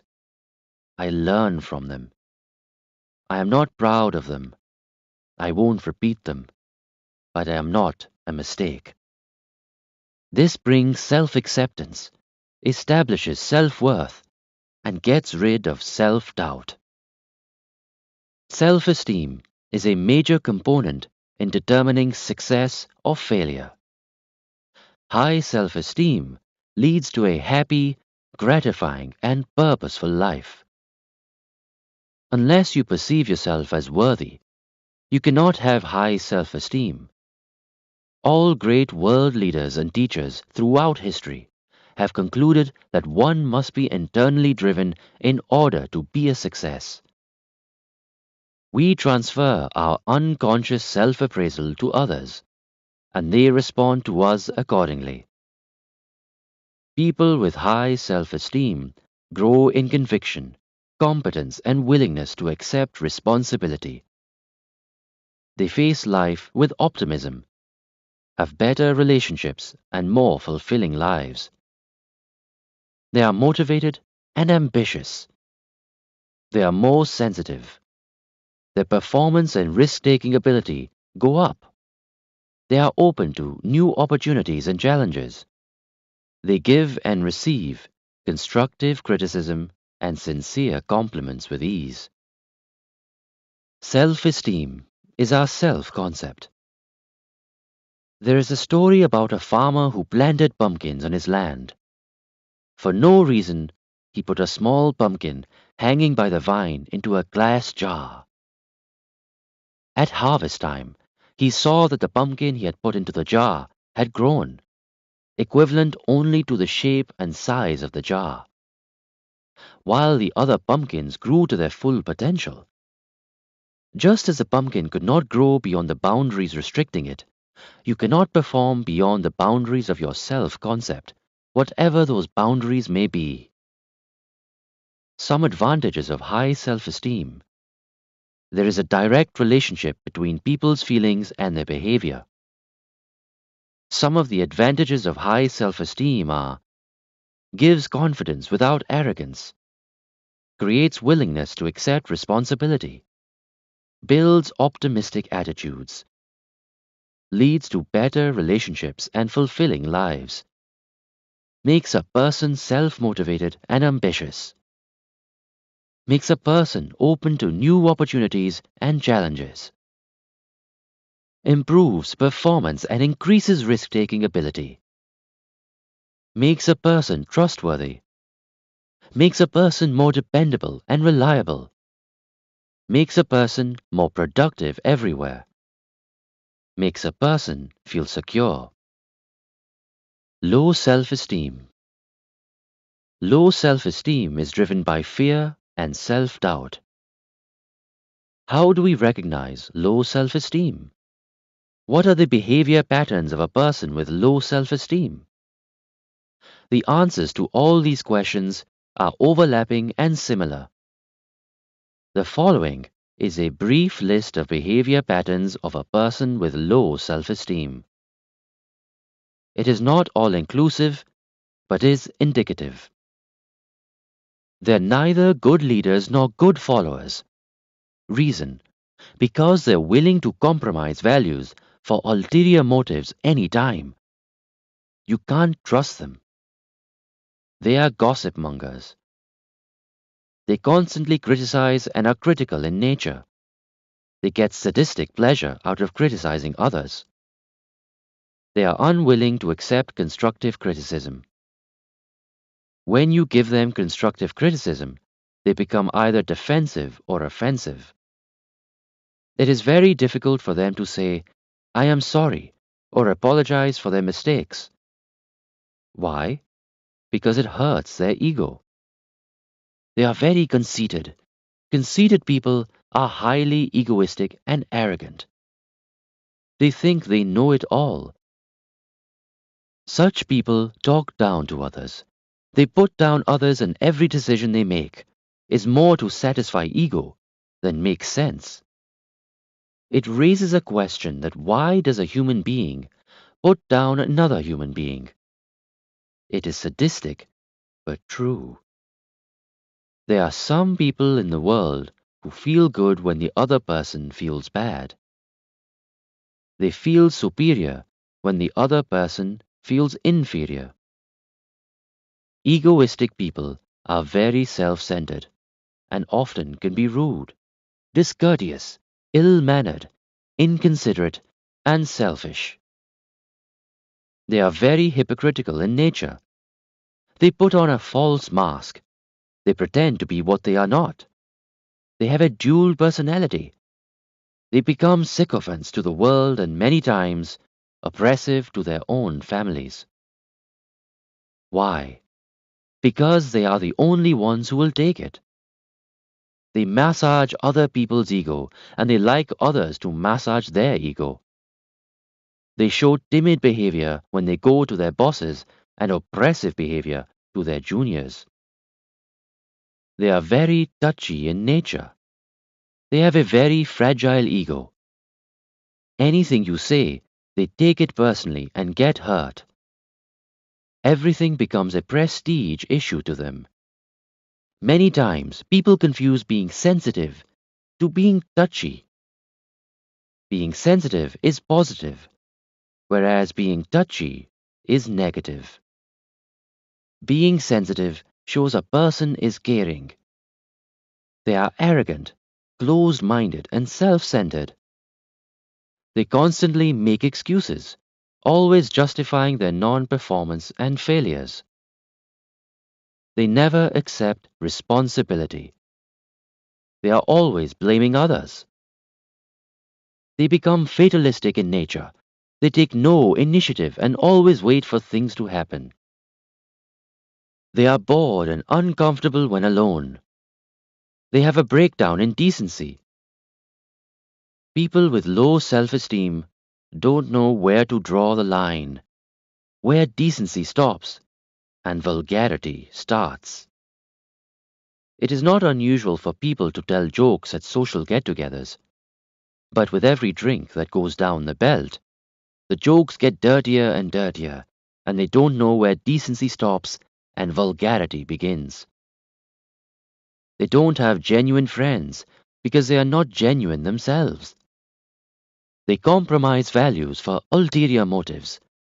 They manipulate people by making false promises for selfish reasons.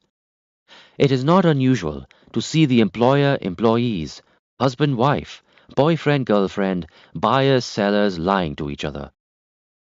When a person makes a sale by telling lies and does not keep his commitment, what happens to his credibility? It is lost. Their behavior is inconsistent and erratic. They swing from one end of the pendulum to another. They may be all sugar and honey today, but the same people may be out to cut your throat tomorrow. They are imbalanced. People with low self-esteem are generally difficult to work with and work for. They tear down others to get a feeling of superiority.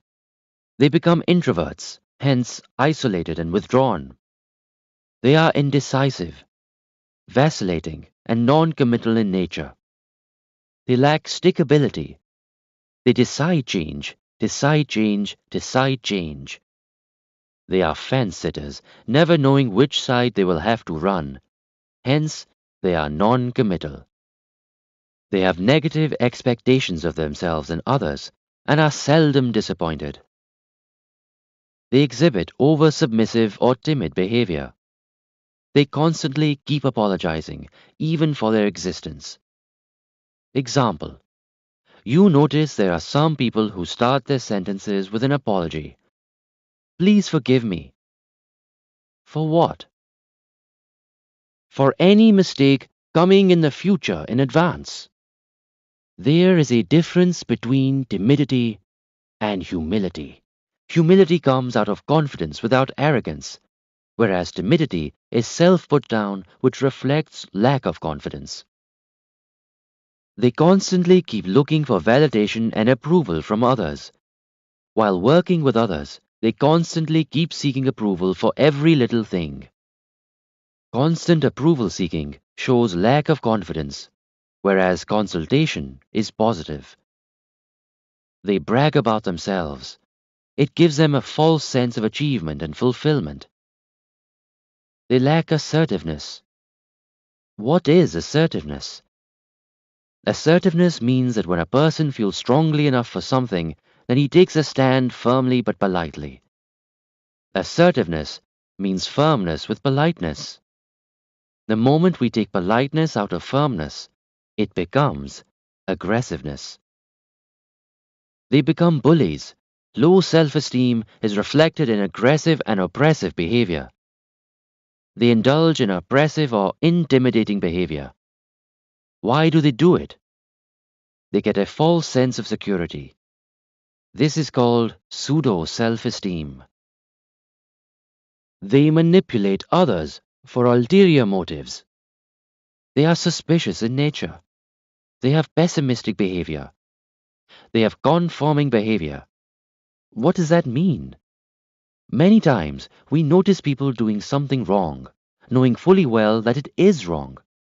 You ask them, why are you doing this? Their answer is, I don't know. Everybody else is doing it. That's why I am doing it. Knowing well what they're doing is wrong, they still go along to get along. Why? Because their group gives them identity. They have no identity of their own. They are looking for acceptance or validation from outside because they lack self-confidence. They try to keep up with the Joneses. When people buy houses, cars, and other possessions and participate in activities to impress others, they often spend money they haven't earned and buy things they don't need or like. All of this is an attempt to impress others whom they don't even necessarily like or admire. They exhibit attention-seeking or non-conforming behavior. In order to gain attention, People with poor self-esteem might do senseless things just to stand out and be noticed. They get a kick and a sense of importance from perversion. Some people choose to do wrong and be wrong just to be different and gain attention. Examples are people who brag excessively, the bullies, clowns, people who dress outrageously, and so forth. Attention-seeking behavior is visible more so today than earlier because of a new breed of people called nouveau riche. What is nouveau riche? Nouveau riche are a breed of people who have made new money. What is wrong with new money? Nothing wrong. But nouveau riche is never taken as a compliment. They have made money all right, but values don't exist. And somehow, the nouveau riche person's behavior is telling the world, look at me, I've arrived. You can't afford to avoid me anymore. They're looking for validation. They are indecisive and do not accept responsibility. Lack of courage and fear of criticism lead to indecisive behavior. They become rebellious against authority. I make a distinction between rebelling out of the courage of one's convictions and rebelling because of poor self-esteem. All the great world leaders, such as Mahatma Gandhi, Martin Luther King, and Abraham Lincoln, were rebels. They rebelled against authority out of the courage of their convictions. A person with low self-esteem rebels against authority just because it is authority, even when the authority is right. They lack a sense of direction and have a non-caring attitude. They have a hard time giving or receiving compliments. In giving, they feel they might be misconstrued, and in receiving, they feel they are undeserving. Feeling unworthy is not humility. It shows lack of self-worth.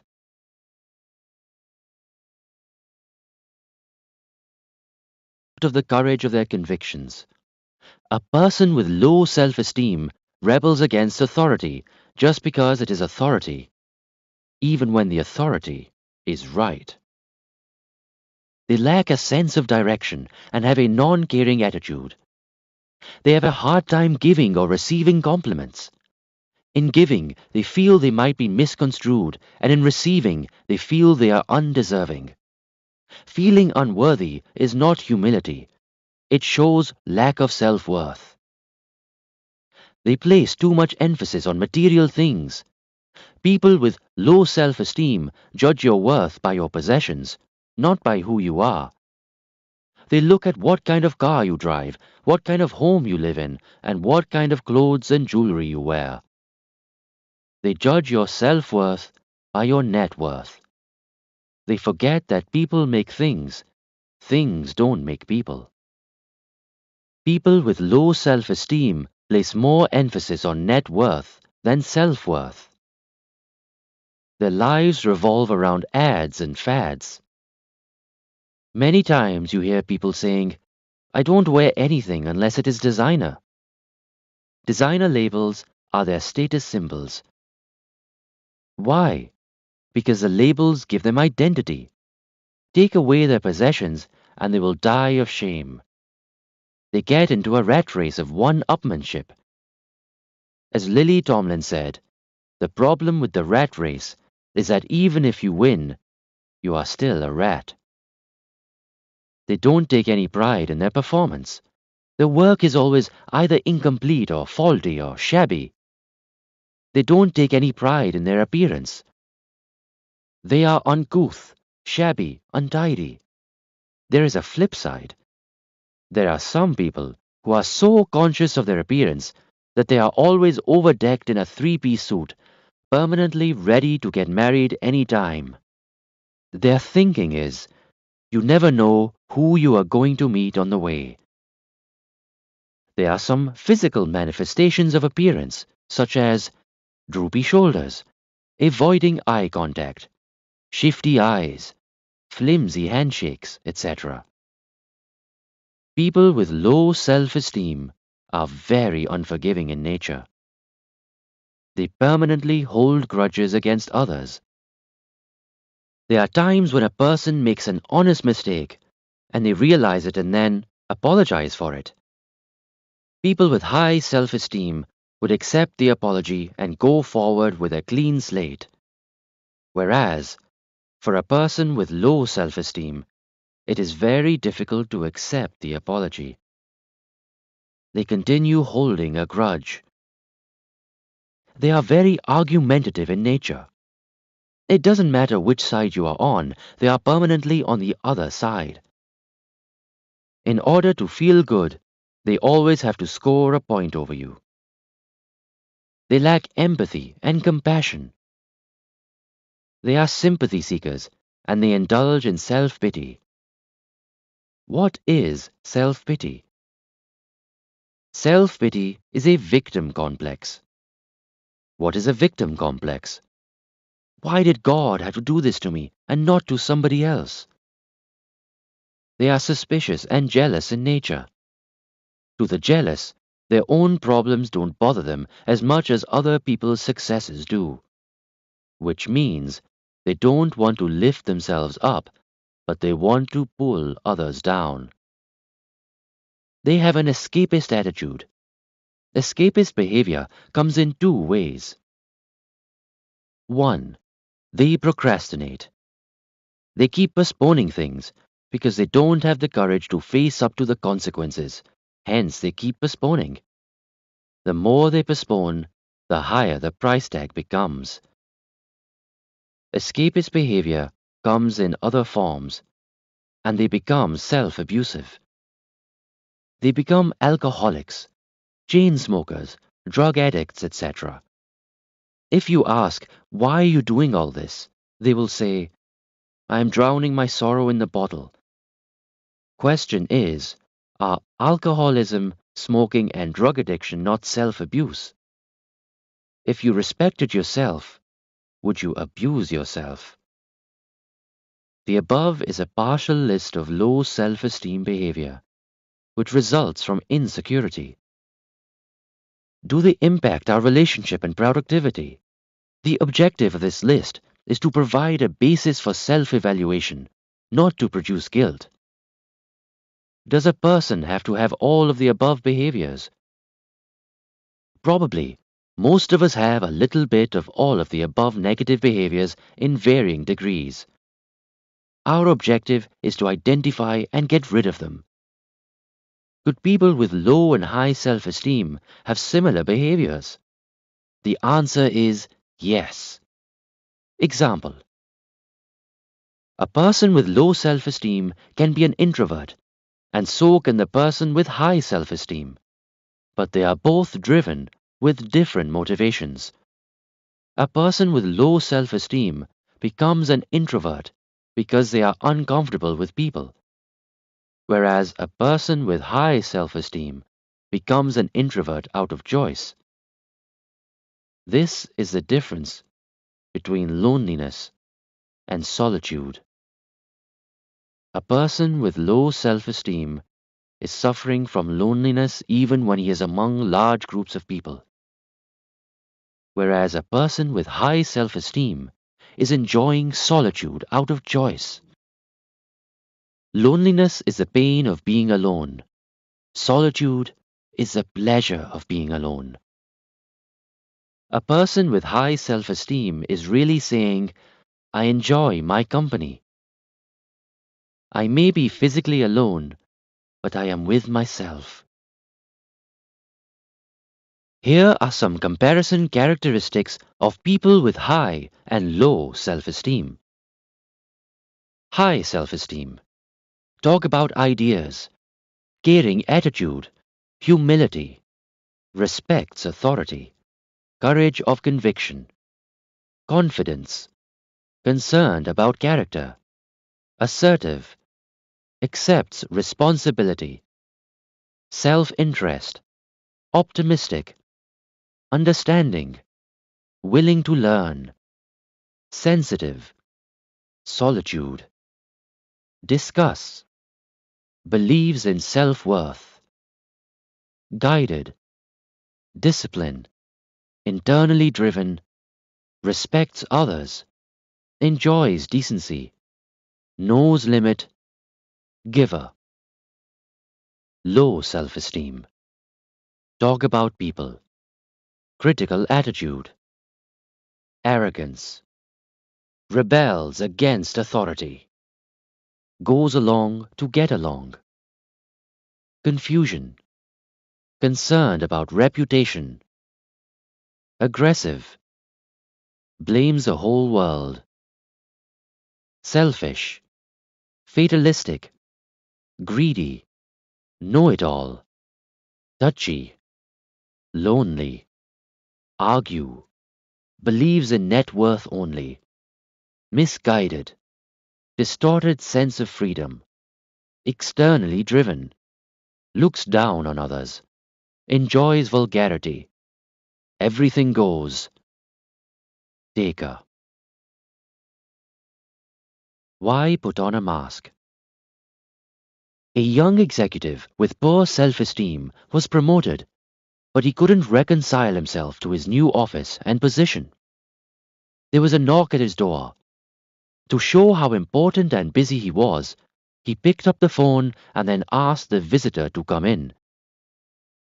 As the man waited for the executive kept talking on the phone, nodding and saying, "No problem, I can handle that." After a few minutes, he hung up and asked the visitor what he could do for him. The man replied, "Sir, I'm here to connect your phone." What is the message? Why pretend? What are we trying to prove? What do we want to accomplish?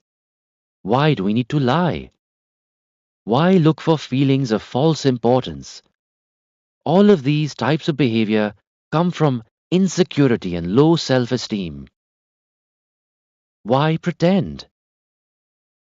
Our character can be judged by everything we do or like. Our character is revealed by the company we keep or avoid, how we treat others, especially our subordinates, the elderly and the disabled, the books we read, the music we listen to, the movies we watch, the kind of jokes we tell or laugh at. Every action of ours gives us away anyway, so why pretend? Self-esteem, positive or negative, can be revealed by the following. Positive self-esteem.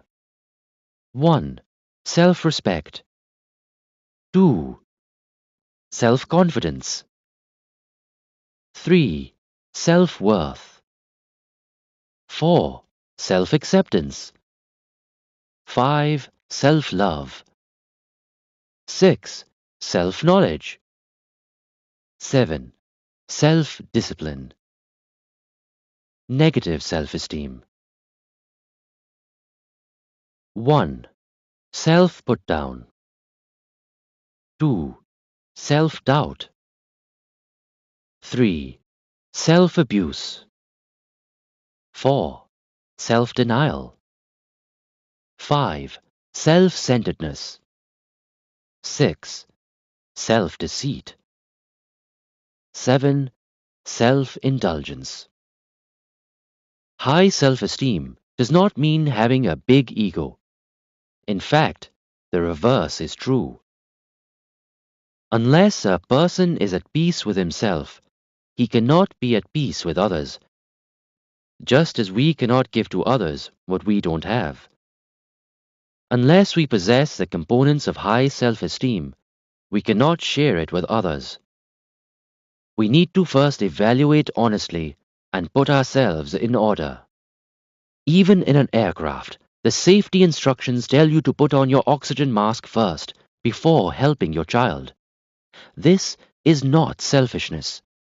In order to support others physically and emotionally, one needs to be strong both physically and emotionally. Action plan. I commit to 1. Having listened to this chapter, please identify 3 areas where you need improvement and shall make a commitment to improve consciously for 30 days. 2. List 3 weaknesses I will get rid of. Chapter 8.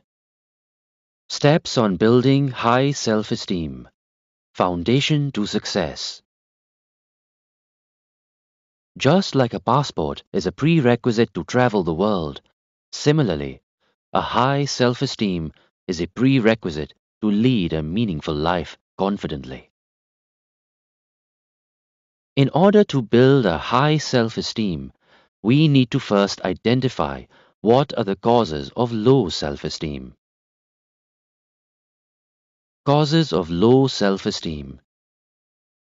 We start forming our self-esteem, positive or negative, from the day we are born.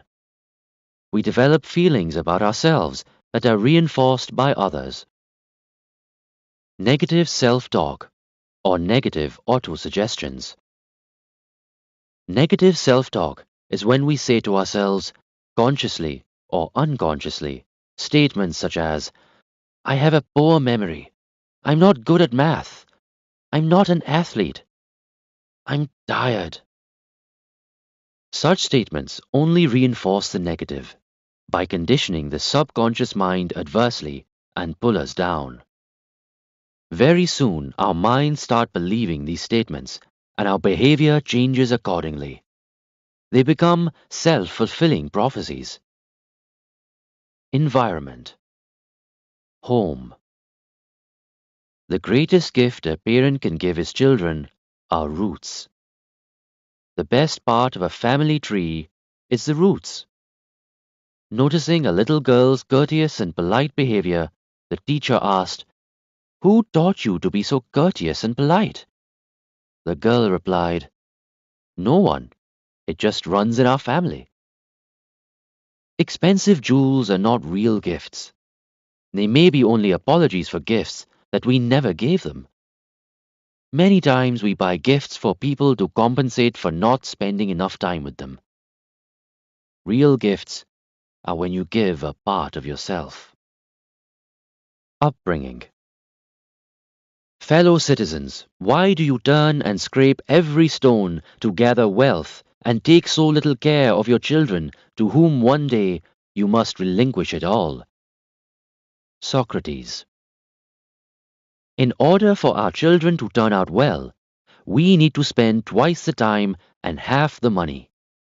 It is less painful to learn in youth than to be ignorant as adults. Parents with high self-esteem inculcate confidence and high self-esteem in their children by giving them positive beliefs and values.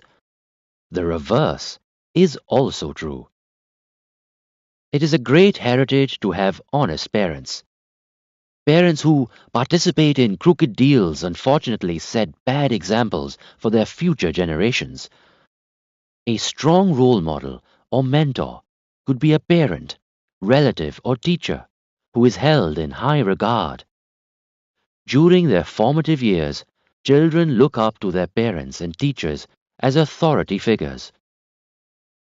Even as adults, we look to our supervisors and managers as role models. Little eyes upon you. There are little eyes upon you, and they're watching night and day. There are little ears that quickly take in every word you say. There are little hands, all eager to do anything you do. And a little boy who's dreaming of the day he'll be like you. You're the little fellow's idol. You're the wisest of the wise. In his little mind about you, no suspicions ever rise. He believes in you devoutly, holds all that you say and do. He will say and do, in your way, when he's grown up like you. There's a wide-eyed little fellow who believes you're always right, and his eyes are always opened, and he watches day and night. You are setting an example every day in all you do for the little boy who's waiting to grow up to be like you. What makes a child delinquent? Teach him to put a price tag on everything, and he will put his integrity for sale. Teach him never to take a stand, and then he will fall for anything.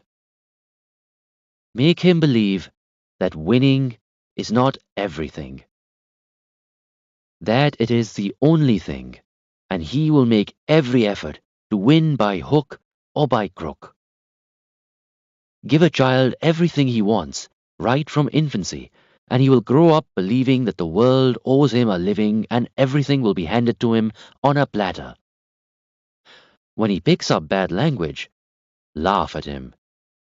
This will make him think he is cute. Don't ever give him any moral or ethical values.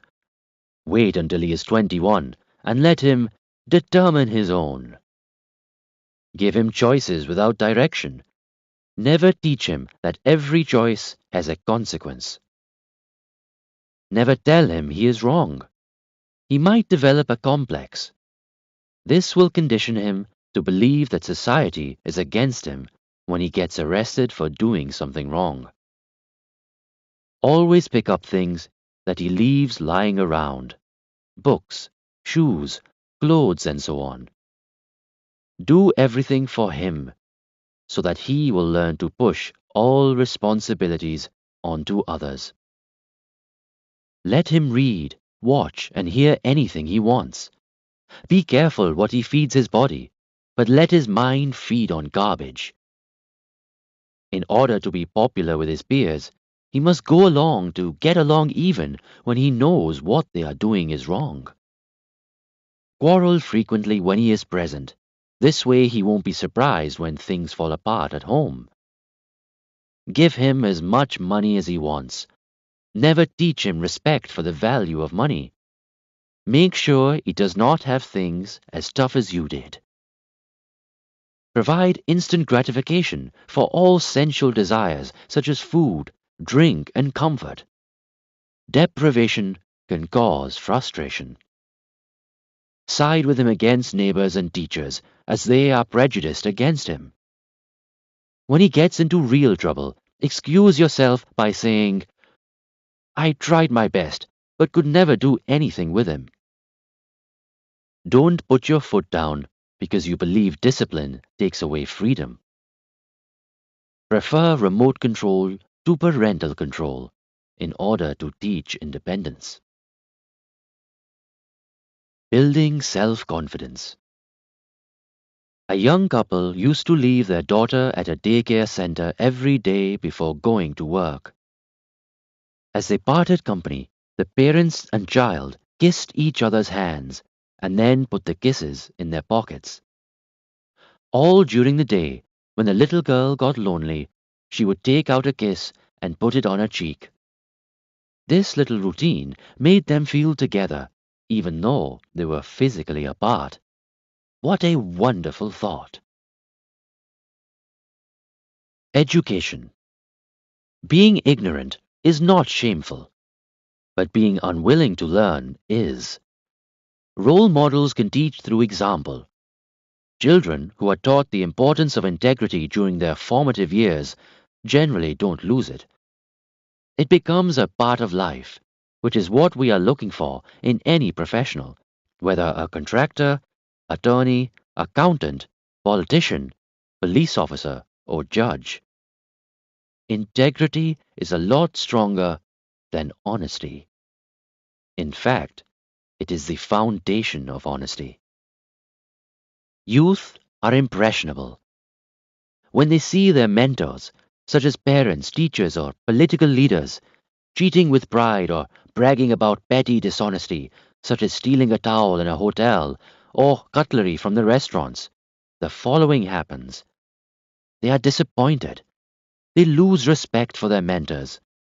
Constant exposure breeds acceptance in them. Poor role models. A school teacher asked a little boy what his father did for a living. The boy replied, I'm not sure, but I guess he makes pens, pencils, light bulbs, toilet paper rolls, because that is what he brings home every day in his lunchbox. Making unfair comparison. Another cause of low self-esteem is unfair comparisons. Unfair comparisons are not okay because they make a person feel inferior and their self-esteem goes down. Fair comparisons are okay. For example, many times parents make unfair comparisons among siblings. For example, how come your brother is a doctor and you are not? How come your sister is an accountant and you are not? The question is, do I have to be? That's unfair. Now, what is fair? If you studied as hard as your brother or sister, you could do just as well or even better. I consider this a fair comparison because you are not questioning the ability of the other person. People with high self-esteem don't compete with others. Instead, they improve their own performance. They compete against themselves. They compare their performance against their capabilities or past performance. Failure or success, a ripple effect. There is a lot of truth in the statement. Success breeds success, and failure breeds failure. When a person fails, their self-esteem goes down. When self-esteem is low, it is easy to fail again. When they fail, self-esteem goes down further, and so on and on. In sports, we often see that whenever the champion's morale is low, and it does get low at some point, the coach will never put him up against a good fighter, because if he suffers one more defeat, his self-esteem will go down even further. To bring his self-confidence back, the coach puts him against a weak opponent, and that victory raises his self-esteem. A slightly stronger opponent is next, and that victory brings up the level of confidence even further, and on until the day comes when the champion is ready to face the ultimate challenge. With every success, self-confidence goes up, and it is easier to succeed the next time. For this reason, any good leader, be it a parent, teacher, or supervisor, would start a child off with easy tasks. Add to that positive strokes and encouragement, and this will start solidifying positive self-esteem. Our responsibility is to help break the failure chain and move into the success chain. Confusing failing with failure. Success is 99% failure. Soichiro Honda, founder, Honda Motor Corporation. When people fail in any particular event, most get so disheartened that they start looking at themselves as failures, not realizing that failing does not equal failure. I might have failed, but that does not mean that I am a failure. I might have been fooled, but that does not mean I am a fool. Unrealistic expectations of perfection. A child comes home with a report card with 5 A's and 1 B. Usually the first thing his parents will say is, "Why the B? You think the child tried for the B? What is going through the child's mind? What happened to my 5 A's?" Does that mean that the parent should accept the B? If you accept the B today, what will you get tomorrow? C's, D's, and Z's. We should never lower our standards. How would a responsible parent handle this situation? They would say to the child, "You've got 5 A's. Great job. Next time, we will see all 6. What the child is really looking for is acknowledgement and encouragement for the effort in getting the 5 A's. Similarly, at work, an employee can do 100 things right and 1 thing wrong. Guess what the boss picks. Acknowledge the positive, but don't lower your standards by accepting substandard performance. Lack of discipline. What is discipline?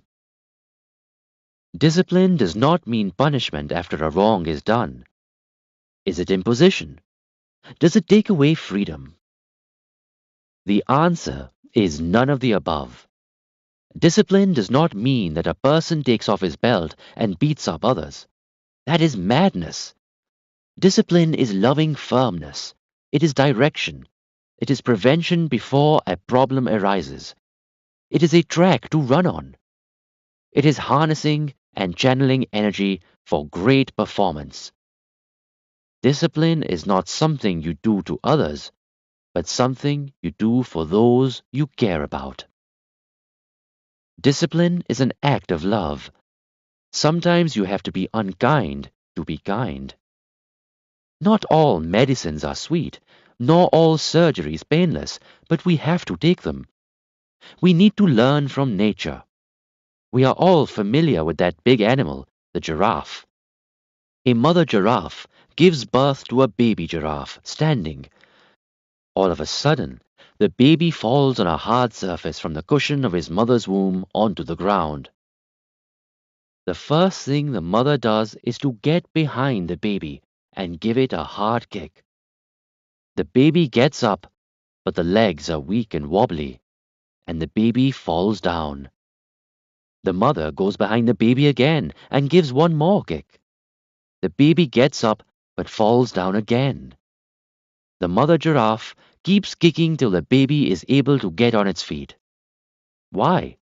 Because she knows that the only chance of survival for the baby is to get on its feet. Otherwise, it will be eaten up by predators. My question to you is this an act of love? You bet it is. Children brought up in a loving, disciplined environment, when they grow up, end up respecting their own parents more and become law-abiding citizens. The reverse is just as true. If discipline were practiced in every home, juvenile delinquency would be reduced by 95%. J. Edgar Hoover. Good parents are not afraid to enforce discipline because of momentary dislikes by children. Discipline gives freedom. Freedom is not procured by a full enjoyment of what is desired, but controlling the desire. Epictetus. There is a misconception that freedom means doing your own thing. One cannot always have what one desires. Many times it is not easy to comprehend the benefits of good values and discipline. It may even seem more profitable, enjoyable, and convenient to do otherwise. All we need to do is see countless instances where lack of discipline has prevented people from succeeding. Rather than the restraints of discipline pulling us down, discipline is really taking us up. That is what discipline is all about. A boy was flying a kite with his father and asking him what kept the kite up.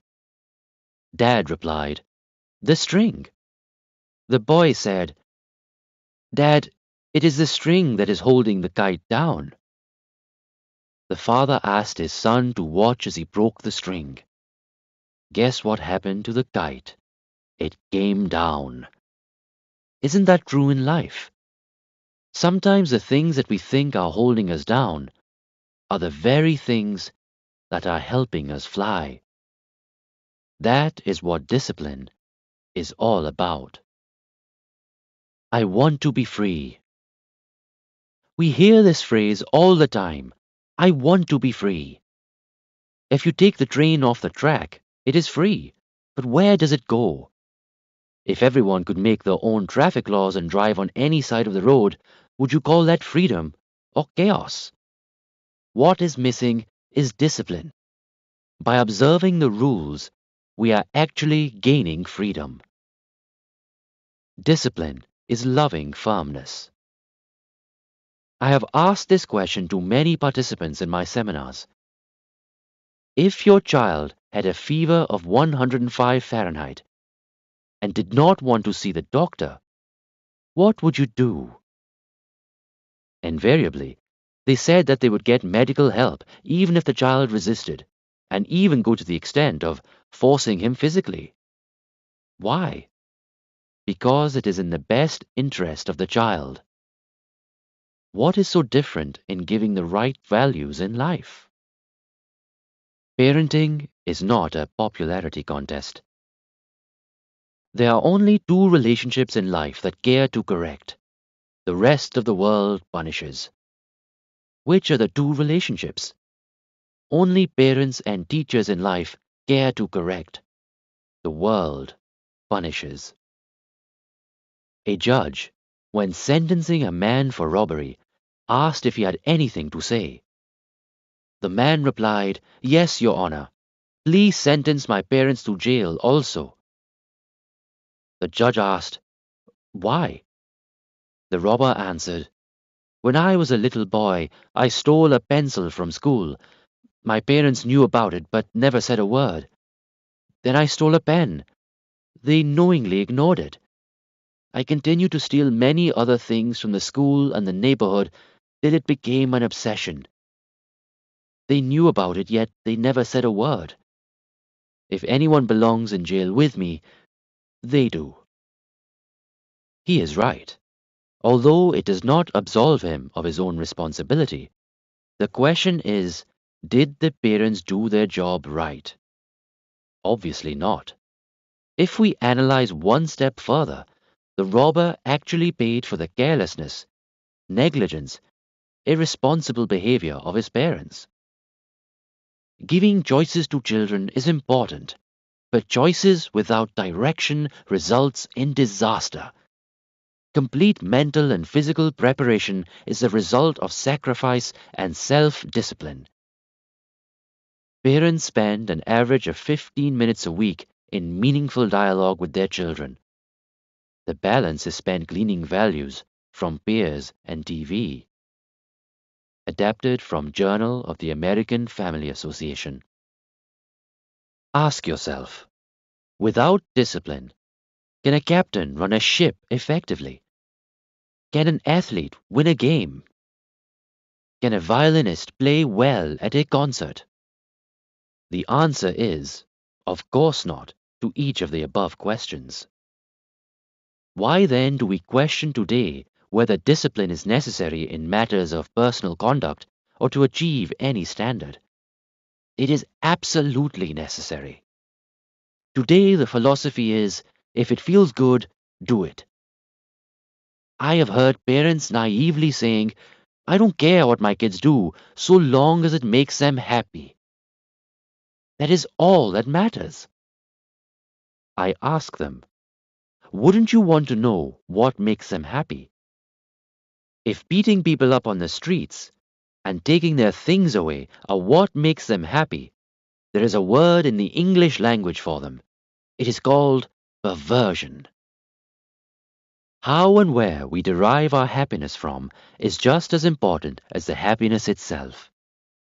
It is a result of our values, discipline, and responsibility. Feeling good is a natural outcome of doing good, and doing good is a natural outcome of being good. We keep hearing, "Do what you like." The reverse is just as true. Like what you do. Many times we need to do what ought to be done, whether we like it or not. A mother comes home after a long day's work, takes care of the household chores, looks after the baby, and goes to sleep exhausted. In the middle of the night, the baby cries. Does Mama feel like getting up? No, but she gets up anyway. Why? For three reasons: love, duty, responsibility. We cannot live our lives by emotions alone. We need to add discipline, regardless of age. Winning in life comes when we do not succumb to what we want to do, but do what ought to be done, and that requires discipline. Labeling and put-downs. Constant put-downs and negative criticism destroy self-confidence and leads to low self-esteem. Have you heard some parents sometimes playfully, affectionately, or sometimes angrily call their kids stupid, idiot, dummy, duffer? The child keeps looking at the parents and teachers as authority figures, and they keep saying, "You stupid, idiot, dummy, duffer." The child thinks, because my parents know more than I do, and if mom or dad says I am stupid, I must be stupid. Labels stick for life. When the kids grow up, they will make sure to prove the parents right. Labels not only stick for life, but they stick for generations. The caste system in India is a prime example of how labeling can hurt and lead the society to self-destruction. Is there anything known as upper caste or lower caste? The answer is, they are all labels. Common put-downs, labels parents use for their kids. You are dumb. You never do anything right. You will never amount to anything. You are totally useless. You are stupid or an idiot. You are good for nothing. Teaching the wrong values. Whenever we go against our value system, our self-esteem goes down. The magic of self-esteem is that whenever we do something positive in life, even if no one is watching, we rise a little bit in our own eyes. Whenever we do something wrong like lying, stealing, cheating, even if no one is watching, we fall down a little bit in our own eyes. Many times, inadvertently and innocently, we end up teaching wrong values within our families and organizations. For example, we tell our children or staff to lie for us. Tell them I am not here. Tell them the check is in the mail, when actually it is not. We all look to our parents, teachers, and supervisors to teach us integrity. And many times, we are disappointed. Practicing these petty lies turns a person into a professional liar. When we teach others to lie for us, a day will come when they will lie to us too. For example, a secretary calls in sick when she really wants to go shopping. Maybe the boss gave her enough practice lying for him that she has become an expert in lying to him. Every time a person lies and teaches his children to lie, they fall down a little bit in their own eyes. Their self-esteem goes down and the inferiority complex goes up. Only the first lie is difficult. The second becomes easier, and the third and fourth are easier still, and so on. Very soon, they become accomplished liars. It is seen that people who lie also steal. Steps to building a positive self-esteem. Step 1. Read biographies and autobiographies of successful people who have turned their weakness into strength. Read the life histories of people who have turned a negative into a positive, adversity into advantage, stumbling blocks into stepping stones. They refuse to let disappointment and failures pull them down. Some of the best music was composed by Beethoven. What was his handicap? He was deaf. Some of the best poetry on nature was written by Milton. What was his handicap? He was blind. One of the greatest world leaders was US President Franklin D. Roosevelt. What was his handicap? He served from a wheelchair. The Wilma Rudolph Story. Wilma Rudolph was born into a poor home in Tennessee. At age 4, she had double pneumonia with scarlet fever, a deadly combination which left her paralyzed with polio. She had to wear a brace, and the doctor said she would never be able to put her foot on the ground. But her mother encouraged her. She told Wilma that with God-given ability, persistence, and faith, she could do anything she wanted. Wilma said, "I want to be the fastest woman on the track on this earth." At the age of 9, against the advice of the doctors, she removed the brace and took the first step the doctors had said she never would. At the age of 13, she entered her first race and came away way last. And then she entered her second, and third, and fourth, and came way, way last, until a day came when she came in first. At the age of 15, she went to Tennessee State University, where she met a coach by the name of Ed Temple. She told him, "I want to be the fastest woman on the track on this earth." Temple said, "With your spirit, nobody can stop you, and besides, I will help you." The day came when she was at the Olympics, and at the Olympics you are matched with the best of the best. Wilma was matched against a woman named Jutta Heine, who had never been beaten. The first event was the 100-meter race. Wilma beat Jutta Heine and won her first gold medal. The second event was the 200-meter race, and Wilma beat Jutta a second time and won her second gold medal. The third event was the 400-meter relay, and she was racing against Jutta one more time. In the relay, the fastest person always runs the last lap, and they both anchored their teams. The first 3 people ran and changed the baton easily. When it came to Wilma's turn, she dropped the baton. Wilma saw Jutta shoot up at the other end. She picked the baton, ran like a machine, beat Jutta a third time, and won her third gold medal. It became history that a paralytic woman became the fastest woman on this earth at the 1960 Olympics. What a lesson to be learned from Wilma. It teaches us that successful people do it in spite of, not in the absence of, problems.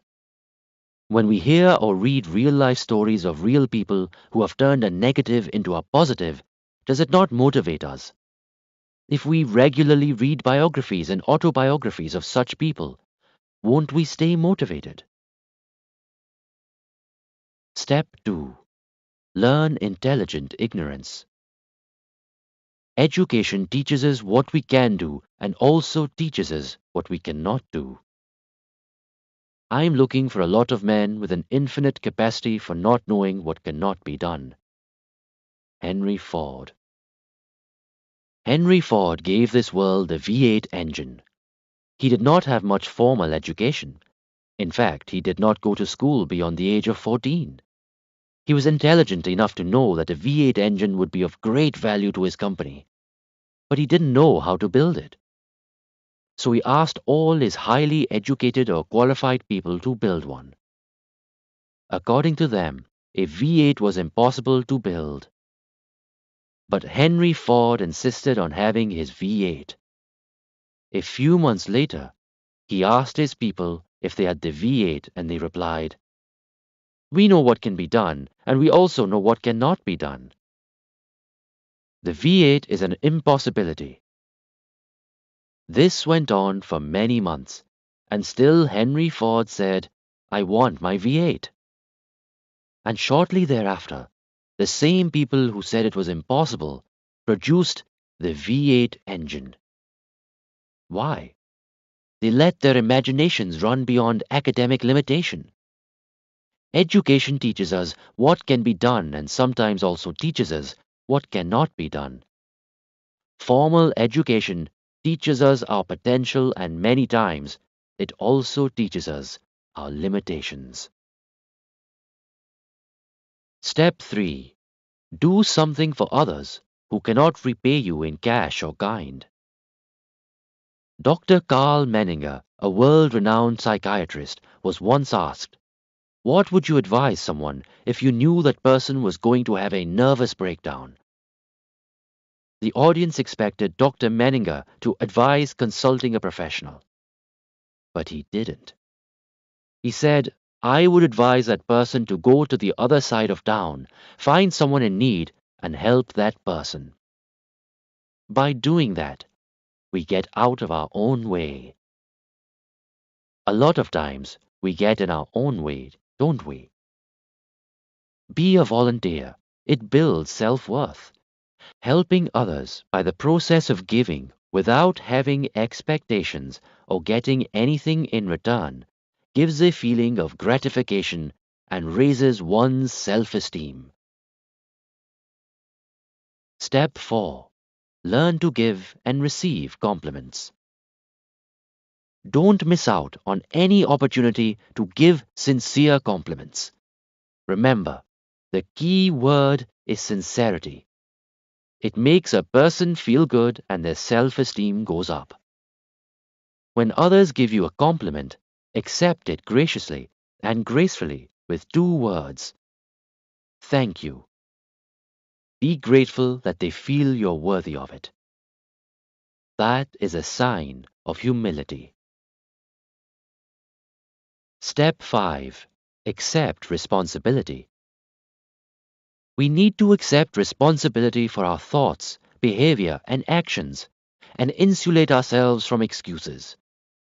Don't be like the student who failed just because he didn't like the teacher or the subject. When we don't accept responsibility, who are we hurting the most? Obviously, ourselves. We need to accept responsibility and stop blaming others. Then and only then will productivity and quality of life improve. Our privileges can be no greater than our obligations. The protection of our rights can endure no longer than the performance of our responsibilities. John F. Kennedy. Excuses make the problem worse than the problem itself. We owe responsibility to self, to family, to work, to society, to the environment. On a daily basis, we need to do something that makes this world a better place to live. We are custodians for the future generations. If we do not behave responsibly, can future generations forgive us? If the average life expectancy of a person is 75 years, and if you are 40 years old, you have 365 days times 35 years to live. Ask yourself this question. What are you going to do with this time? When we accept or add responsibility, we make ourselves more valuable. Step 6. Practice discipline. Self-discipline does not take away, but gives joy. You see people with talent and ability, and yet they are unsuccessful. They are frustrated, and the same behavior pattern affects their business, their health, and their relationships with others. They are dissatisfied and blame it on luck or something outside themselves, without realizing that many problems are caused by their own lack of discipline. If we discipline ourselves, others won't have to. If we don't, others will. Self-discipline enhances self-worth. Self-discipline may be painful in the short run, but tremendously gainful in the long run. Step 7. Set goals. Well-defined goals give a person a sense of direction and a feeling of accomplishment when he reaches his goals. More important than goals is a sense of purpose and vision. They give meaning and fulfillment to life. What we become is more important than what we get upon achieving our goals. It is the process of becoming that gives us a good feeling. That is what self-esteem is all about. In goal setting, we need to be realistic. Unrealistic goals remain unaccomplished, leading to low self-esteem. Whereas realistic goals are encouraging and build high self-esteem. Step 8. Associate with people of high moral character. A person's character is judged not only by the company they keep, but also the company they avoid. Associate yourself with people of good quality if you esteem your reputation, for it is better to be alone than to be in bad company. George Washington. Test of friendship. Many times, negative influences come in the form of false friendship and peer pressure. People get you involved in something wrong by saying, "Aren't you my friend?"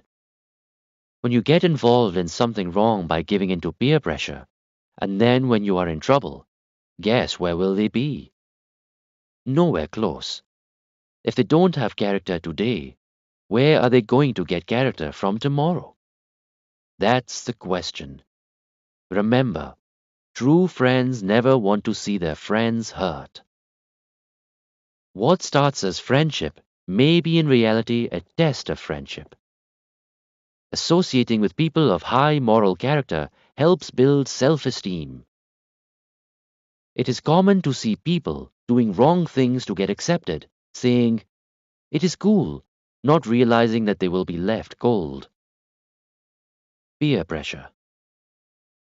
When the desire to belong to the herd becomes stronger than the desire to stand up for what is right, it is evident that what is lacking is courage and character.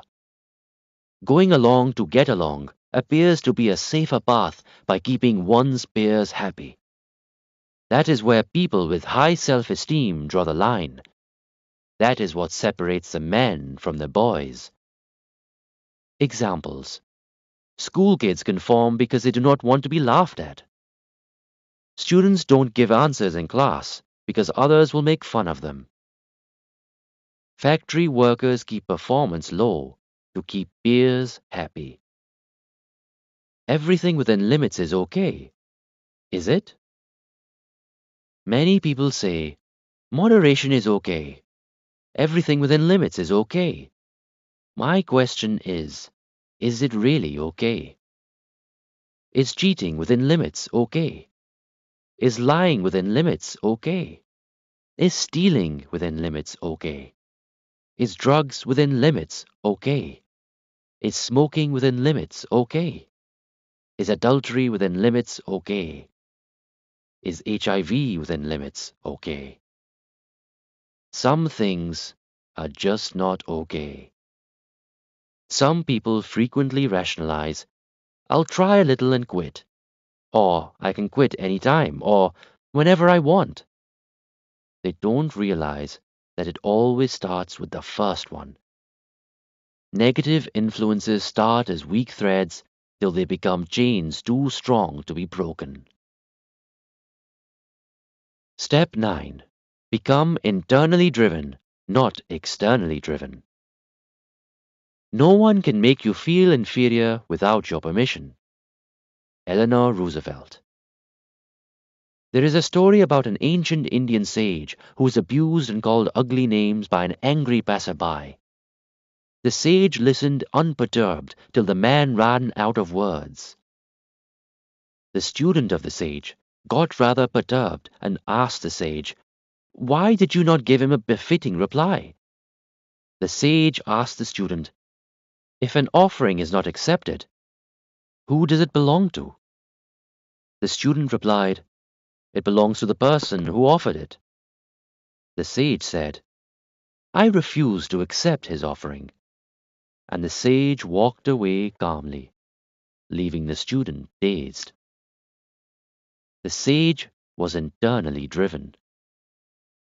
So long as we blame outside sources, our miseries will continue and we will feel helpless. Unless we accept responsibility for our feelings and behavior, we cannot change. The first step is to ask, why did I get upset? Why am I angry? Why am I depressed? Then we start getting the clues to overcome them. Step 10. Develop a mindset that brings happiness. Happiness is a result of positive self-esteem. If you ask people what makes them happy, you'll get all kinds of answers. Most of them would include material things, but that is not really true. Happiness comes from being and not having. One can have everything in life and yet not be happy. The reverse is also true. Happiness is internal. Happiness is like a butterfly. If you run after it, it keeps flying away. If you stand still, it comes and sits on your shoulder. Bitterness is a sign of emotional failure. It paralyzes our capacity to do good. Set your own standards. Be honest to yourself. Compete against yourself.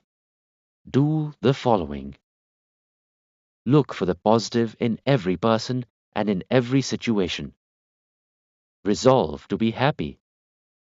Set your own standards judiciously. Develop an immunity to negative criticism. Learn to find pleasure in every little thing. Remember all times are not the same. Ups and downs are part of life. Make the best of every situation. Keep yourself constructively occupied. Help others less fortunate than yourself. Learn to get over things. Don't brood. Forgive yourself and others.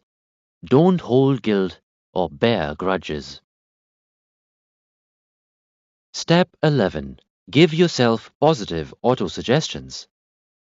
Autosuggestions are positive statements of the kind of person you want to be or the things you want to have or do. Develop the habit of giving yourself positive self-talk. Autosuggestions alter your belief system by influencing your subconscious mind. Your behavior reflects your belief system. Hence, autosuggestions affect your behavior by influencing your belief system. It becomes a self-fulfilling prophecy. Examples: I can handle it. I can do it. I am good at math. I have a good memory. Step 12. Turn your weakness into strength. A. Our greatest strength can become our greatest weakness. Any strength overextended becomes a weakness. For example, in sales, good speaking ability is a strength. It is not uncommon to see salespeople with good speaking ability talk themselves into a sale, then talk too much and talk themselves right out of the sale. Their strength got them into it. However, overextended, it becomes a weakness and they lose the sale. Listening is a strength. Overextended, however, it could mean that a person listens a lot but does not speak enough. It becomes a weakness. B. Our greatest weakness can become our greatest strength. Anger is a weakness. How can it be turned into a strength? One lady demonstrated by getting mad. MAD stands for Mothers Against Drunk Driving. This woman lost her child because of a drunk driver. She got so angry that she resolved that society should not tolerate this kind of irresponsible behavior. She organized people all over the United States to fight drunk driving. She and her association, with thousands of members, became a significant force and succeeded in their pursuit to change legislation in Congress and various state legislatures. That is an example of turning a negative emotion like anger into a strength by doing positive. She converted her anger into a resolution. Step 13. Have patience. Patience creates confidence, decisiveness, and a rational outlook, which eventually leads to success. Bryan Adams. Many times, people go through motivational programs or read books and get all charged up, and they put learning into practice, but don't see immediate results. They get disheartened and they give up. Then we hear people saying that one exposure to a positive or a negative material does not have any impact. That is not true.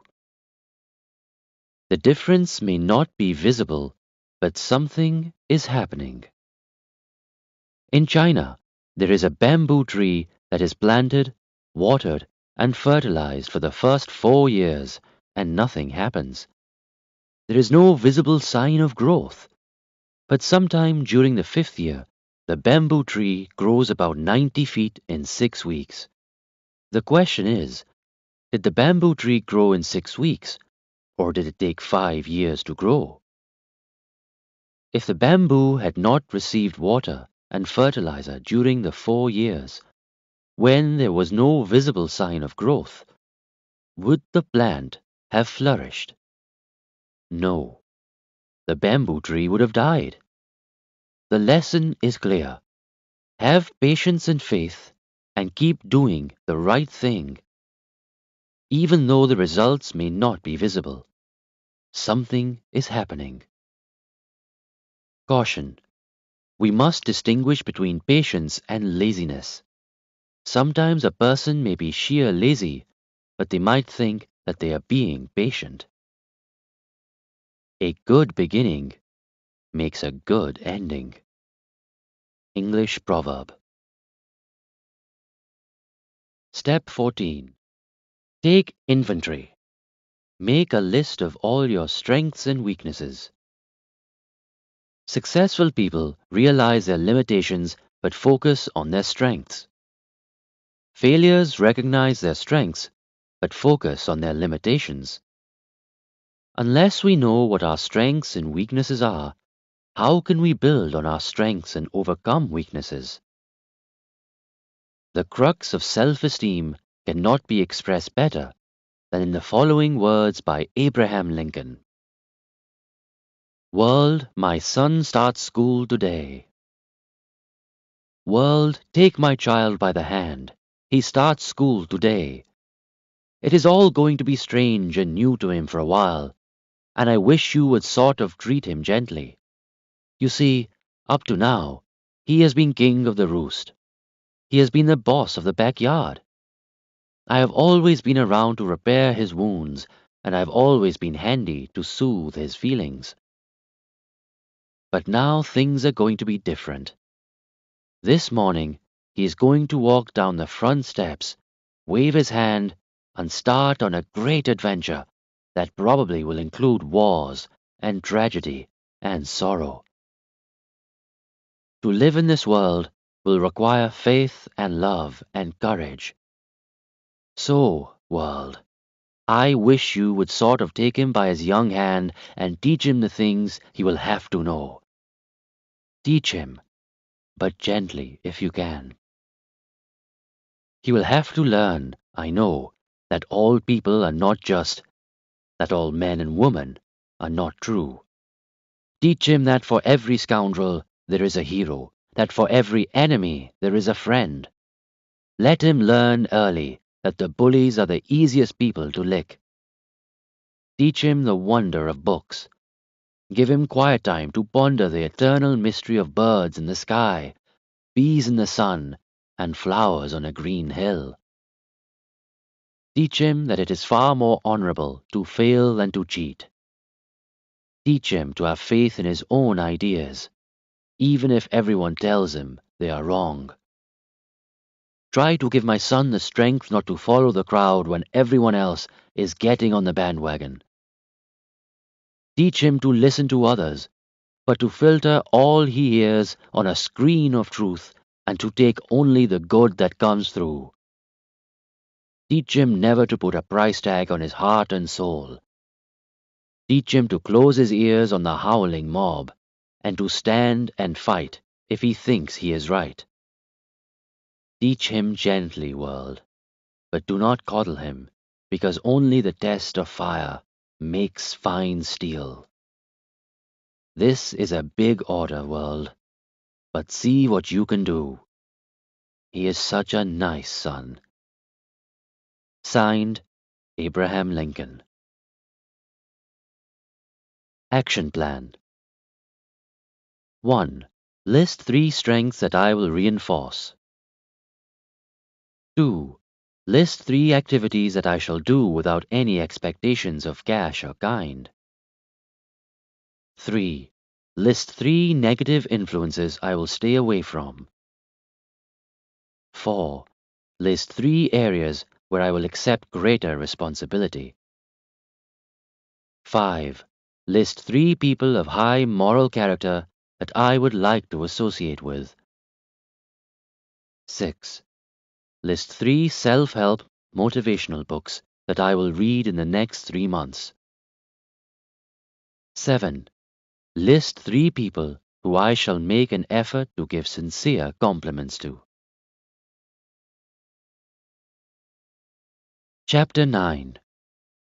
Interpersonal Skills. Building a Pleasing Personality.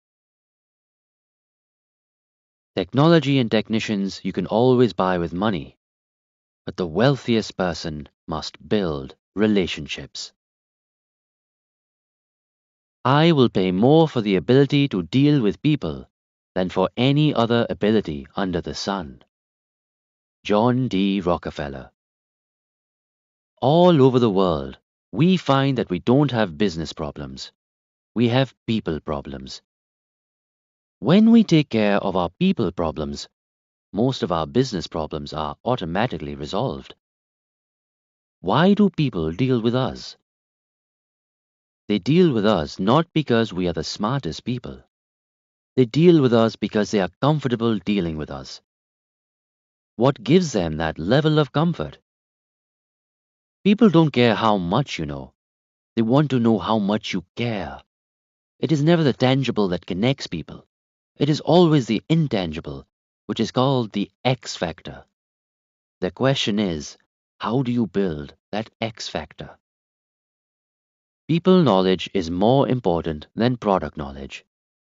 Successful people build pleasing and magnetic personalities, which is what makes them charismatic. This helps in getting friendly cooperation from others. A pleasing personality is easy to recognize but hard to define. It is apparent in the way a person walks and talks, his tone of voice, the warmth in his behavior, and his definitive level of confidence. A pleasing personality is a combination of a person's attitude, behavior, and expressions. You will never lose your attractiveness, regardless of age, when the path of your personality flows both from your face and your heart. Wearing a pleasant expression is more important than anything else you wear. It takes a lot more than a shoe shine and a manicure to give a person polish. Charming manners that disguise a poor character may work in the short run, but character reveals itself rather quickly. Relationships based on talent and personality alone, without character, make life miserable. Charisma without character, or personality without character, is like good looks without goodness, and becomes irritating after some time. The bottom line is that a lasting, winning combination requires both character and charisma. Be courteous to all, but intimate with a few, and let those few be well tried before you give them your confidence. True friendship is a plant of slow growth, and must undergo and withstand the shocks of adversity before it is entitled to the appellation. George Washington, January 15th, 1783. Life is a boomerang. Just the way a boomerang comes back, we get back in life what we give to others. Benjamin Franklin said, "When you are good to others, you are best to yourself." Whether it is your thoughts, actions, or behavior, sooner or later they return, and with great accuracy. Treat people with respect on your way up, because you will be meeting them on your way down. The following story is taken from The Best of Bits and Pieces. Many years ago, two boys were working their way through Stanford University. Their funds got desperately low, and the idea came to them to engage Ignasa Paderewski for a piano recital. They would use the funds to help pay their board and tuition. The great pianist's manager asked for a guarantee of $2,000. The guarantee was a lot of money in those days, but the boys agreed and proceeded to promote the concert. They worked hard, only to find that they had grossed only $1,600. After the concert, the two boys told the great artist the bad news. They gave him the entire $1,600 along with a promissory note for $400, explaining that they would earn the amount at the earliest possible moment and send the money to him. It looked like the end of their college careers. "No, boys," replied Paderewski. "That won't do." Then, tearing the note in two, he returned the money to them as well. "Now," he told them, "take out of this $1,600 all of your expenses and keep for each of you 10% of the balance for your work. Let me have the rest." The years rolled by. World War I came and went. Paderewski, now Premier of Poland, was striving to feed thousands of starving people in his native land. The only person in the world who could help him was Herbert Hoover, who was in charge of the U.S. Food and Relief Bureau. Hoover responded, and soon thousands of tons of food were sent to Poland. After the starving people were fed, Paderewski journeyed to Paris to thank Hoover for the relief sent to him. "That's all right, Mr. Paderewski," was Hoover's reply. "Besides, you don't remember it, but you helped me once, when I was a student at college, and I was in trouble." It is one of the most beautiful compensations of life that no man can sincerely try to help another without helping himself. Ralph Waldo Emerson. Goodness has a way of coming back. That is the nature of the beast. One does not have to do good with a desire to get back. In fact, when goodness is done with ulterior motives, it is not goodness. It is trading. It just happens automatically. Factors that prevent building and maintaining positive relationships. Most of them are self-explanatory or elaborated on later in this chapter. Selfishness and inconsiderate behavior. Not meeting commitments. Rude and discourteous behavior. Unrealistic expectations from each other. Low moral values or conflicting values. Lack of integrity and honesty. Self-centeredness. Arrogance, conceit. Negative attitude, closed mind. Poor listening. Jealous and suspicious nature. Lack of discipline. Non-caring attitude and lack of compassion. Impatience, anger. Temper gets a person in trouble, and ego keeps him there. Manipulative behavior, inconsistency. Escapist behavior. Touchy nature. Unwillingness to accept the truth. Past bad experience. Nagging and negative criticism. Greed is like seawater.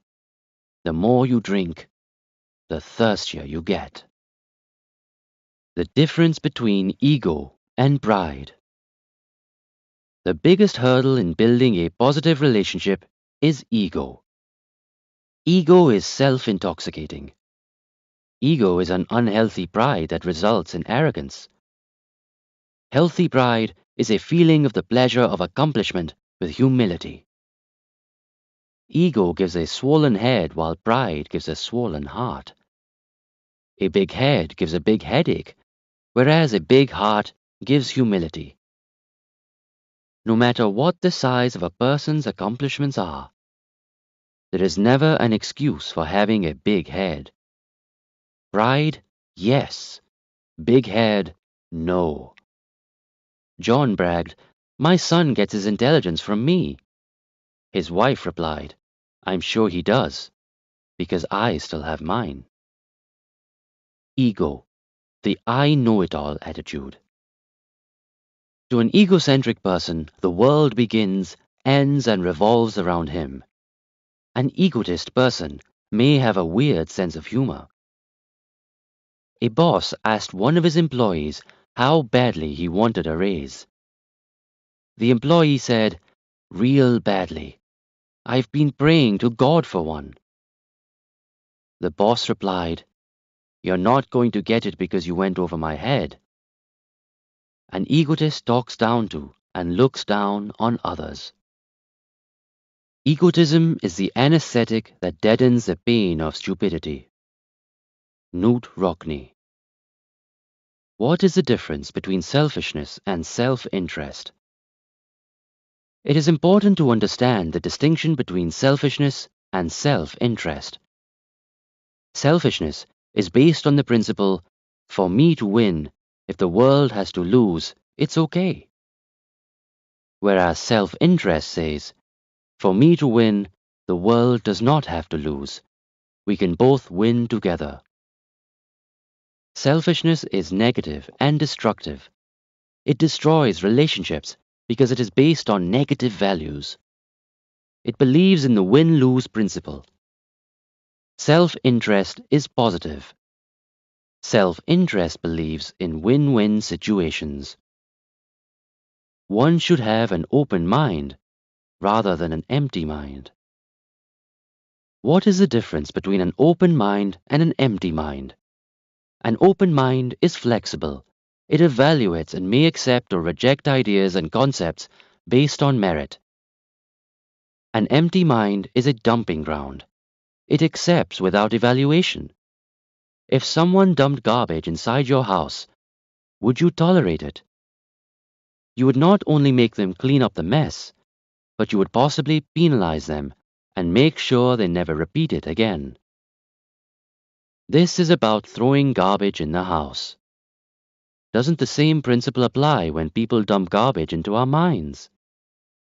Why do we allow others to dump garbage into our minds, either in person or through the media? Why don't we insulate ourselves from such garbage in order to maintain cleanliness and positivity? Don't let others pollute your mind.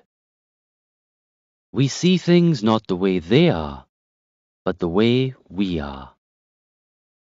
According to a legend, a wise man was sitting outside his village when a traveler came up and asked, "I am looking to move from my present village. What kind of people live in this village?" The wise man asked, "What kind of people live in your village?" The man said, "They are mean, cruel, rude." The wise man replied, "The same kind of people live in this village too." After some time, another traveler came by and asked the same question, and the wise man asked him, "What kind of people live in your village?" And the traveler replied, "The people are very kind, courteous, polite, and good." The wise man said, "You will find the same kind of people here too." We see the world not the way it is, but the way we are. Can we change other people's behavior? We cannot change other people's behavior towards us, but most of the time, we find that other people's behavior is reactionary to our behavior towards them. By changing our behavior, we can influence their behavior towards us. Action Plan 1. List 3 actions where you demonstrated the following in the last 30 days.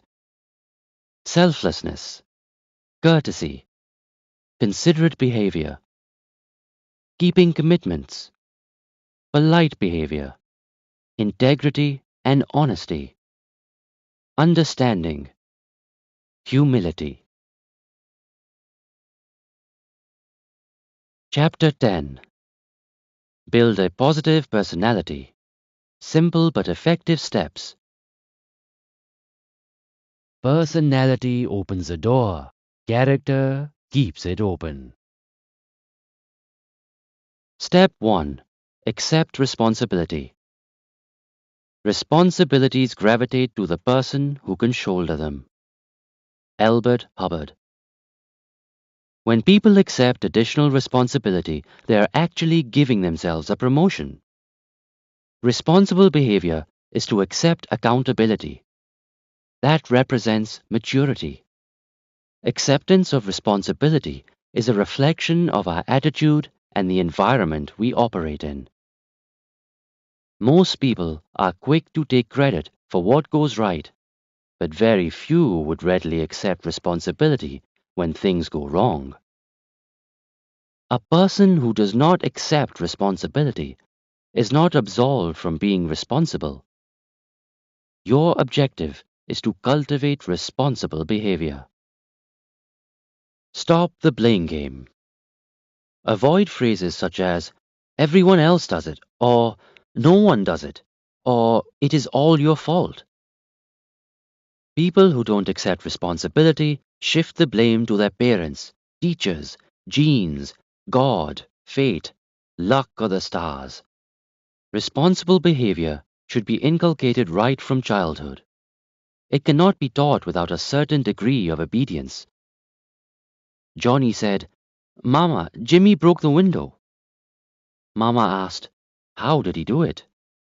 Johnny replied, I threw a stone at him and he ducked. People who use their privileges without accepting responsibility usually end up losing their privileges. Responsibility involves thoughtful action. Pettiness causes us to ignore our responsibilities. Think about it. Petty minds are busy passing the buck rather than doing what needs to be done. Social responsibility. Ancient Indian wisdom teaches us that our first responsibility is to society, second to our family, and third to ourselves. When this hierarchy is reversed, a society starts degenerating. Social responsibility ought to be the moral obligation of every citizen. Responsibility and freedom go hand in hand. The sign of a good citizen is that he is willing to pull his own weight. The price of greatness is responsibility. Winston Churchill. Societies are not destroyed so much by the activities of rascals, but by the inactivity of the good people. What a paradox! If they were really good, would they be inactive? Or are they rascals just labeled as good? If good people can tolerate destruction by being inactive, how can they be good? For evil to flourish, good people have to do nothing, and evil shall flourish. Edmund Burke. Step 2. Show consideration. A 10-year-old boy went to an ice cream shop, sat at a table, and asked the waitress, how much is an ice cream cone? She said, 75 cents. The boy started counting the coins he had in his hand. Then he asked how much a small cup of ice cream was. The waitress impatiently replied, 65 cents. The boy said, I will have the small ice cream cup. The boy ate his ice cream, paid the bill, and left. When the waitress came to pick up the empty plate, she was touched. Underneath were 10 one-cent coins left as the tip. The young boy had consideration for the waitress before he ordered his ice cream.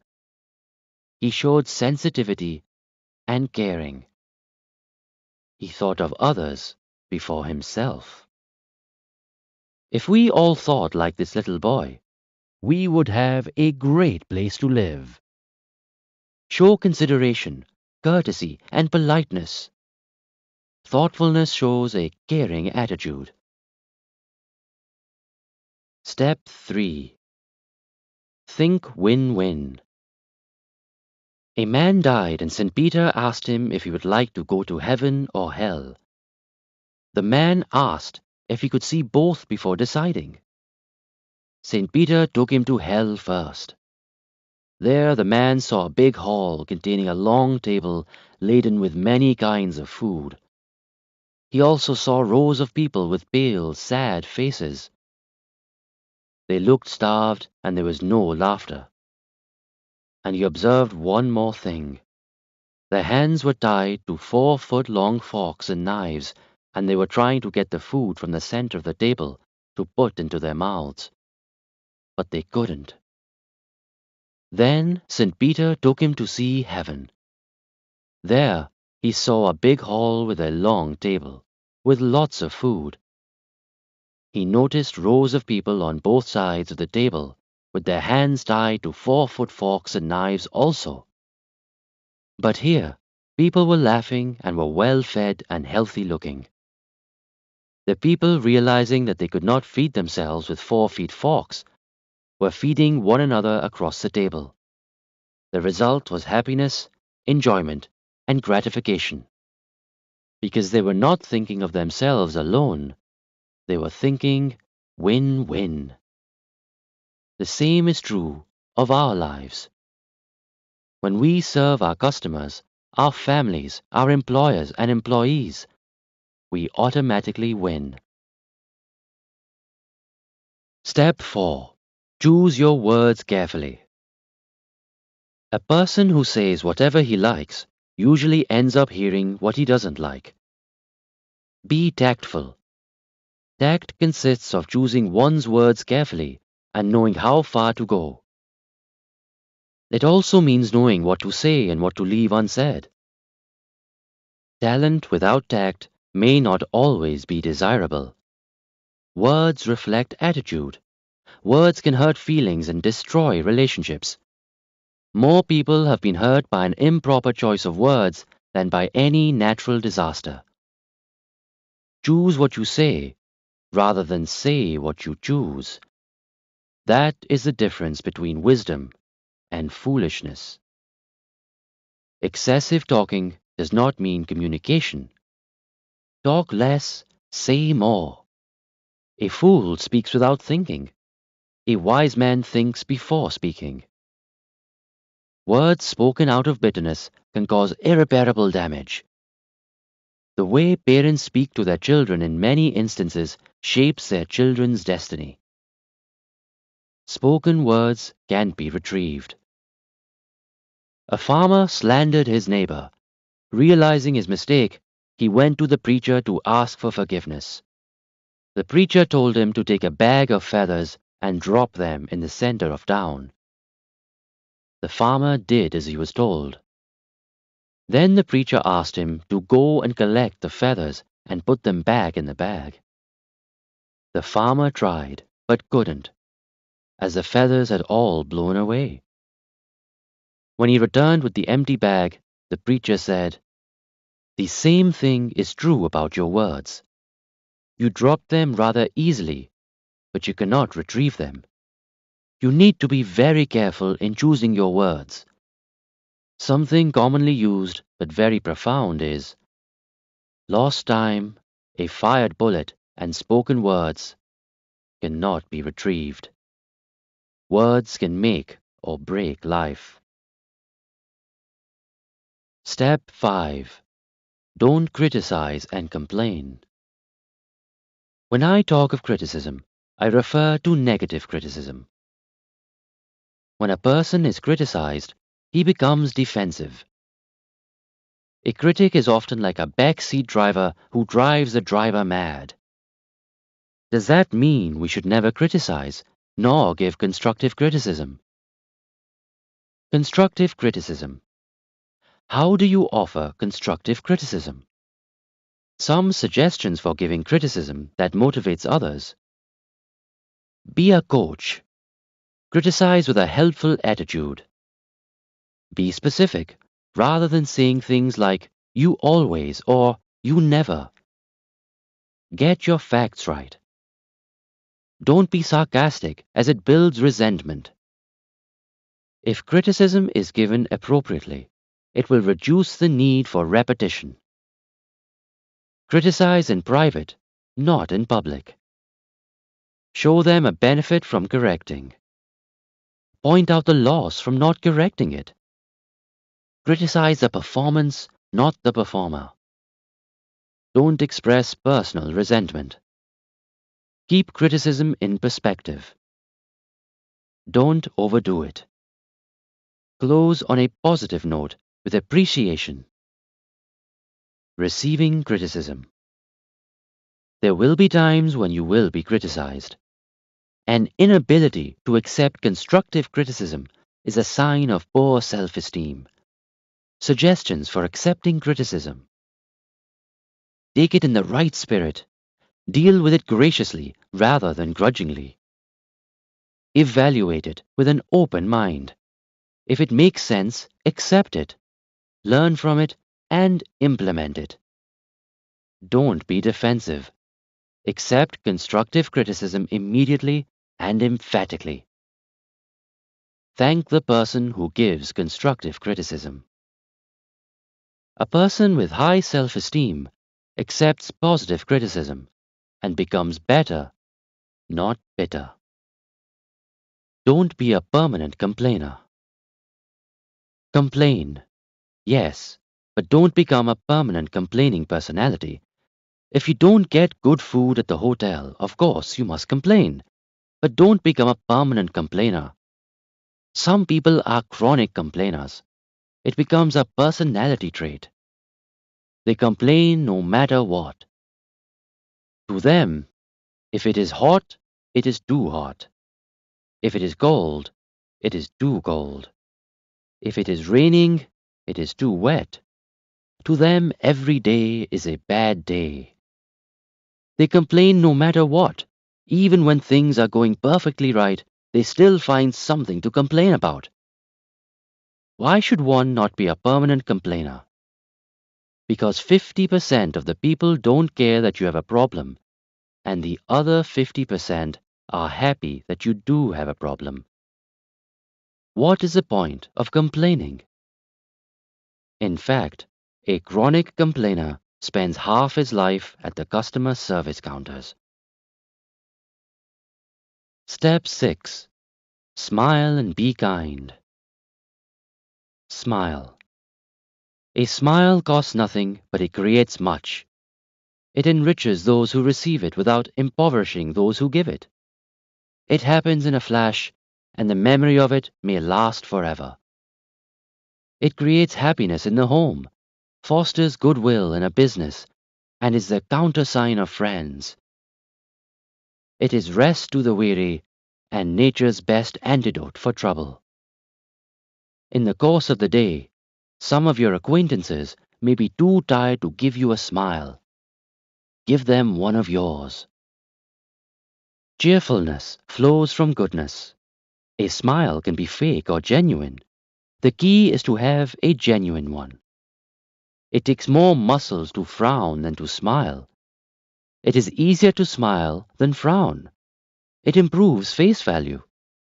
Who likes to be around a grouch? No one except maybe a bigger grouch. A smile is contagious and is an inexpensive way to improve looks. A smiling face is always welcome. Step 7.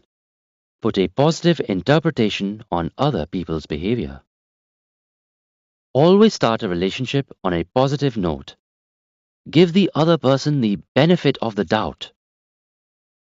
For example, how often have we put through a call and not received a reply for 2 days? What is the first thought that comes to mind? They ignored me. It never occurs that maybe A. They never got the message. B. They got the message but might be having an emergency. C. They tried but couldn't get through. D. Got through, left the message, and you never got it. There could be many reasons. It is worth giving the benefit of doubt to the other person and start on a positive note. Some people suffer from paranoia. They think the world is out to get them. That is not true.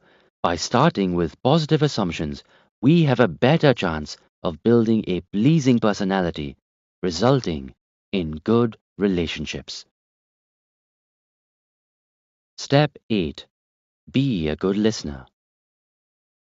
Why is listening important?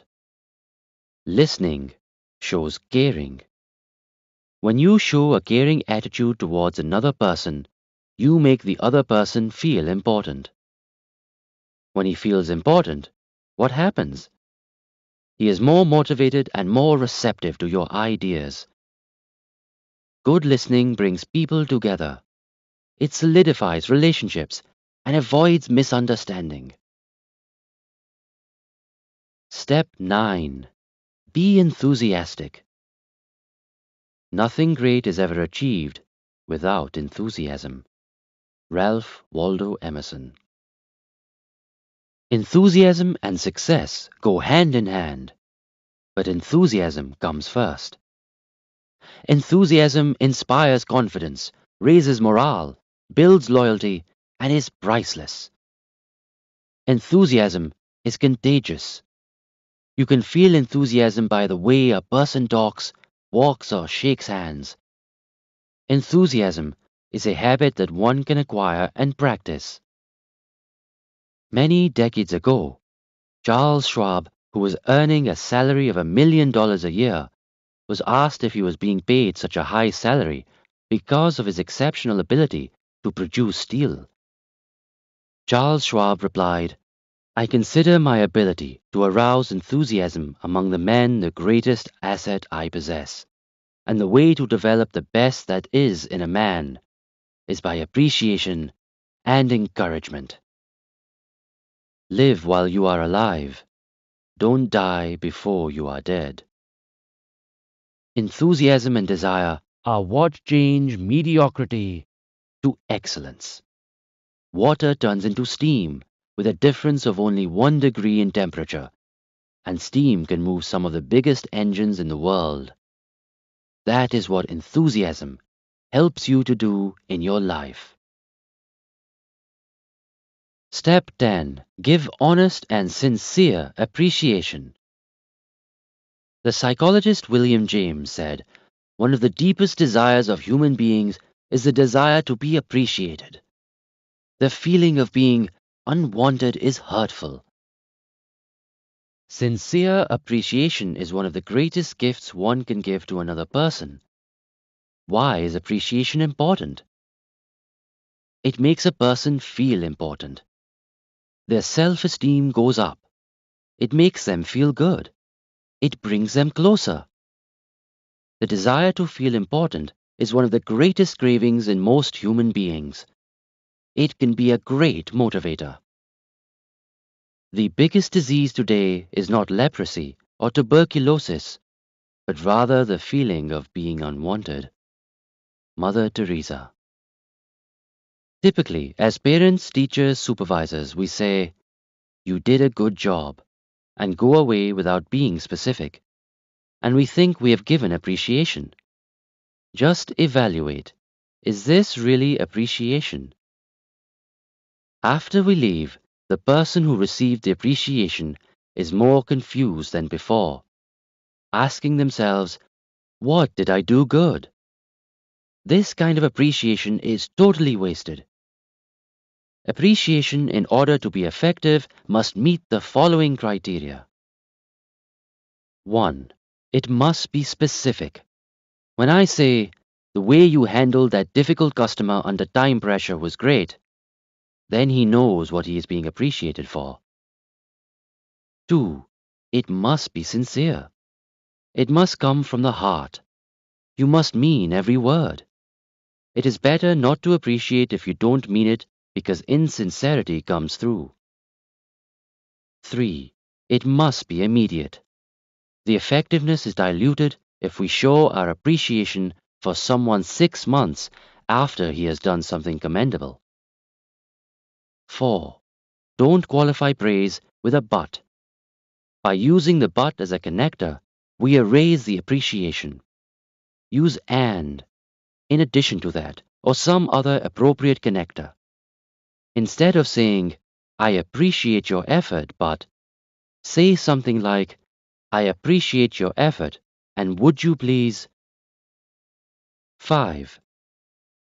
After giving appreciation, it is not important to wait for a receipt or acknowledgement. Some people are looking for a compliment in return. That is not the purpose of appreciation. If you are receiving appreciation, accept it graciously with a thank you. It is far easier for people to deal with honest rejection than insincere appreciation. At least the person knows where he stands. Don't miss out any opportunity to give sincere appreciation. It builds the other person's self-esteem, and automatically your own self-esteem goes up. Public appreciation is recognition. Caution. Without clear benchmarks, public appreciation may cause resentment in people with low self-esteem. What is the difference between appreciation and flattery? The difference is sincerity. One comes from the heart, the other from the mouth. One is sincere, and the other has an ulterior motive. Some people find it easier to flatter than to give sincere praise. Don't flatter or get taken in by flatterers. It's an old maxim in the schools that flattery's the food of fools. Yet now and then you men of wit will condescend to take a bit. Jonathan Swift. Remember, the key word in sincere appreciation is sincerity. If it is not sincere, don't give it. People can smell a fake and it will come back to haunt you. Insincere appreciation is like a mirage in the desert. The closer you get, the more disappointed you become, because it is nothing more than an illusion. People put up a front of sincerity as a cover-up. Step 11. When you make a mistake, accept it and move on. A great philosopher said, "When I am wrong, make me easy to change, and when I am right, make me easy to live with." This is a great philosophy to live by. Some people live and learn, while others live and never learn. Mistakes are to be learned from. The greatest mistake a person can make is to repeat it. Don't assign blame. When you realize your mistake, immediately accept it and apologize for it. Don't drag it. Don't dodge it. Don't deny it. Don't dwell on it. Don't defend it. Why? Because it takes a big person to accept a mistake. Acceptance disarms the other person. Acceptance of mistake should be sincere, not fake. Some people apologize because they mean it, whereas others apologize as a tactic to buy time. The key to a positive personality is to accept one's mistake sincerely. Step 12. Discuss, but don't argue. Have you noticed that there are some argumentative personalities? Being argumentative comes naturally to them. It does not matter which side you are on, they are permanently on the other side. Arguments can be avoided, and a lot of heartache prevented by being a little careful. The best way to win an argument is to avoid it. An argument is one thing you will never win. If you win, you lose. If you lose, you lose. If you win an argument but lose a good job, customer, friend, or marriage, what kind of victory is it? Pretty empty. Discuss? Yes. Argue? No. Arguments result from inflated ego. Arguing is like fighting a losing battle. Even if one wins, the cost may be more than the victory is worth. Emotional battles, leave a residual ill will even if you win. In an argument, both people are trying to have the last word. An argument is nothing more than a battle of egos and results in a yelling contest. A bigger fool than the one who knows it all is the one who argues with him. Is it worth it? The more arguments you win, the fewer friends you have. Even if you are right, is it worth arguing? The answer is pretty obvious. A big no. Does that mean one should never bring up a point that contradicts another? One should, but gently and tactfully, by saying something neutral such as, based on my information. If the other person is argumentative, even if you can prove him wrong, is it worth it? I don't think so. Do you make your point a second time? I wouldn't. Why? Because the argument is coming from a closed mind trying to prove who is right, rather than what is right. For example, at a social get-together, especially after a few drinks, someone may say authoritatively, "The current year's export figures are $50 billion. You happen to know that his information is incorrect, and the right figure is $45 billion. You read it in the paper that morning, or you heard it on the radio on the way to the get-together, and you have a bulletin in your car to substantiate it. Do you make your point? Yes, by saying, my information is that the export figure is $45 billion. The other person reacts, you don't know what you're talking about. I know exactly what it is, and it is $50 billion. At this point, you have several choices. 1. Make your point again and start an argument. 2. Run and bring the bulletin from your car and make sure you prove him wrong. 3. Discuss but don't argue. 4. Avoid it. The right choices are number 3 and 4. If one wants to accomplish great things in life, one has to practice maturity. Maturity means not getting entangled in unimportant things and petty arguments. What is the difference between an argument and a discussion? An argument throws heat. A discussion throws light. One stems from ego and a closed mind, whereas the other comes from an open mind. An argument is an exchange of ignorance, whereas a discussion is an exchange of knowledge. An argument is an expression of temper, whereas a discussion is an expression of logic. An argument tries to prove who is right, whereas a discussion tries to prove what is right. It is not worthwhile to reason with a prejudiced mind. It wasn't reasoned into him, so you can't reason it out. A narrow mind and a big mouth usually lead to pointless arguments. In order to discuss, let the other person state his side of the case without interruption. Let him blow steam. Don't try to prove him wrong on every point. Never let him drag you to his level. Treat him with courtesy and respect. That will confuse him. Regardless of the cause, the best way to diffuse the situation is to give a patient hearing.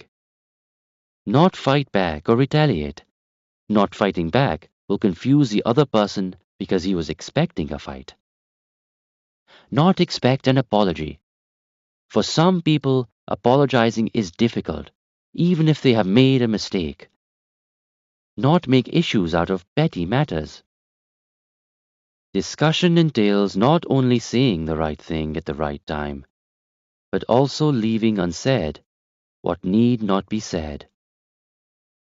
Children should be taught the art of speaking up, but not talking back. The way a person handles an argument reflects his upbringing. I learned a long time ago never to wrestle with a pig. You get dirty, and besides, the pig likes it. Cyrus Ching. Steps to opening a discussion. 1. Be open-minded. 2. Don't be dragged into an argument. 3. Don't interrupt. 4. Listen to the other person's point of view before giving your own. 5. Ask questions to clarify. That will also set the other person thinking. 6. Don't exaggerate. 7. Be enthusiastic in convincing, not forceful. 8. Be willing to yield. 9. Be flexible on petty things, but not on principles. 10. Don't make it a prestige issue. 11. Give your opponent a graceful way to withdraw without hurting his pride. Rejection can be hurtful. Use soft words but hard arguments rather than hard words and soft arguments. It is impossible to defeat an ignorant man in an argument. His strong and bitter words only indicate a weak cause.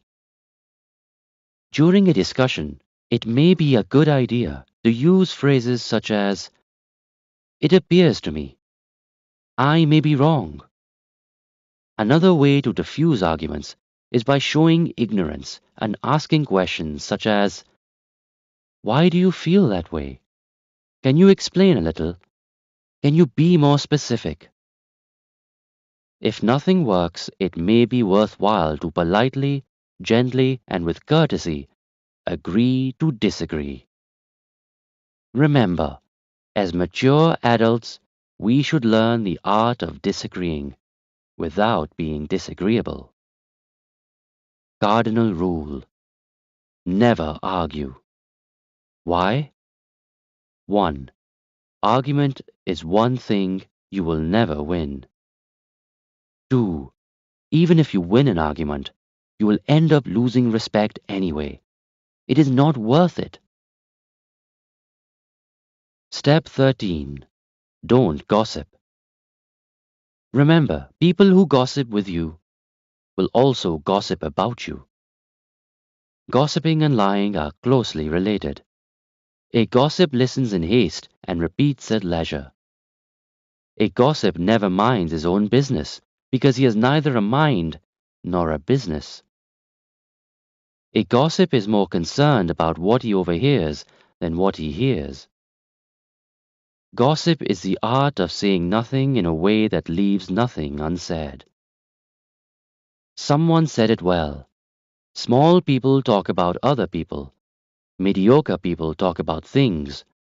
Great people talk about ideas. Gossip can lead to slander and defamation of character. People who listen to gossip are as guilty as those who do the gossiping. A gossip usually gets caught in his own mousetrap. Gossip has no respect for justice. It breaks hearts, ruins lives, and is cunning and malicious. It victimizes the helpless. Gossip is hard to track down because it has no face or name. It tarnishes reputations, topples governments, wrecks marriages, ruins careers, makes the innocent cry, causes heartaches and sleepless nights. The next time you indulge in gossip, ask yourself, is it the truth? Is it kind and gentle? Is it necessary? Am I spreading rumors? Do I say positive things about others? Do I enjoy and encourage others to spread rumors? Does my conversation begin with, "Don't tell anyone"? Can I maintain confidentiality? Refrain from indulging in gossip. Remember, small talk comes out of big mouths. Step 14. Turn your promises into commitments. A commitment is a promise that is going to be kept no matter what. Commitment comes out of character and leads to conviction. Uncommitted relationships are shallow and hollow. They are a matter of convenience and are temporary. Nothing lasting has ever been created without commitment. Commitment does not take away freedom. It actually gives more freedom because it provides a sense of security. The most important commitment we ever make is to our values. That is why it is imperative to have a good value system. Commitment leads to enduring relationships through thick and thin. It shows a person's character. Step 15. Be grateful but do not expect gratitude.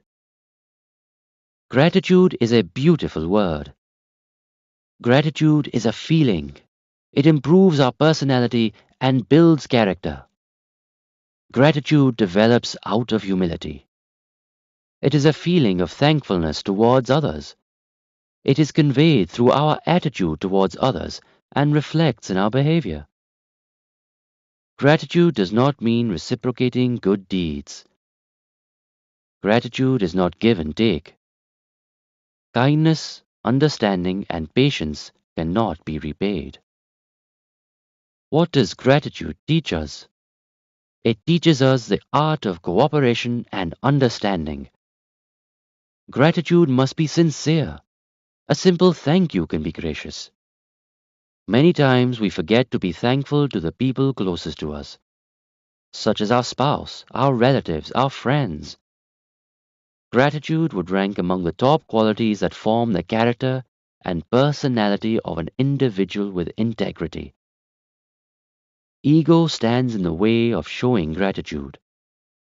A gracious attitude changes our outlook in life.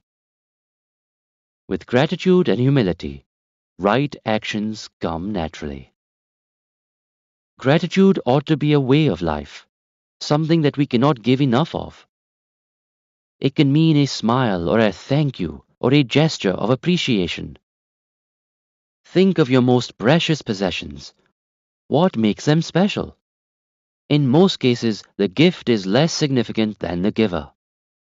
Seldom are we grateful for the things we already possess. Think back and try to recall the people who had a positive influence on your life. Your parents, teachers, anyone who spent extra time to help you. Perhaps it appears that they just did their job. Not really. They willingly sacrificed their time, effort, money, and many other things for you. They did it out of love and not for your thankfulness.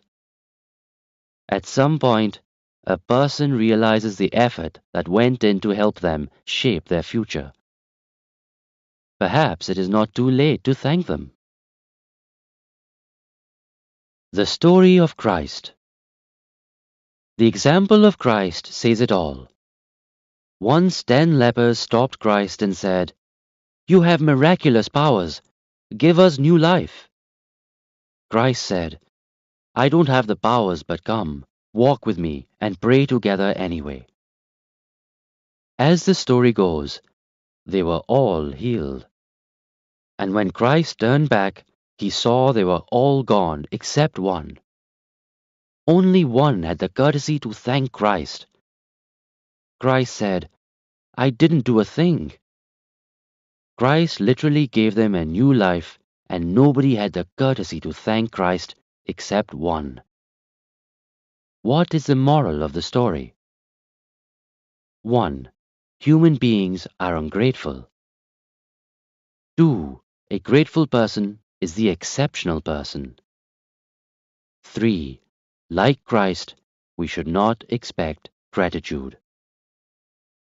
How does this translate in our real lives? We feed or give shelter to someone for a few days and say, "Look what I did for him." It is not uncommon to hear people saying, "If it wasn't for me, this person would be on the street." What an ego! Gratitude does not mean that people are beholden to each other. Rather, it is a very humbling feeling. By the way, when people ask others to do something for them by using the phrase, by the way, can you do this for me? They undermine the importance of doing or not doing. I have found that if we have to do anything for anyone, it is never by the way, it is always out of the way. This does not amount to doing favors from the doer's perspective. If one doesn't do things that can be done to help another person, then it is sad. But I am convinced that there is no such thing as by the way. It is always out of the way, and it is worth it. Step 16. Be dependable and practice loyalty. The old adage, an ounce of loyalty is worth more than a pound of cleverness, is universal and eternal. Ability is important, but dependability is crucial. If you have someone with a lot of ability, but who is not dependable, do you want him as part of your team? No, not at all. I knew you would come.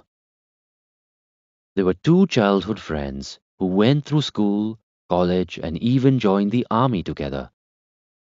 War broke out, and they were fighting in the same unit. Bullets were flying all over. Out of the darkness came a voice.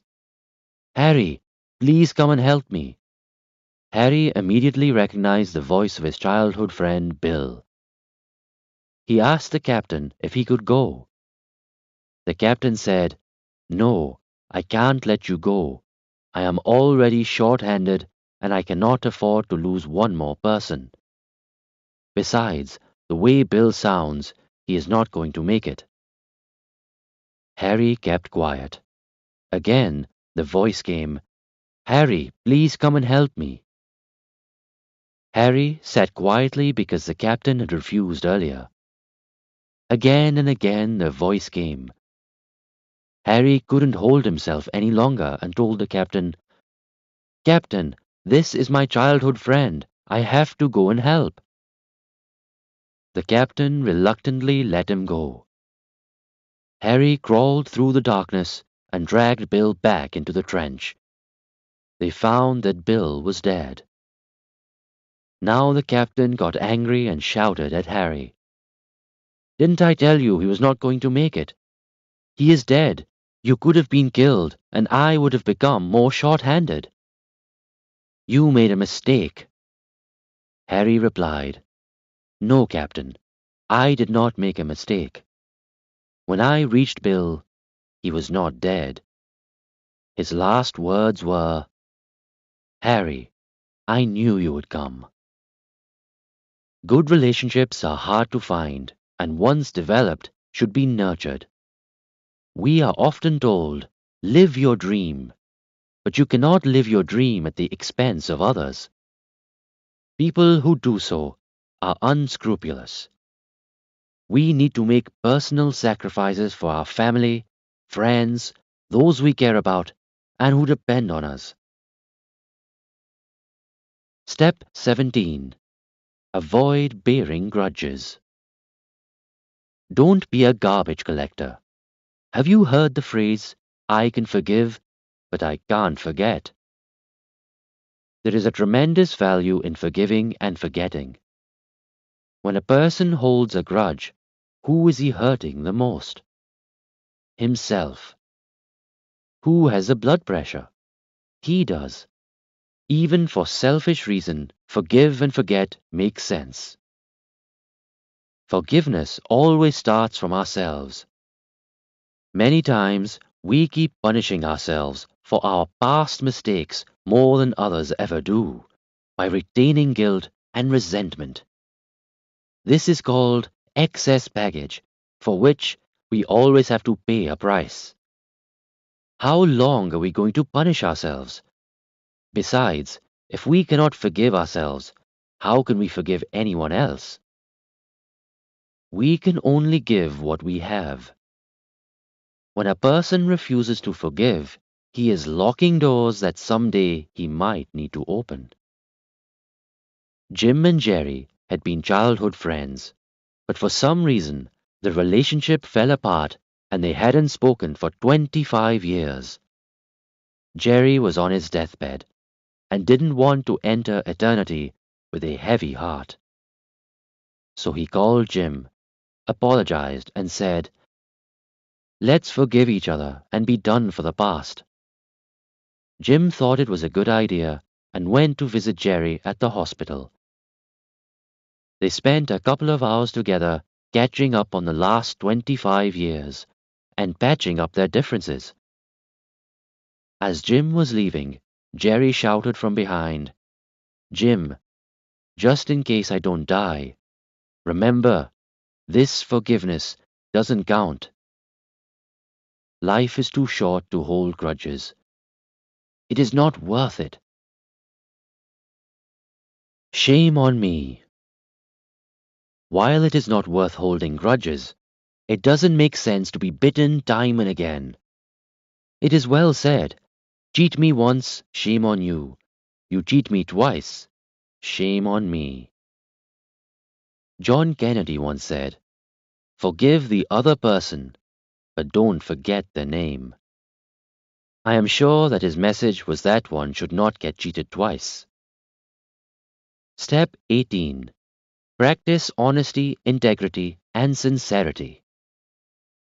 Honesty means to be genuine and real versus fake and fictitious. Build a reputation of being trustworthy. If there is one thing that builds relationships, it is integrity. Not keeping commitments amounts to dishonest behavior. Honesty inspires openness, reliability, and frankness. It shows respect for oneself and others. Honesty is in being, not in appearing to be. Lies may have speed, but truth has endurance. Integrity is not found in company brochures or titles, but in a person's character. Is it worth compromising one's integrity and taking shortcuts to win? A person may win a trophy, but knowing the truth that he did not win fair and square, he can never be a happy person. More important than winning a trophy is being a good human being. A pound of butter. There was a farmer who sold a pound of butter to a baker.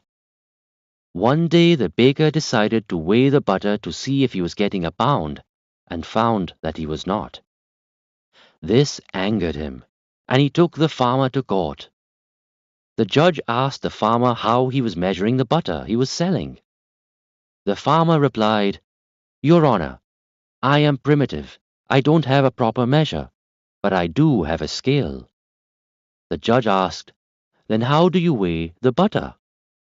The farmer replied, "Your Honor, long before the baker started buying butter from me, I have been buying a pound loaf of bread from him. Every day when the baker brings the bread, I put it on the scale and give him the same weight in butter. If anyone is to be blamed, it is the baker." We get back in life what we give to others. Whenever you take an action, ask yourself, am I giving fair value for the wages or money? Honesty and dishonesty become a habit.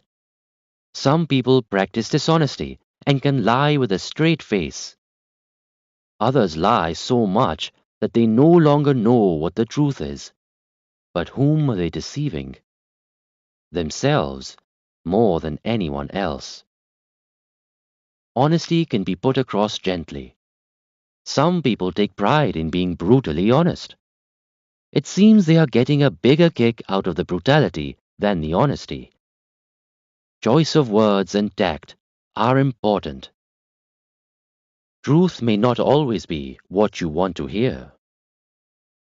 The most important responsibility of an honest friend is to be truthful. Some people, in order to avoid confronting painful truths, select friends who tell them what they want to hear. They kid themselves, despite the fact that deep down they know they are not being truthful. Honest criticism can be painful. If you have many acquaintances and few friends, it is time to step back and explore the depth of your relationships. A lack of honesty is sometimes labeled as tact, public relations, or politics. But is it really so? It is not uncommon to see people lying and calling themselves diplomatic. In fact, they are just being manipulative. Being diplomatic really means that a person is sensitive to the other person's feeling and conveys the message tactfully but without lying. When they very proudly say, "I am being diplomatic," they know in their hearts they are outright liars. The problem with lying is that one has to remember one's lies. Honesty requires firmness and commitment. How many times have we all been guilty of little white lies, flattery, omitting facts or giving half-truths, telling the greatest lies by remaining silent? Make yourself an honest man, and then you may be sure there is one rascal less in the world. Thomas Carlyle. Credibility. We all know the story of the shepherd boy who cried wolf. The boy shouted, "Wolf!" The villagers came to help. There was no wolf. He made fun of them, and they left. Next day, he did the same thing, and again the same thing happened. The third day, the wolf actually came. He shouted for help, and nobody came. His sheep got eaten up. What's the moral of the story? Very simple. When a person gets labeled as a liar, even when he tells the truth, nobody believes him. And why should they? What did he earn? People with integrity never put their credibility on the line. Be sincere. What is sincerity? It is authenticity. It is genuineness. People who are sincere say what they mean and mean what they say. Is sincerity any measure of judgment? May or may not be. Somebody can be sincerely wrong, but they are authentic. Sincerity is a matter of intent and hard to prove. We can achieve our goals by having a sincere desire to help others. Stay away from pretense. Asking a friend in trouble, "Is there anything I can do for you?" is really annoying. It is more lip service than a sincere offer. If you really want to help, think of something appropriate to be done and then do it. Many people put on the cloak of sincerity more out of selfishness than substance, hoping that someday they could claim the right to receive help. Stay away from meaningless and phony pleasantries. Actions speak louder than words. Steve came back from school, had his snacks and juice that his mother had prepared, and said, "I love you, Mom," and ran away, knowing fully well that Mother had to take care of the laundry and cleaning the house. John also came from school and said, "I love you, Mom," more than my words can express. He also had his snacks and juice and went away to play. Then came Paul, who also said, "I love you, Mom. Today I will help you all the way." He took care of the chores, cleaned the house, and put the garbage outside. While going to bed, all three said to their mother, "I love you, Mom." Do you think Mother was able to guess who loved her the most? Step 19. Practice humility. Confidence without humility amounts to arrogance. Humility is the foundation of all virtues. It is a sign of greatness. Humility does not mean self-demeaning behavior that would amount to belittling oneself. Sincere humility attracts, but false humility detracts. Many years ago, a rider came across some soldiers who were trying to move a heavy log without success. The corporal was standing by as the men struggled. The rider asked the corporal why he wasn't helping. The corporal replied, "I am the corporal. I give orders." The rider dismounted, went up to the soldiers and helped them lift the log. With his help, the log was moved. The rider quietly mounted his horse and went to the corporal and said, "The next time your men need help, send for the commander-in-chief." After he left, the corporal and his men found out that the rider was George Washington. The message is clear. Success and humility go hand in hand. When others blow your horn, the sound goes farther. Just think about it. Simplicity and humility are two hallmarks of greatness. Step 20.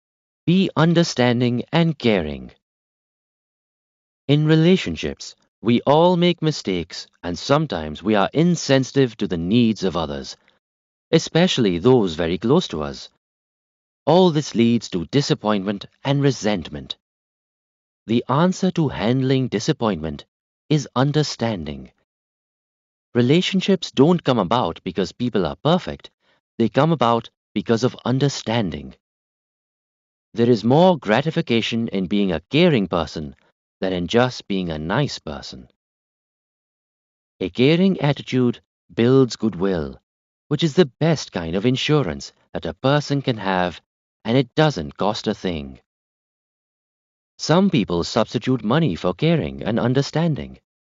Being understanding is far more important than money, and the best way to be understood is to be understanding. Practice generosity. Generosity is a sign of emotional maturity. Being generous is being thoughtful and considerate without being asked. Generous people experience the richness of life that a selfish person cannot even dream of. Be considerate. Selfishness brings its own punishment. Be sensitive to other people's feelings. Be tactful. Tact is very important in any relationship. Tact is the ability to make a point without alienating the other person. Being tactful means being truthful while being sensitive and considerate for the other people's feeling. Kindness. Money will buy a great dog, but only kindness will make him wag his tail. It is never too soon for kindness, because we don't know how soon is too late. Kindness is a language the deaf can hear and the blind can see. It is better to treat a friend with kindness while he is living than display flowers on his grave when he is dead. An act of kindness makes a person feel good, regardless of whether he is doing it or it is done to him. Kind words never hurt the tongue. Step 21. Practice courtesy on a daily basis. Practice courtesy. Courtesy is nothing more than consideration for others. It opens doors that would not otherwise open. A courteous person who is not very sharp will go further in life than a discourteous but sharp person. It is the little things that make a big difference. Have you ever been bitten by an elephant? The most obvious answer is no. Have you ever been bitten by a mosquito? Most of us have. It is the little irritants that test your patience. Courtesies are made up of little kindnesses. Small courtesies will take a person much further than cleverness. Courtesy is an offshoot of deep moral behavior. It costs nothing, but pays well. No one is too big or too busy to practice courtesy.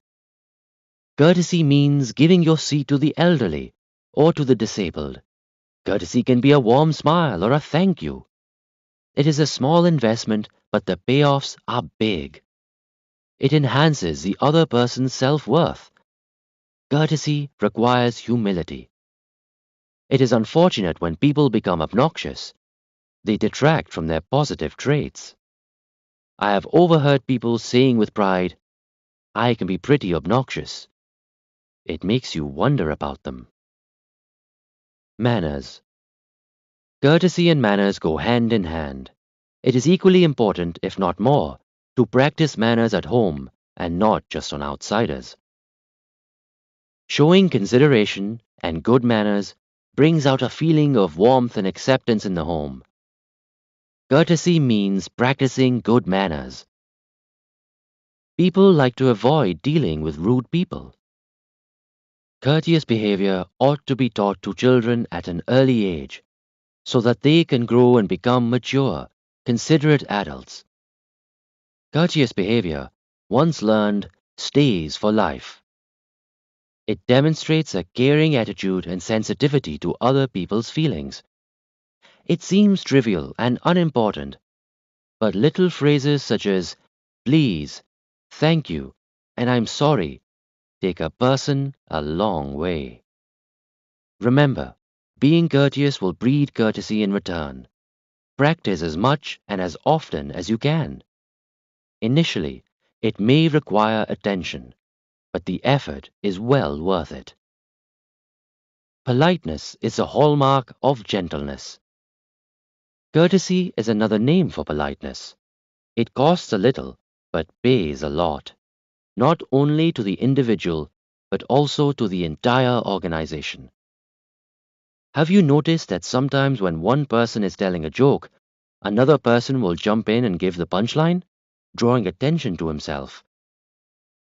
And after everyone laughs, he will reveal where he read it. This may show superior knowledge, but it shows inferior manners.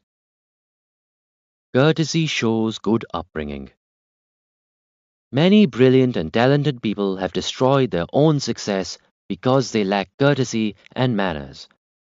Politeness and courtesy are signs of being cultured. Rudeness and discourtesy show the lack of it.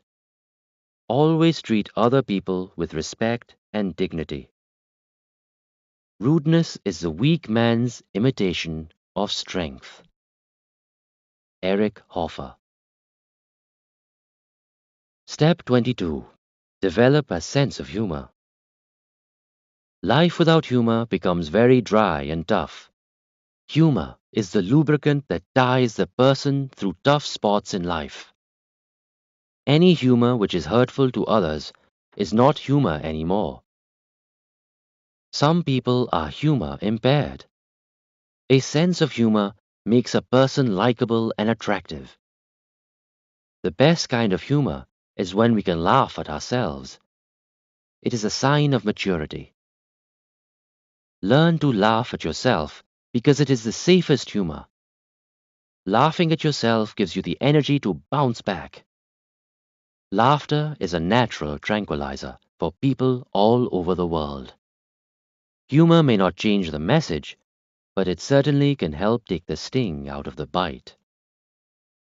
The healing power of humor. Dr. Norman Cousins, author of Anatomy of an Illness, is a prime example of how a person can cure himself of a terminal illness. He had a 1 in 500 chance of recovery. But Dr. Cousins wanted to prove that if there was anything like mind over matter, he'd make it a reality. He figured if negative emotions cause negative chemicals in our body, then the reverse must be true too. Positive emotions like happiness and laughter would bring positive chemicals into our system. He moved from the hospital to a hotel and rented humorous movies and literally cured himself by laughing. Of course, medical help is important, but the will to live for the patient is equally, if not more, important. A funny bone could be a lifesaver. Besides, it makes life's adversities easier to handle. Step 23. Don't be sarcastic and put others down. Negative humor may include sarcasm, put-downs, and hurtful remarks. Any humor involving sarcasm that makes fun of others is in poor taste. When someone blushes with embarrassment, when someone carries away an ache, when something sacred is made to appear common, when someone's weakness provides laughter, when profanity is required to make it funny, when a child is brought to tears, or when everyone can join in the laughter. It's a poor joke. Cliff Thomas. To a sadist, everything is funny, so long as it is happening to someone else. It is not an uncommon sight to see boys throwing stones at frogs just to have fun. The boys' fun means death to the frogs. It is not fun for the frogs. Humor can be valuable or dangerous, depending on whether you are laughing with someone or at someone. When humor involves making fun of or ridiculing others, it is not in good taste, nor is it innocent. Hurting others' feelings can be cruel. Some people get their fun by putting others down. Sarcasm alienates people. It is a good idea to avoid sarcastic humor and keep it low risk. It is very important to be cognizant of the fact that people forget injuries. They don't forget insults. Laugh with people, not at people. Step 24. To have a friend, be a friend. We keep looking for the right employer, the right employee, spouse, parent, child, and so on. We forget that we have to be the right person too. Experience has shown that there is no perfect person, no perfect job, and no perfect spouse. When we look for perfection, we are disappointed because all we find is that we traded one set of problems for another set of problems. Having lived in the West for over 20 years, I have observed that with the high divorce rate, people find after they get married for the second time that their new spouse doesn't have the problems of the first one, but has a totally new set of problems. Similarly, people change jobs or fire employees looking for the right one, only to find that they traded one set of problems for another. Let's try and work around these challenges and make divorcing or firing the last rather than the first resort. Sacrifice. Friendship takes sacrifice. Building friendships and relationships takes sacrifice, loyalty, and maturity. Sacrifice takes going out of one's way and never happens by the way. Selfishness destroys friendships. Casual acquaintances come easy, but true friendships take time to build and effort to keep. Friendships are put to tests, and when they endure, they grow stronger. We must learn to recognize counterfeit relationships. True friends do not want to see their friends hurt. True friendship gives more than it gets and stands by in adversity. Fair weather friend. A fair weather friend is like a banker who lends you his umbrella when the sun is shining and takes it back the minute it rains. Two men were traveling through the forest and came across a bear. One of them quickly climbed a tree, but the other was unable to. So he lay on the ground and played dead. The bear sniffed around his ear and left. The fellow from the tree came down and asked him, "What did the bear tell you?" The man replied, "He said, 'Don't trust a friend who deserts you in danger.' The message is as clear as daylight." Mutual trust and confidence are the foundation stone of all friendship. These are people who have the good of each other at heart and act accordingly. It is based on character and commitment. There is lasting goodness at both ends. This lasts forever. Step 25. Show empathy. The wrong we do to others and what we suffer are weighed differently. Empathy alone is a very important characteristic of a positive personality. People with empathy ask themselves this question: how would I feel if someone treated me that way? A puppy. A boy went to the pet store to buy a puppy dog. 4 puppies were sitting together in the center, priced at $50 each. There was one puppy sitting alone in a corner. The boy asked if that was from the same litter, and why it was sitting alone. The store owner replied that it was from the same litter, but it was a defective one. It was born without a hip socket and had only 3 legs, and so would be put to sleep. The boy asked if he could play with that puppy. The store owner said, "Sure." The boy picked up the puppy, and the puppy started licking his face and hands. Instantly, the boy decided that that was the puppy he wanted to buy. The store owner said, "That is not for sale." The boy insisted and said, "I will pay you good money for the bad one." The store owner said, "If you insist, who am I to stop you? Go ahead." The boy pulled out $2 from his pocket and ran to get $48 from his mother. As he reached the door, the store owner shouted from behind, "Son, I understand you want to pay good money for the bad one, but I still don't understand when, for the same amount of money, you can get a good one. Why do you want to buy the deformed one?" The boy did not say a word. He just picked his left trouser leg up. He was himself wearing a brace. The store owner said, "I understand now. Go ahead. Go get your money." This is empathy. Be sympathetic. When you share sorrow, it divides. When you share happiness, it multiplies. What is the difference between sympathy and empathy? Sympathy is, "I understand how you feel."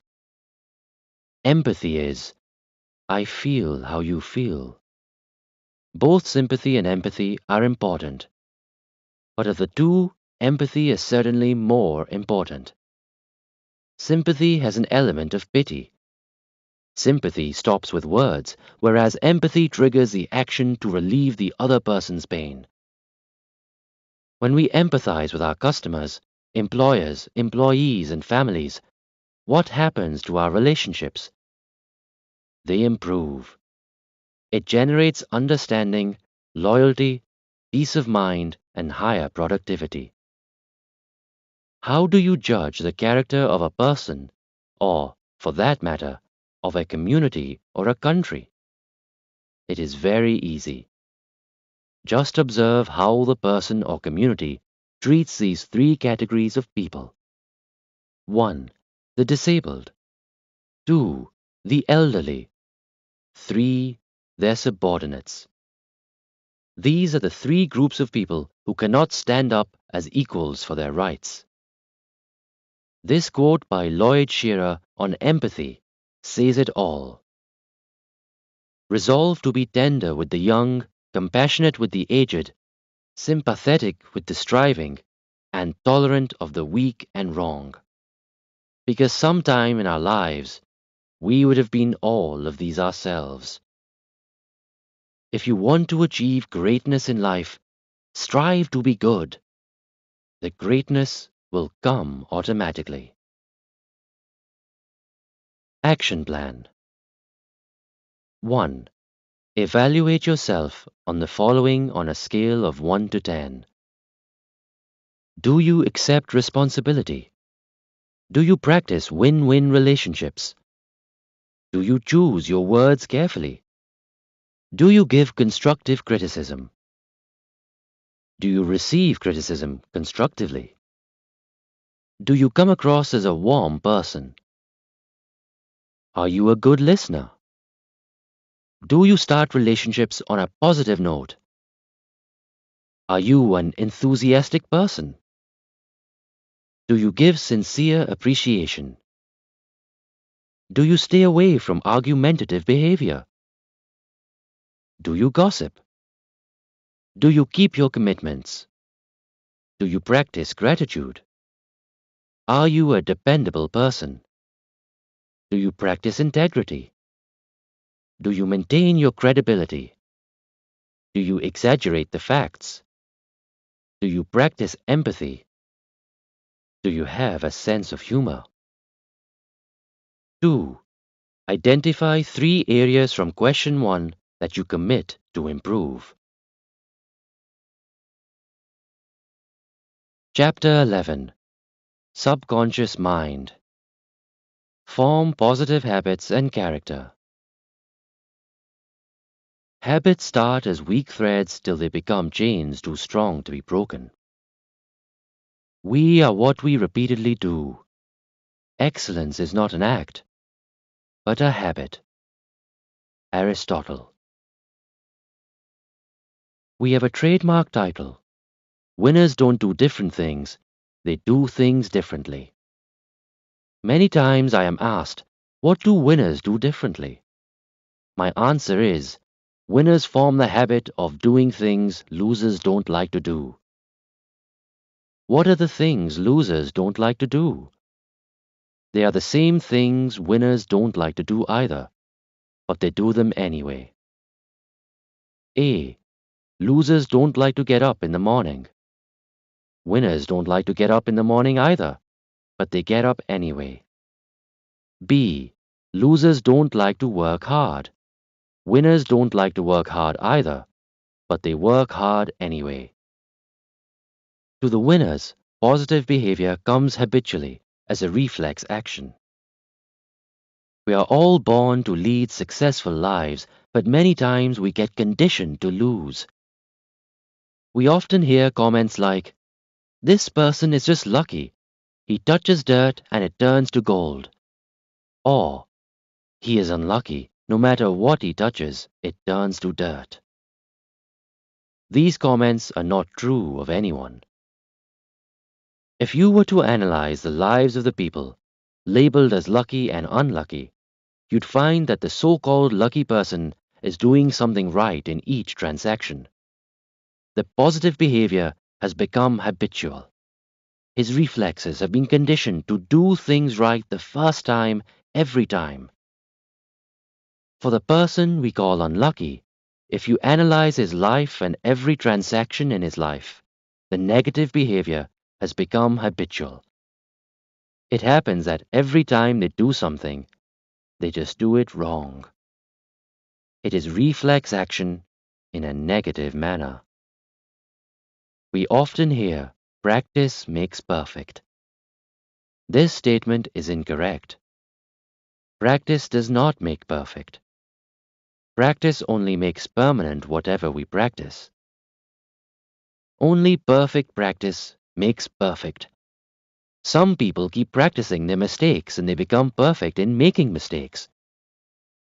I am not playing on words. Let me share with you an example. When people start learning martial art, especially young kids like to develop speed, but the instructor teaches them to learn the correct form first and speed later. If their form is incorrect, and if that's what they practice, that's what will become permanent, and they will injure themselves. The teacher ensures that the wrong form does not become permanent, as practice only makes permanent whatever you practice. When a student starts learning martial art, right from day 1 when he gets his white belt, he starts with the basic block punch. Even when he gets his green, brown, and black belts 5 years later, he's still practicing block punch. The teacher wants to bring the block punch into his reflex action. Why?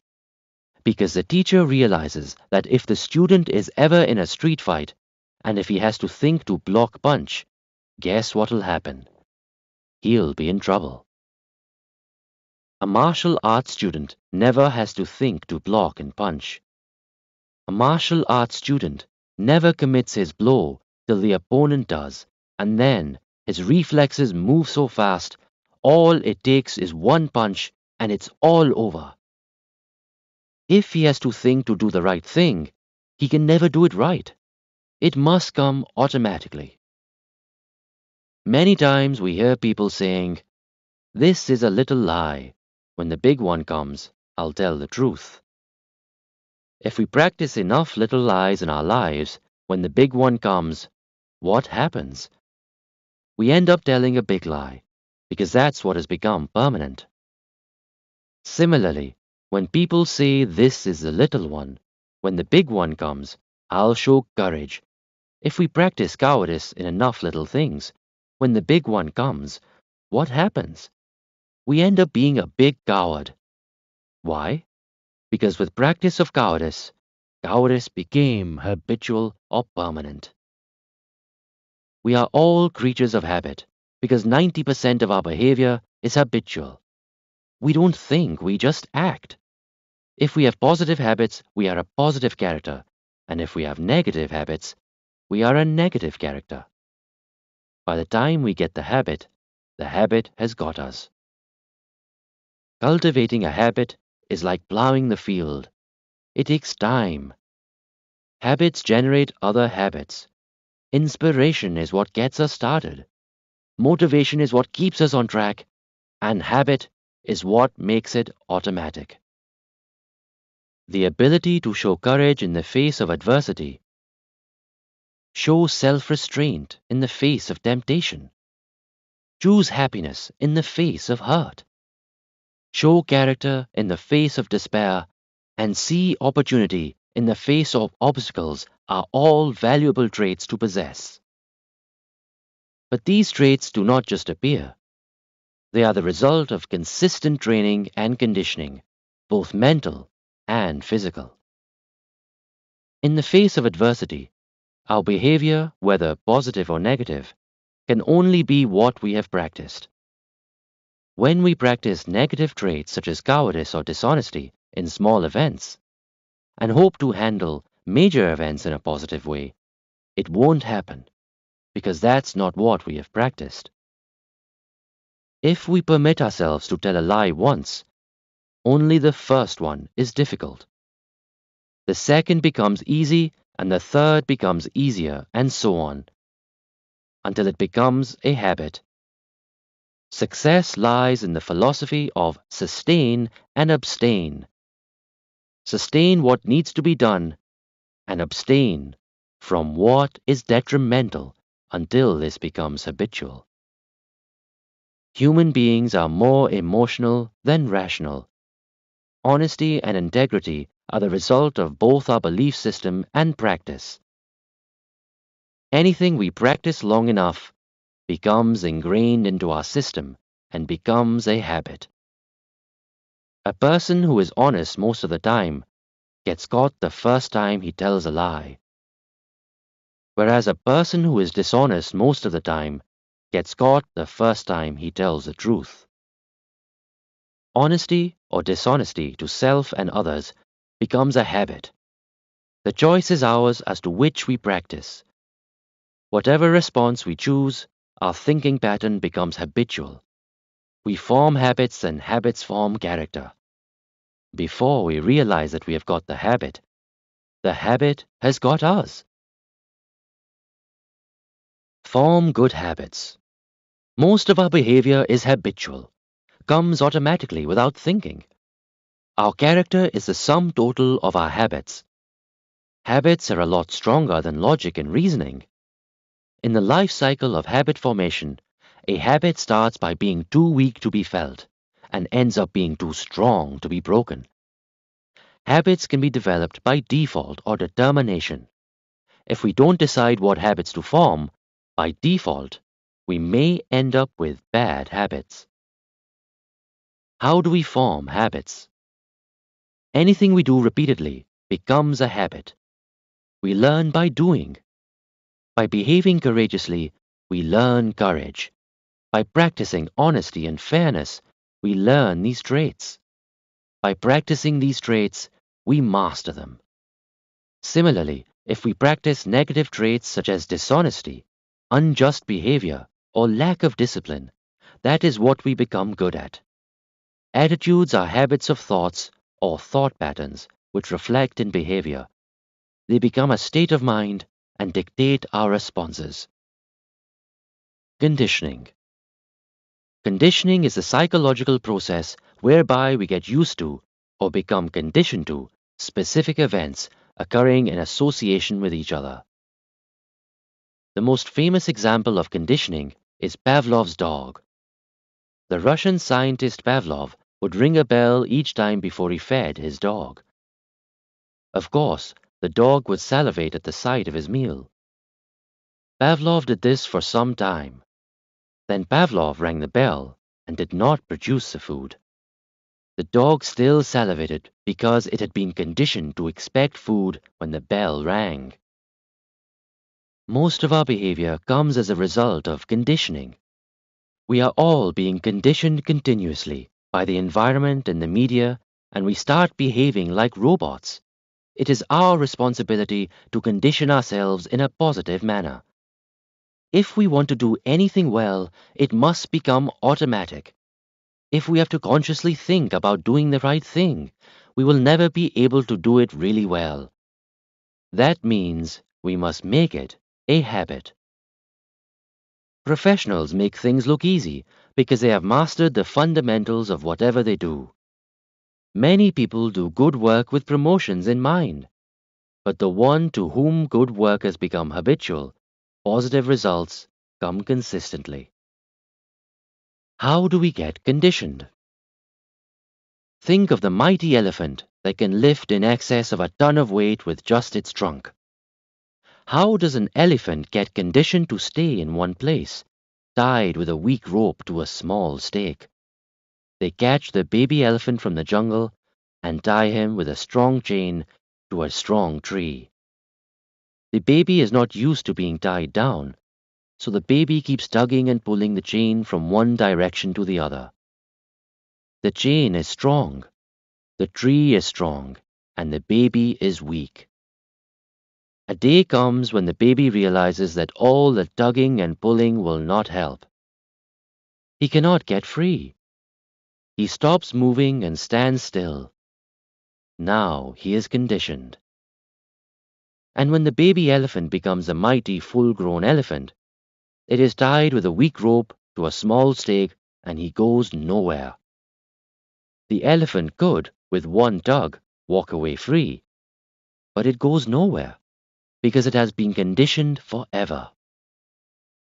We are constantly being conditioned, consciously or unconsciously, by exposure to the kind of books we read, the kind of movies and TV programs we watch, the kind of music we listen to, the kind of company we keep.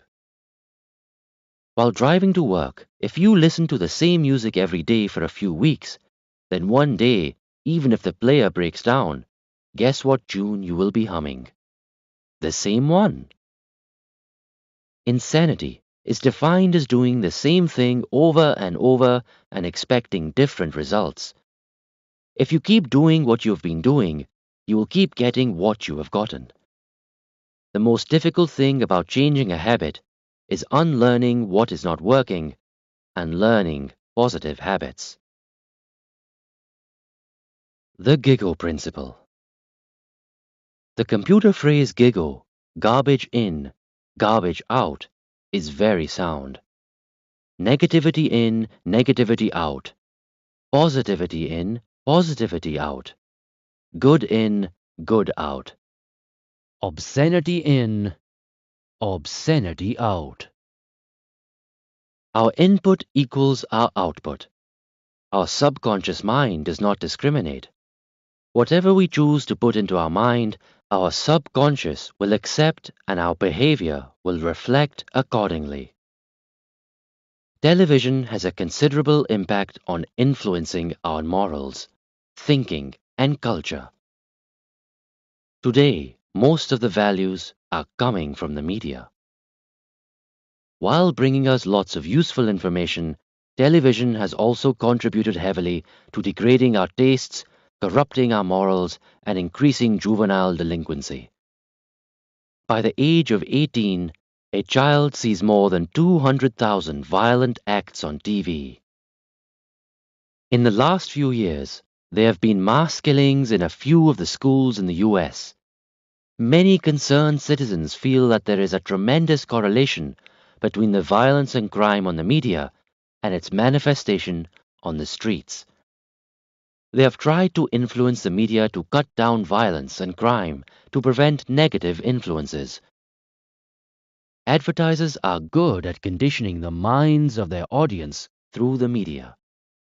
Companies spend millions of dollars on advertising during a major event. Why? Obviously, the ads are working and they are getting results. We see an advertisement for a particular brand of soft drink or toothpaste, and we buy that brand. We don't want just any soft drink or toothpaste, but only that brand, because we are programmed and act accordingly. When we watch TV or listen to a radio advertisement, our conscious mind is not active, but our subconscious is open and receives whatever is being dumped in. Many times we get totally distorted messages. Going back several years ago, I saw a beer commercial. It showed a shapely young lady in a bikini running with three guys chasing her from behind. She took a jump and there was a big splash on the screen. Aha! With a can of beer in her hand. What is the message people are getting? 1. Shapely young lady in bikini, three guys chasing. Excitement is the message. 2. You drink this beer, you'll also have the aha. What is the distortion? Do you think this shapely young lady is drinking beer morning and evening? 3. If she was drinking beer morning and evening, do you think she would be that shapely? 4. The reality is that she's probably exercising morning and evening to keep her job as a model. But that's not the message anyone is receiving. It is totally distorted. Another example, many years ago, I saw a commercial of a toothpaste. A man and a woman brush their teeth with this toothpaste, and then they have a smooching kiss in the air with the big splash, aha. The message viewers are getting is, you brush your teeth with this toothpaste, you'll also have the aha. Next day, a man goes to the supermarket and buys the same toothpaste, and in the morning, he brushes his teeth with this toothpaste and looks around. There is no aha. The crucial point here is that the advertiser is not selling you on the idea that you need to brush your teeth for hygienic reasons too, because if you don't brush your teeth, you will have no teeth. You'll have a tunnel there. But they sell you something else, not the hygiene. Another example. A study was done that 90% of people become smokers before the age of 18. And if they have not become a smoker by the age of 18, there is less than 10% chance that they will ever become smokers. Till the study came, guess who was sponsoring all the major sporting events? The cigarette companies. They knew their target age group and the impressionable age people impacting their subconscious mind. In fact, 14-year-old kids started thinking that if you're a smoker, you'll also be a good player. Since this study came, laws in many countries changed, and cigarette companies are not allowed to sponsor any such sporting events. Similarly, just the way advertisements influence our mind and behavior, all radio and TV programs also influence our thinking and behavior. Some of the lyrics of the rock songs are full of obscenity. If we ourselves view and allow our kids to view this obscenity, is it any wonder our behavior becomes obscene? The same thing is true with soap operas. What are soaps? Soaps are nothing else but bed-hopping, glamorizing, immoral behavior, provided we have a definition of morality. If we have no definition of morality, then obviously none of these things matter. If we keep watching such immoral programs or listen to obscene music or let our kids do the same, what happens? They become our benchmarks. We also get conditioned gradually. and what was unacceptable at one time becomes acceptable. And what becomes acceptable eventually turns into involvement and indulgence. According to Alan J. Hawkins, PhD, member of the faculty at Brigham Young University, and Tamara A. Fackrell, JD, 50% of divorces take place because of infidelity or spouses cheating on one another. If this is not direct correlation of the media influencing immoral behavior, then what is it? We do some voluntary work with the schools for prevention of HIV. Research shows that the significant causes for the spread of HIV are three things. 1. Multiple partners. 2. Homosexuality. 3. Drug needles. And less than 10% comes from parent-child or blood transfusions. Looking at these facts, if we don't get the message clear that HIV is not a medical problem, it is a moral problem, then we are totally naive. When we go to the movies, we laugh and we cry because the emotional input has an immediate emotional output. Change the input and the output changes. Your conscious and subconscious mind. The conscious mind has the ability to think. It can accept or reject. What books to read is a conscious choice. What music to listen to is a conscious choice. What friends to choose is a conscious choice. What movies to watch is a conscious choice. We are all free to the point of choice, but after we make our choices, the choice controls the chooser. We have no more choice. Consciously, we decide what movies to watch. The conscious mind closes then, and the subconscious is open. When there is a gruesome scene, people feel repulsed. When there is an angry scene, people get angry. When there is an exciting scene, people get excited. When there is a sad scene, people start crying. What happens? Consciously, we decided what movie to watch. The conscious mind closed, and the subconscious received and the body reacted.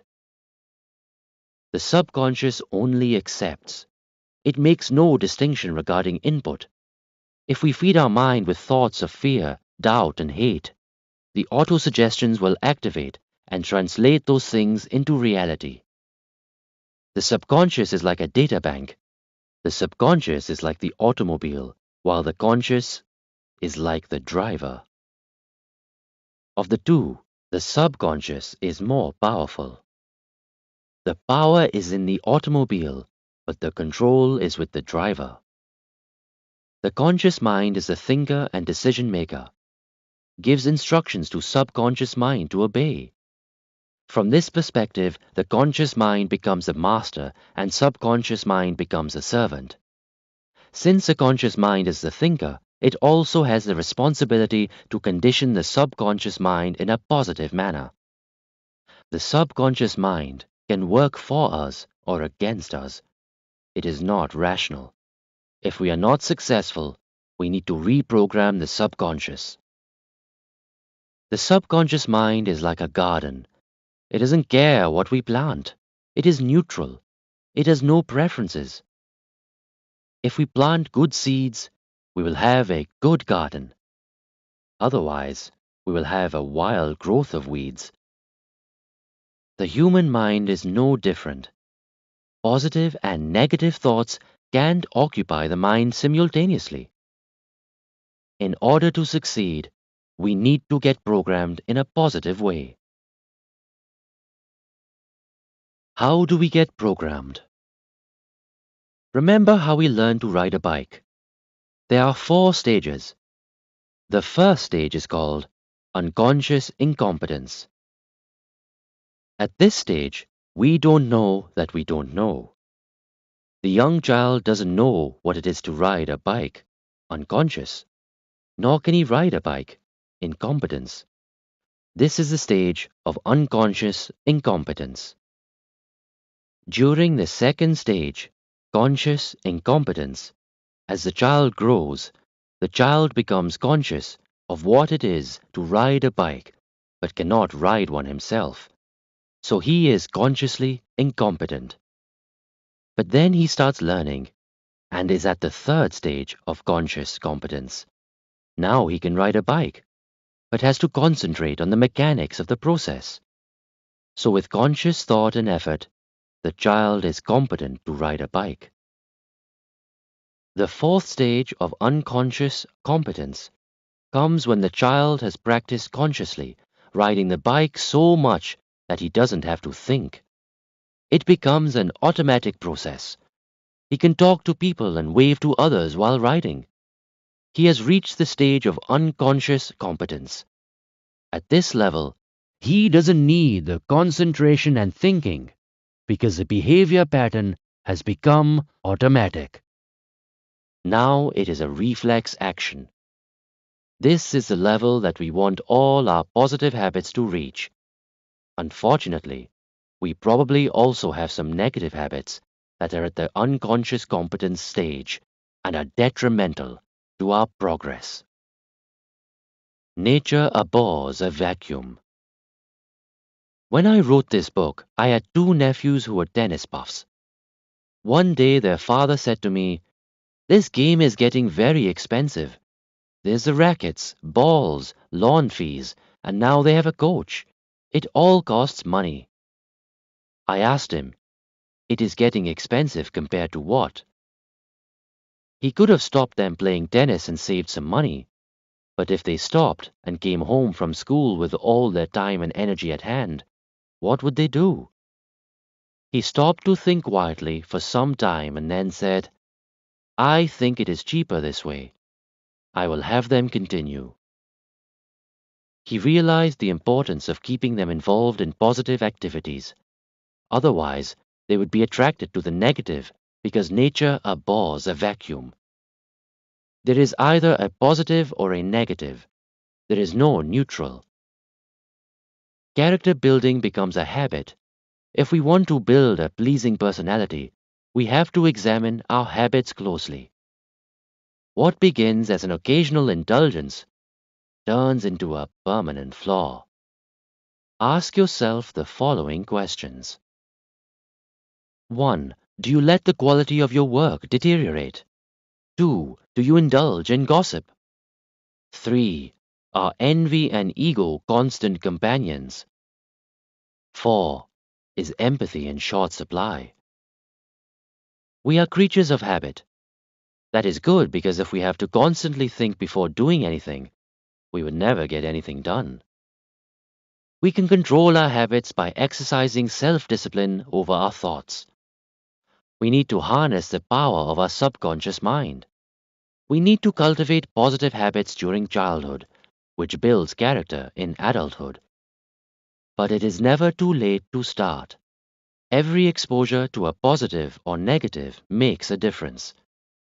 Learning new habits takes time, but positive habits, once mastered, give new meaning to life. Having an optimistic or pessimistic outlook is a habit. Habits are a matter of the pain and pleasure principle. We do things either to avoid pain or to gain pleasure. So long as the gain is more than the pain, we continue with the habit. But if the pain exceeds the gain, we drop it. For example, when the doctor tells the smoker to stop, he replies, "I can't stop. I enjoy it. It relaxes me." And he goes on smoking, knowing fully well it is injurious to health. The pleasure is greater than the pain. Then one day he is faced with a major medical problem, and the doctor checks out and says, "You have cancer. If you want to see daylight tomorrow morning, you better stop smoking right now." Most people would stop because now the pain is greater than the pleasure. Resistance to change. When people recognize or become aware of their negative habits, why don't they change? The reason they don't change is because any change, even for the better, is uncomfortable. The short-term pleasure is greater than the long-term pain. They may lack the desire to change, The desire is more of a wish than a commitment. Lack the discipline to change. Lack the belief that they can change. Lack the awareness for the need to change. All of these factors prevent us from getting rid of our negative habits. We all have a choice. We can ignore negative behavior and hope it will go away. The ostrich approach, or face up to it and overcome it for life. Behavior modification comes from overcoming irrational fears and getting out of the comfort zone. Remember, fear is a learned behavior and can be unlearned. The following excuses are the most common explanations for not changing negative habits. 1. I have always done it this way.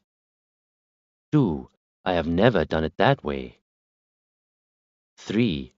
That is not my job. 4. I don't think it will make any difference. 5. I'm too busy. Forming positive habits. It is never too late to change, regardless of your age and how old the habit is. We can change by being aware of what needs to be changed and using techniques that modify behavior. The old adage that you can't teach an old dog new tricks has to be put to rest. We are human beings, not dogs, nor are we performing tricks. We can unlearn self-destructive behavior and learn positive behavior. Attitudes are habits and can be changed. It is a question of breaking and replacing old negative habits with new and positive ones. It is easier to prevent bad habits than to overcome them. Good habits come from overcoming temptation. Happiness and unhappiness are a habit. Excellence is the result of a repeated conscious effort until the behavior or the attitude becomes a habit.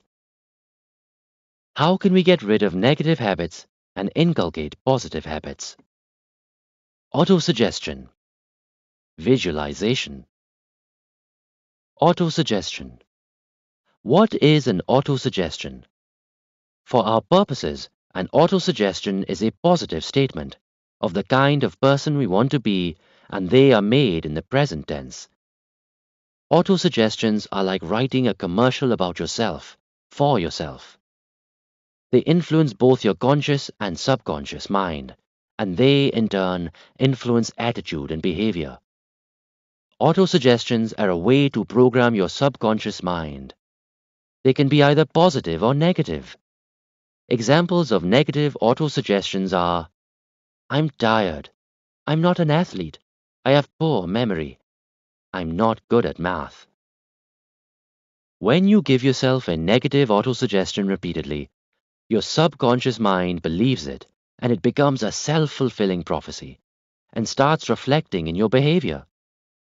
For example, when a person who gives himself the autosuggestion, I have a poor memory, is introduced to a new person, he will not make the effort to remember the name because he tells himself, I have a poor memory, so there's no point in even trying to remember. Of course, he won't remember the person's name the next time they meet, and will again tell himself, I have a poor memory.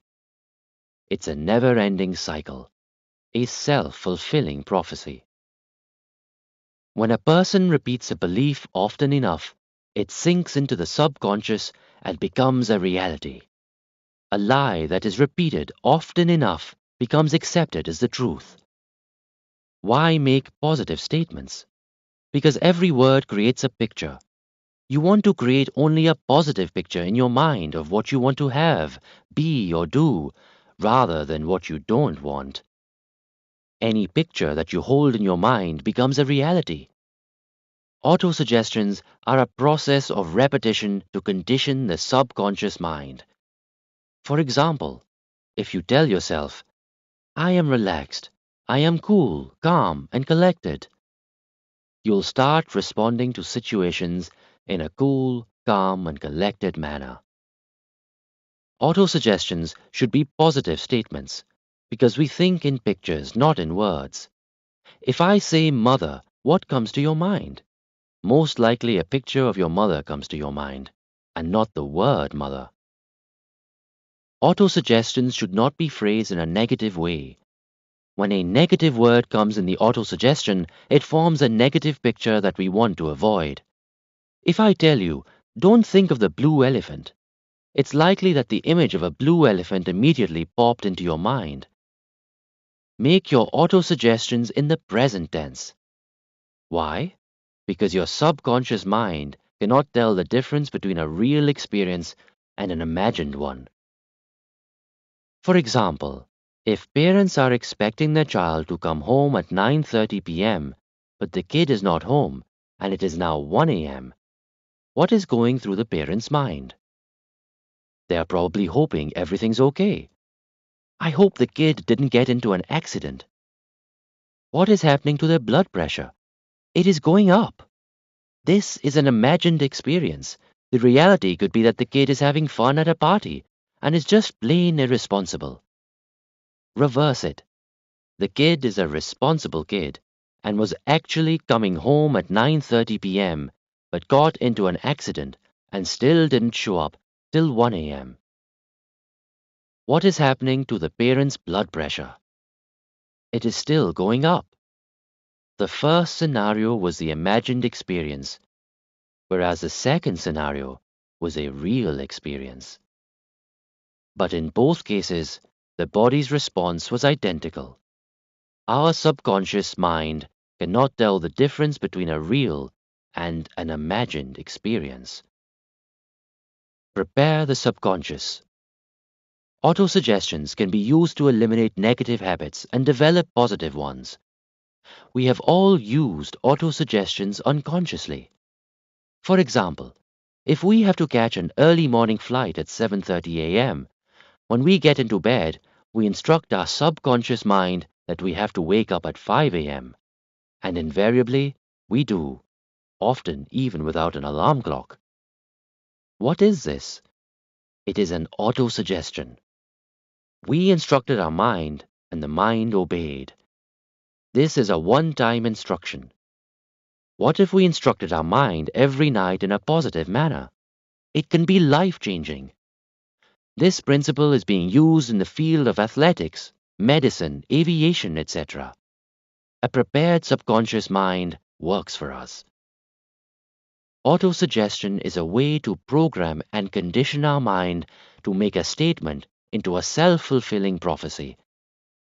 An autosuggestion is a repetitive process through which we feed our subconscious with positive statements that translate into reality. Repetition alone is not enough. It must be accompanied by emotions and feelings. Autosuggestions without visualization will not produce results. The first time our mind receives an autosuggestion, it rejects it. Why? It is an alien thought, contrary to our belief system. Success depends on our ability to concentrate and repeat the process. Visualization. Visualization is the process of creating and seeing a mental picture of what we want to have or do, or the kind of person we want to be. Visualization goes hand in hand with autosuggestion. Autosuggestion without visualization is mechanical repetition and will be ineffective. In order to see results, autosuggestions and visualizations must accompany feelings and emotions. Infuse the visualization with as many positive feelings as you can. This will make your visualization far more effective and therefore successful. According to some research, it takes a minimum of 21 consecutive days of conscious, consistent, continuous practice to make or break a habit. If you listen to an audio tape for 21 days and your player suddenly breaks down, guess what tune you'll be humming? Better still, practicing 41 days would be better and more fruitful. The big question is 21 days of conscious effort a heavy price to pay to change a lifetime for the better? Not really. but only the committed do it. The auto-suggestion process sounds simple, but it is not easy. However, you can do it. Follow the steps in the next section to turn your auto-suggestions into reality. 41-day formula to form positive habits. Translating auto-suggestion into reality. 1. Go to a quiet spot where you won't be disturbed. 2. Auto-suggestions to begin with must be in writing. Make a list of your auto-suggestions. Make sure they are positive and in the present tense. You can also write each auto-suggestion on a few small sticky notes. Place them in places you will see them throughout the day. On your bathroom mirror, on your car's dashboard, inside your daily planner, inside your desk drawer. Seeing the notes throughout the day will cause you to repeat the auto-suggestions again. 3. Practice your auto-suggestions for a minimum of 21 days, preferably 41 days. Ideally, practice 5 times, but minimum twice a day. First thing in the morning and last thing at the end of the day. In the morning, your body is relaxed. The mind is fresh and receptive. Feed the mind with positive information, and it will set the tone for the entire day. Why the last thing at night? Because again, the body is coming to a rest. The subconscious is receptive, and you feed your mind with positive instructions at night and go to sleep. All night, the instructions keep working in the subconscious mind. 5. Auto-suggestions will only work when they are accompanied with conscious effort and actions. Auto-suggestions are a supplement, not a substitute to an action plan. Be prepared for rejection, but don't accept it. Reject the rejection. What does it mean? Auto-suggestion may not be acceptable to our mind the first time we do it because it is an alien thought. For example, if for the past few decades I have believed that I have a poor memory, and now all of a sudden I tell myself that I have a good memory, my mind will reject it saying, "You liar, you have a bad memory," because that is what I have believed up to this point. It will take a minimum of 21 days to dispel this notion. Auto-suggestions must be done in your language of fluency only. If I did auto-suggestions in some other language that I don't understand, I don't know what I am saying, nor will I get any picture. 8. How many auto-suggestions can be done at one time? The answer is all of them. Example, if I have 10 to 12 auto-suggestions and each auto-suggestion takes me less than a minute, it will take approximately 10 minutes. 9. Auto-suggestions will only work if they are accompanied with visualization. If they are done mechanically, without visualizing, you will not get the desired results. 10. What do you do after 41 days? You continue. Why? Because the negativity all around us has not stopped. We need to continuously feed our mind with the positive to stay on track. Otherwise, we start slipping back. 11. Auto-suggestions should be done with eyes closed. Why? 1. It avoids distraction. 2. It helps focus visualization much clearer and better. 12. Should auto-suggestion be spoken out loudly or done silently? I prefer to do them silently, as I speak to myself internally. 13. Auto-suggestions can be done at any time. Anywhere but, of course, when you're not involved in any other activity. The following are some suggested auto-suggestions. However, you can create your own. 1. I always look for the positive things in every person and every situation. 2. I always count my blessings. 3. I am committed to self-improvement every day. 4. I commit to work hard. 5. I always do the right thing. First time, every time. 6. I give more than what I get to my family, my organization, and my society. 7. I take pride in my performance. 8. I prioritize things and lead a purposeful life. 9. I surround myself with good and positive people. 10. I am a courageous person. 11. I practice self-discipline and always finish what I start. 12. I am an honest person. I practice integrity in every walk of my life. 13. I motivate myself in a positive manner. 14.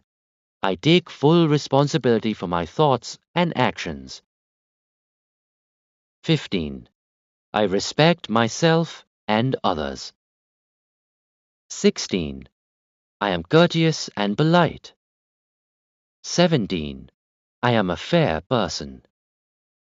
18. I work hard and expect success. 19. I am relaxed, cool, calm, and collected. 20. I always practice healthy habits. Action plan. Important. Auto-suggestions and visualizations will only work as a supplement, not a substitute, to an action plan. 1. Take 15 minutes alone to make a list of all the negative habits that you want to get rid of. 2. Take 15 minutes alone to make a list of all positive habits you want to develop, reinforce, or inculcate. 3. Make a list of auto-suggestions you can give yourself to develop the positive habits listed above. 4. Follow the 41-day program with visualizations. Chapter 12. Goal Setting. Set and achieve your goals. So long as you have your eyes on the goal, you don't see obstacles. On the journey to life's highway, keep your eyes upon the goal. Focus on the donut, not upon the hole. Anonymous. Knowledge helps you to reach your destination, provided you know what the destination is. An ancient Indian sage was teaching his disciples the art of archery. He put a wooden bird as the target and asked his disciples to aim at the eye of the bird. The first disciple was asked to describe what he saw. He said, "I see the trees, the branches, the leaves, the sky, the bird and its eye." The sage asked this disciple to wait. Then he asked the second disciple the same question, and he replied, "I only see the eye of the bird." The sage said, "Very good. Now shoot."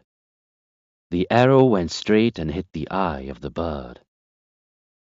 Unless we focus, we cannot achieve our goal. It is hard to focus and concentrate, but it is a skill that can be learned. Keep your eyes upon the goal. On 4th of July 1952, Florence Chadwick was on her way to becoming the first woman to swim the Catalina Channel. She had already conquered the English Channel. The world was watching. Chadwick fought the dense fog, the bone-chilling cold, and the sharks. She was striving to reach the shore, but every time she looked through her goggles, all she could see was the dense fog. Unable to see the shore, she gave up. Chadwick was disappointed when she found out that she was only half a mile from the coast.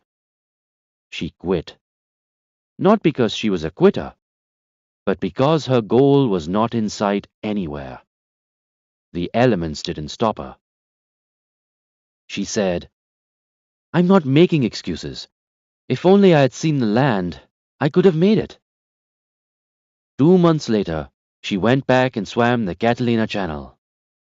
This time, in spite of the bad weather, she had a goal in mind and not only accomplished it, but beat the men's record by 2 hours. Why are goals important? On the brightest sunny day, the most powerful magnifying glass will not set a piece of paper afire if you keep moving the glass. But if you focus the light and hold it on one spot, the paper will burn. This is the power of concentration. A man was traveling and stopped at an intersection. He asked an elderly man, "Where does this road take me?" The elderly person asked, "Where do you want to go?" The man replied, "I don't know." The elderly person said, "Then take any road. What difference does it make?" How true. As the Cheshire Cat in Alice in Wonderland told Alice, when you don't know where you are going, any road will take you there. Suppose a football team is all charged up and enthusiastically ready to play a game. When someone takes the goalposts and goal lines away, what would happen to the game? There is nothing left. How do you keep score? How do you know you have arrived? Enthusiasm without direction is like wildfire and leads to frustration. Goals give a sense of direction. Would you board a train or plane without knowing where it was going? Of course not. Then why do people go through life without knowing where they are going? Dreams. People confuse goals with dreams and wishes. Dreams and wishes are nothing more than desires. Desires are weak. Desires become strong when they are supported by direction, dedication, determination, discipline, deadlines. These are what differentiate a desire from a goal. Goals are dreams with a deadline, clear directions, and an action plan. There is a big difference between a written and an unwritten goal. A written goal brings clarity and has the magnetic power to attract the goal. Goals can be worthy or unworthy. Steps to turn a dream into reality. 1. Have a definite, clear written goal. 2. Have a written action plan to accomplish your goals. 3. Read your goals and action plan twice a day. Why don't more people set goals? The men who try to do something and fail are infinitely better than those who try to do nothing and succeed. Lloyd Jones. There are many reasons why people don't set goals, including 1. A pessimistic attitude, looking for the pitfalls rather than the possibilities. 2. Fear of failure, thinking, what if I don't make it? Subconsciously, people feel that if they don't set goals and don't achieve them, they feel they haven't failed. They don't realize that they have failed to begin with by not having any goals. 3. Fear of success. A low self-image or fear of having to live up to their success causes some people to fear success. 4. A lack of ambition. Our limited thinking prevents us from progress. There was a fisherman who, every time he caught a big fish, would throw it back into the river, keeping only the smaller ones. A man watching this unusual behavior asked the fisherman why he was doing this. The fisherman replied, because I have a small frying pan. Most people never make it big in life because they are carrying a small frying pan. That is limited thinking. 5. A fear of rejection, worrying that if I don't make it, what will other people say? 6. Procrastination, thinking, someday I will set my goals. This ties in with a lack of ambition. 7. Low self-esteem, because a person is not internally driven and has no inspiration. 8. Ignorance of the importance of goals. Nobody taught them, and they never learned the importance of goal setting. 9. A lack of knowledge about goal setting. People don't know the mechanics of setting goals. They need a step-by-step guide so that they can follow a system. Goal setting is a series of steps. When you buy a plane ticket, what does it say? Starting point, price, finish destination, starting date and time, class of travel, finish date and time. If you ask most people what is their one major objective in life, they would probably give you a vague answer, such as, I want to be successful, be happy, be rich, make a good living. And that is it. Those are all wishes and none of them are clear goals. Goals must be smart. 1. S. Specific. The statement, I want to lose weight, is wishful thinking. It becomes a goal when you pin yourself down to, I will lose 10 pounds in 90 days. 2. M. Must be measurable, quantifiable. Measurement is a way of monitoring your progress. I want to be happy. Is it a goal? The answer is no, because happiness is a state of mind. Can we convert it into a measurable goal? The answer is yes. How? By asking what will give me happiness. The answer is, if I spend 1 hour a day with my family, that will give me happiness. Now, it is a measurable, quantifiable goal. If you cannot measure it, you cannot achieve it. 3. A. Achievable. Achievable means that your goal should make you stretch or be challenging. It should be slightly out of reach, but not out of sight. Out of reach is motivating, but out of sight is demotivating. 4. R. Realistic. If your goal is to lose 50 pounds in 30 days, you're being unrealistic. 5. D. Time-bound. You should set a starting date and a finishing date to reach your goal. Goals can be 1. Short-term, up to 1 year. 2. Mid-term, up to 3 years. 3. Long-term, up to 5 years. Goals can be longer than 5 years, but then they become a purpose of life. A lifetime goal is called a purpose. Our short-term and mid-term goals must lead us to our purpose to achieve what is called alignment. Having a purpose is very important. Without a purpose, you are likely to develop tunnel vision, where you are obsessed only with achieving your goals. Goals are more easily achieved if they are broken into small ones. Life is hard by the yard, but by the inch, it's a cinch. Gene Gordon. Goals must be balanced. Our life is like a wheel with 6 spokes. 1. Family. Our loved ones are the reason to live and make a living. 2. Financial. Represents our career and the things that money can buy. 3. Physical. Without good health, nothing makes sense. 4. Mental. This represents knowledge and wisdom. 5. Social. Every individual and organization has social responsibility, without which society starts dying. 6. Spiritual.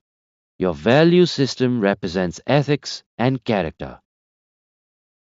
If any of these spokes is out of alignment, your life goes out of balance. Take a few minutes to just consider if any one of these 6 spokes were missing. What would your life be like? Balance. In 1923, 8 of the wealthiest people in the world met. Their combined wealth, it is estimated, exceeded the wealth of the government of the United States at that time. These men certainly knew how to accumulate wealth. But let's examine what happened to them 25 years later. 1. President of the largest steel company, Charles Schwab, lived on borrowed capital for 5 years before he died bankrupt. 2. President of the largest gas company, Howard Hubson, went insane. 3. One of the greatest commodity traders, Arthur Cutten, died insolvent. 4. President of the New York Stock Exchange, Richard Whitney, was sent to jail. 5. A member of the President's cabinet, Albert Fall, was pardoned from jail to go home and die in peace. 6. The greatest bear on Wall Street, Jesse Livermore, committed suicide. 7. President of the world's greatest monopoly, Ivor Kruger, committed suicide. 8. President of the Bank of International Settlement, Leon Fraser, committed suicide. They all knew very well how to make a living. What they forgot was how to make a life. It is stories like these that give the readers the false impression that money is the root of all evil. That is not true. Money did not cause their problems. In fact, money is wonderful. Money provides food for the hungry, medicine for the sick, and clothes for the needy. Money is only a medium of exchange. In fact, it was the pursuit of money to the exclusion of the other 5 spokes in their lives that caused the downfalls. We need 2 kinds of education. One that teaches how to make a living, and one that teaches us how to live. There are people who are so engrossed in their professional lives that they neglect their families, health, and social responsibilities. Ironically, if asked why they do this, they probably would reply that they were doing it for their families. Our kids are sleeping when we leave home. They are sleeping when we come home. 20 years later, we turn around and they are all gone. We have no family left. That is sad. Quality, not quantity. It is not uncommon to hear that it is not the quantity of time that we spend with our families, but the quality that matters. Just think about it. Is it really true? Suppose you went to the best restaurant in town where they give you white glove service with cutlery from England, crockery from France, chocolates from Switzerland, and so on. You picked up the gold-plated menu and ordered a dish of barbecued vegetables. The waiter, within minutes, brought back a small cube of the most deliciously prepared dish. You ate it and asked, "Is that all I am going to get?" The waiter replied, "It is not the quantity, but the quality that matters." You said, "I am still hungry." He replies, "It's not the quantity, but the quality that matters." I hope the message is clear. Our families need both quality and quantity. You can't mandate quality time. You can't say, "Now we will spend quality time with each other." Moments of quality come out of a larger quantity of experience. When adults were asked to recall their fondest childhood memories, they recalled moments such as their mother bringing them a cool drink and reading them a story when they were sick. Out of the time spent in mundane situations, With friends and family members come precious moments like sharing a joke or insight, receiving a smile of encouragement when it is most needed, or helping a friend through a tough time. Health. If we lose our health in the process of earning money, then we lose money in trying to regain our health. Social responsibility. In the process of making money, if we neglect our social responsibilities and let society deteriorate, we will become a victim ourselves. Scrutinize your goals. A person who aims at nothing never misses. Aiming low is the biggest mistake people make. Winners see objectives, losers see obstacles. Goals should be challenging enough to motivate, yet realistic enough to avoid discouragement. Anything we do either takes us closer to our goal or further away. In order to prioritize, all goals must be divided into needs and wants. Each goal must be evaluated in light of the following, similar to the Rotary Club's four-way test. 1. Is it the truth? 2. Is it fair to all concerned? 3. Will it get me goodwill? 4. Will it get me health, wealth, and peace of mind? 5. Is it consistent with my other goals? 6. Can I commit myself to it? 7. Why is this goal important? The following examples fail the test. A. If one of a person's goals is to be the embodiment of good health with no money, it is quite obvious that it will be hard to achieve. That means it is not consistent with their other goals. B. A person could make all the money in the world, yet if he loses his family and health, is it worth it? Obviously not. C. A person could make $1 million by selling drugs, but then for the rest of his life, he would be running from the law. This kind of behavior would be socially reprehensible, illegal, and takes away peace of mind and goodwill. D. We must be able to answer the question why this goal is important. Because why is your motivation. The bigger the why, the easier the how. In fact, don't even worry about the how, just get the why. Get a compelling reason. The more compelling the reason, the greater the motivation. All great achievers had a big why. They did not know how. In fact, the how came later and much easier, because they had a big why. Evaluate each of your goals by putting it to the 7-question test above, and make sure all your goals are in congruence. Goals without action are empty dreams. Actions turn dreams into goals. Even if a person misses his goals, it does not make him a failure. Delay does not mean defeat. It only means we have to revise our plan to reach our target. Just like a camera needs focus to take a good picture, we need goals to make a productive life. Goals should be consistent with our values. Goals lead to purpose in life. It is the starting point for success. Aim for the moon. Even if you miss, you will become one of the stars. All of us in this world have a purpose in life. And that purpose, of course, varies from person to person. An orchestra would be pretty dull if everyone played the same instrument. Make no little plans, they have no magic to stir men's blood.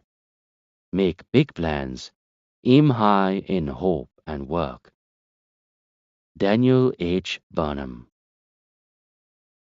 It doesn't matter where we are today. What really matters is the direction we are heading in. Effort and courage without purpose is wasted. Worry leads to negative goal setting. It is thinking about things that you don't want to happen. Activity is not the same as accomplishment. Do not confuse motion and progress. A rocking chair keeps moving but covers no distance. There is a big difference between activity and accomplishment. This was demonstrated by a French scientist named Fabre. He conducted an experiment with precisionary caterpillars. These caterpillars instinctively follow the one in front of them. Fabre arranged them in a circle on the rim of a flower pot. Thus the lead caterpillar was behind the last one. Fabre put pine needles, food for the caterpillars, in the center of the flower pot. The caterpillars kept traveling around in a circle on the pot's rim. Eventually, after a week of circling around, they dropped dead of exhaustion and starvation with food only inches away from them. We need to learn a lesson from the caterpillars. Just because you are doing something doesn't mean you are getting anywhere. One must evaluate one's activity in order to have accomplishment. A pilot got onto the public address system and said, "We have good news and bad news. The good news is the tailwinds are favorable and we shall reach our destination 1 hour ahead of time. And the bad news is our navigation system is not working and we do not know where we are heading." If we confuse activity with accomplishment, we could be making great time, but we don't know our destinations. Meaningless goals. Many times, we have totally useless goals and we end up losing our energy in life. We all have seen a dog sitting relaxed by the roadside corner. The moment a vehicle comes, he jumps up, runs behind the car, goes 50 yards but doesn't catch the car. He comes back relaxed and sits back at the same spot. Till how long? Till the next car comes. Again he jumps, runs full speed behind the car, goes 50 yards, doesn't catch the car, comes back relaxed. Again he sits back at the same spot. Till how long? Till the next car comes. A man was observing this dog's behavior, and he asked his friend, "Do you think this dog will ever be able to catch the car?" His friend replied, "That's not even the question that came to my mind. I am wondering what he will do if he ever caught one." Many times in life, we keep behaving like the dog chasing totally useless goals and losing energies in life. A good plan executed now is better than a perfect plan next week. General George S. Patton, Jr. Action Plan. 1. List at least one important goal in each of the following areas that would lead you to success. 1. Family. 2. Financial. 3. Physical. 4. Mental, knowledge. 5. Social. 6. Spiritual. 2. Write down why these goals are important. 3. Identify the specific goals you want to accomplish in 1 month, 1 year, 3 years, and 5 years. For each goal, list smaller, specific, measurable steps you can start now to achieve them. Add deadlines to each step. Chapter 13. Values and Vision. Values guide decisions. Values are priceless. The moment you put a price tag on values, they lose value. Our task now is not to fix the blame for the past, but fix the course for the future. John F. Kennedy. When a child is born, who rejoices? The parents, relatives, and friends. But who cries? The child.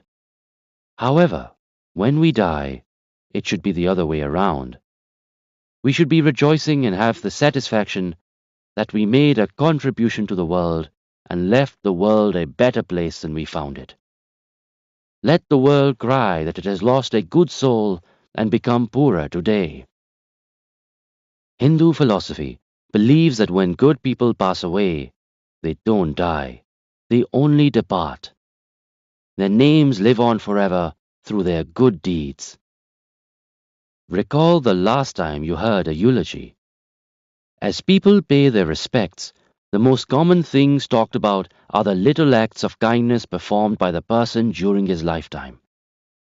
Little acts of kindness don't go unnoticed.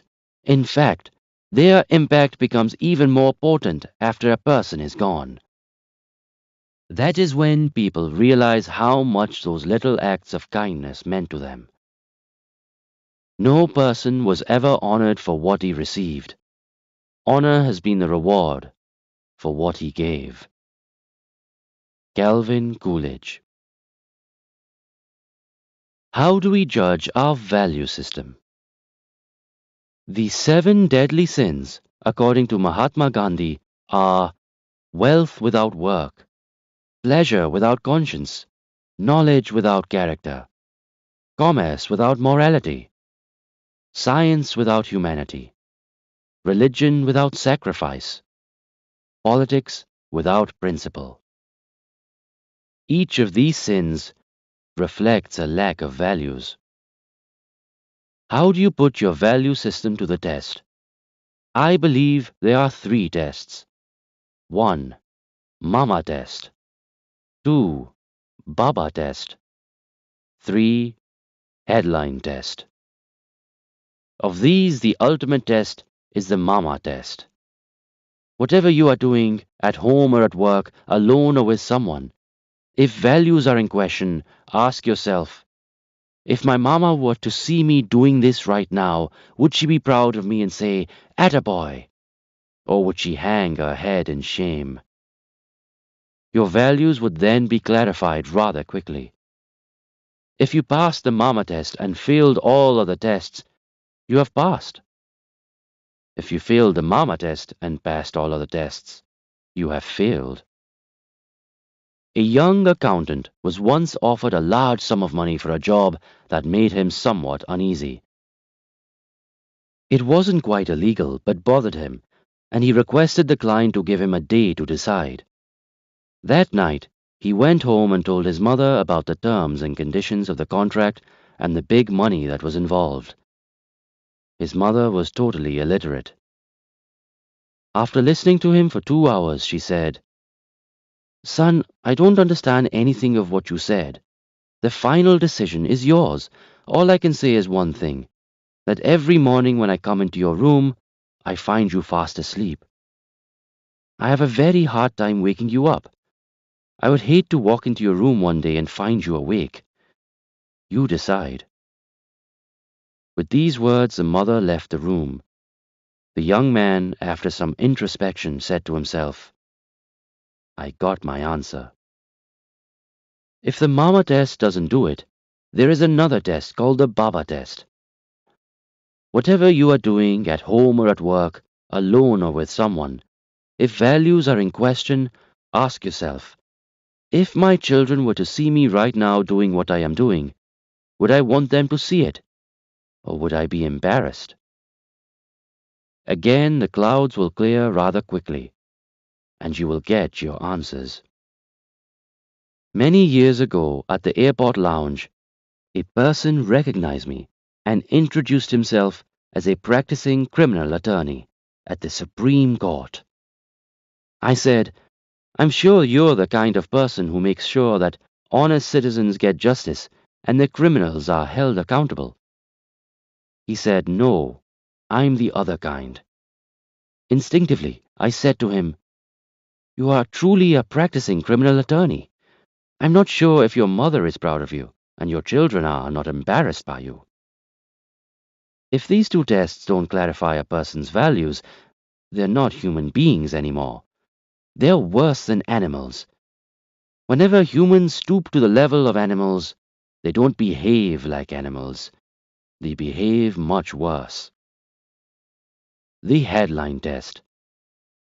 The headline test says, ask yourself, if whatever I am doing right now at home or at work, alone or with someone, were to become the headline news tomorrow morning, would I or my family be proud or embarrassed? The above three tests, if applied with integrity, will clarify values very quickly. How does our value system change? With constant exposure, what is intolerable becomes acceptable and eventually translates into involvement. As you make the transition from intolerant to involved, justification keeps taking place. Times are changing. We worry about the declining morals of the younger generation. Where will they end up? Before we point a finger at them, let's evaluate who is to blame. Values and virtues are not hereditary. They are learned. We need to get our priorities right if we are to influence the next generations positively. What we do for a living versus what we do with a living. Money is not the payoff for every kind of work. Parents bring up children with no paycheck in mind. Many people have lots of money, but they are very poor. Our objective ought to be both to have money and be rich. The most unfortunate part of life is when people want to make money without earning it. Hard work teaches a person the value of money. It is important that parents teach their children this lesson. I feel sorry for those of the younger generation who inherit money without values. Without lessons and guidance, they often equate everything with money. They think everything and everyone can be bought and sold. Of course, this is not true. Tragedies in life. Not getting what we want. I asked God for strength that I might achieve. I was made weak that I might learn humbly to obey. I asked for all things that I might enjoy life. I was given life that I might enjoy all things. Anonymous. Getting what we want.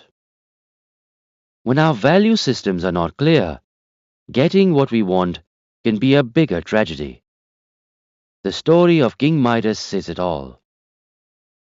The Midas touch. We all know the story of the greedy king named Midas. He had a lot of gold, and the more he had, the more he wanted. He would spend his days in his vaults counting his gold.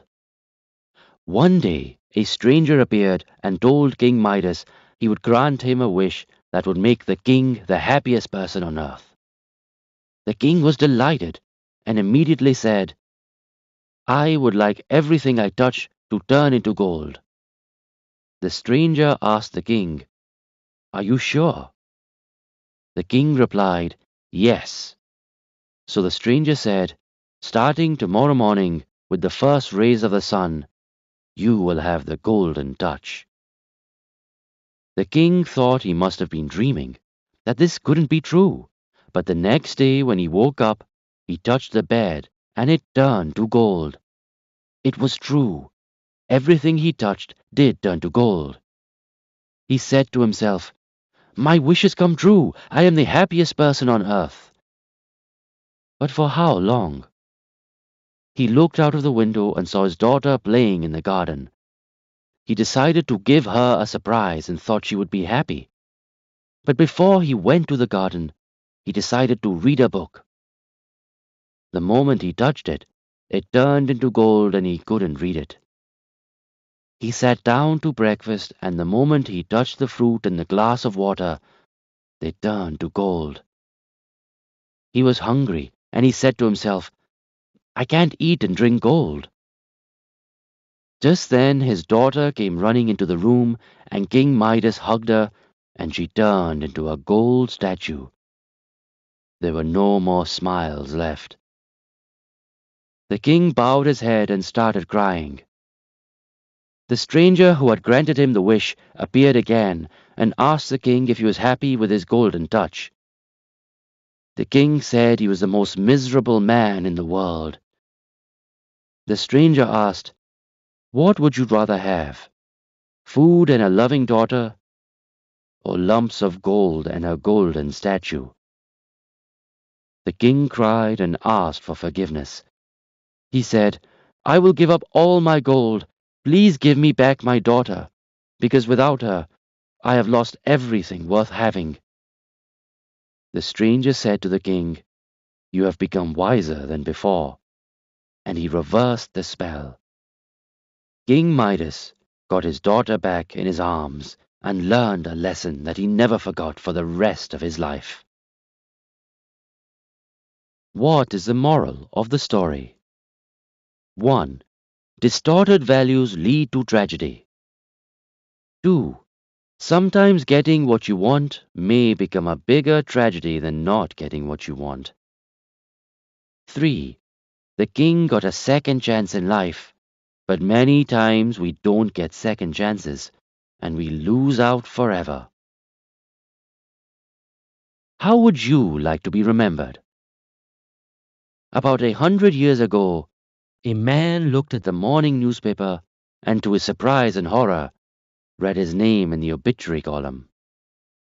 The newspapers had reported his death by mistake.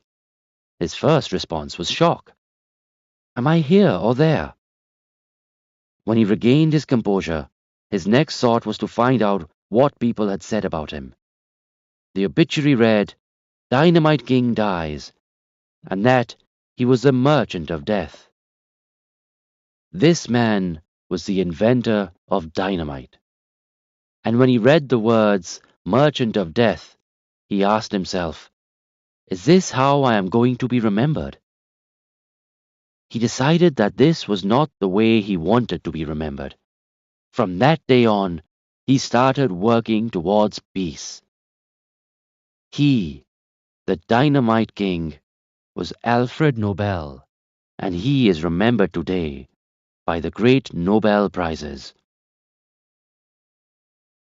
Just like Alfred Nobel, supposing one day we were to read our own obituary, how would we like to be remembered? As a rascal, a cheat, a crook, or someone who left this world a little better place than he found it? What is your legacy? Will you be spoken well of? Will you be missed? Once, a crooked politician died, and there was a huge funeral procession. Knowing the politician rather well, a passerby asked, Why is there such a big procession for such a crooked man? A man replied, To make sure he is dead. It's the little things that make a big difference. A man was taking a morning walk on the beach. He saw that hundreds of starfish came in with the morning tide, and when the tide receded, the starfish were left behind on the beach. With the heat of the morning sun's rays, they would die. The tide was fresh, and the starfish were still alive. The man took a few steps, picked one up, and threw it into the water. He did that repeatedly. Another man came along who couldn't understand what this man was doing. He asked, What are you doing? There are hundreds of starfish. How many can you help? What difference does it make? This man did not reply, took 2 more steps, picked up another one, threw it into the water, and said, It makes a difference to this one. Why don't we ask this question? What difference are we making? Big or small, it does not matter. If everyone made a small difference, we'd end up with a big difference, wouldn't we? Is your life worth saving? A boy was drowning in a river, and he shouted for help. A man risked his own life, jumped into the water, and saved the boy's life. As the man was leaving, the boy stopped him and said, Thank you. The man asked, For what? The boy replied, For saving my life. The man looked into the boy's eyes and said, Son, make sure when you grow up that your life was worth saving. This is a wake-up call. It is time to think. Success without fulfillment is meaningless. Unless there is a sense of meaning and purpose, life is empty and unhappy regardless of how much prestige, money, or education you have. Success begins with developing your personal success philosophy about your health, money, family, society, and values.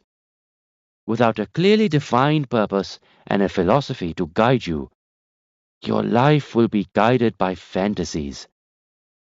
If you have not defined a philosophy of success, you have actually defined a philosophy of failure by default. Commitment. What is the difference between a promise and a commitment? A promise is an agreement with the world, whereas a commitment is an agreement with oneself. A promise is a statement of intent, whereas the commitment is a deliverance of intent. Conviction leads to commitment.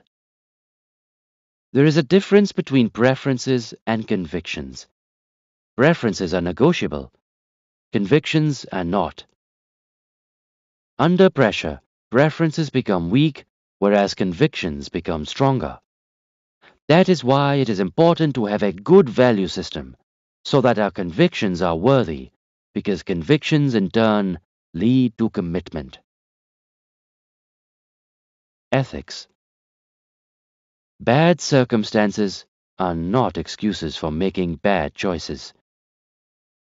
Values and ethics are not just designed for good times, but also to get you through bad times. They are like the laws of the land. You need them when circumstances are good, but they're even more valuable to protect you when things are bad. Most choices are not ethical choices. For example, what color clothes to buy or what TV to get are personal choices based on what is most appropriate for your situation. They are not ethical choices. Personal choices are subjective, not objective. Even though these are not ethical issues, they certainly involve responsibility. Ethical choices reflect objective choice between right and wrong. That is why your conscience hurts when making an unethical choice, and does not hurt when you make a wrong personal choice.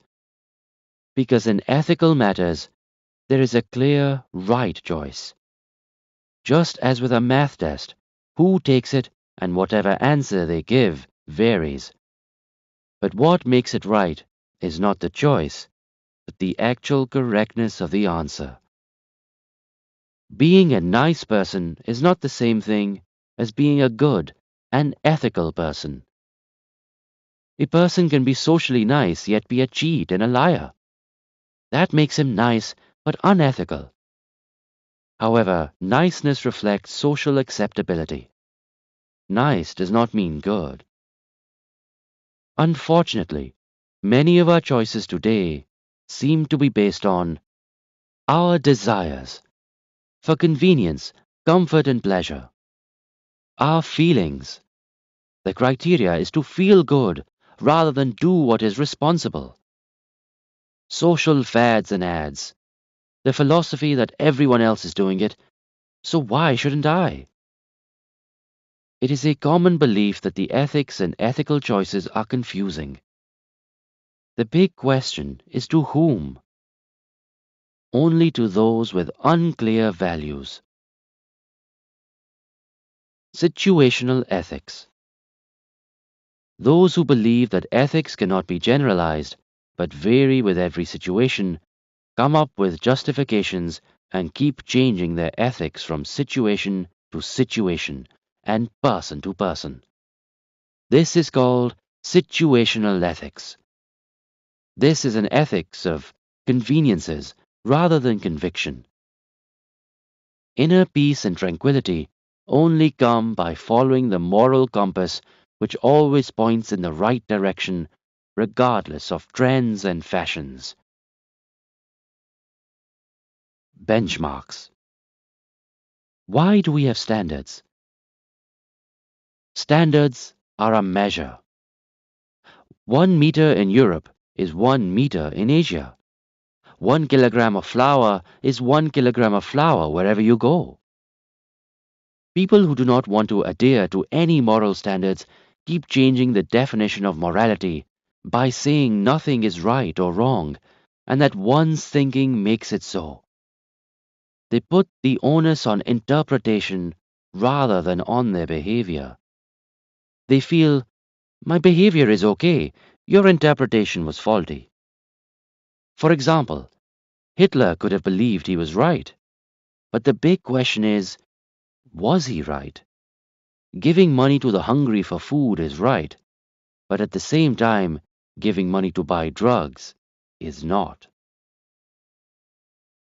The generalization sets the benchmark. The exception is the situation. For example, murder is wrong. That is a general statement and a generalized truth and ethical standard. Unless it is in self-defense. This doesn't say that it is okay to murder if the weather is good or if you feel like it.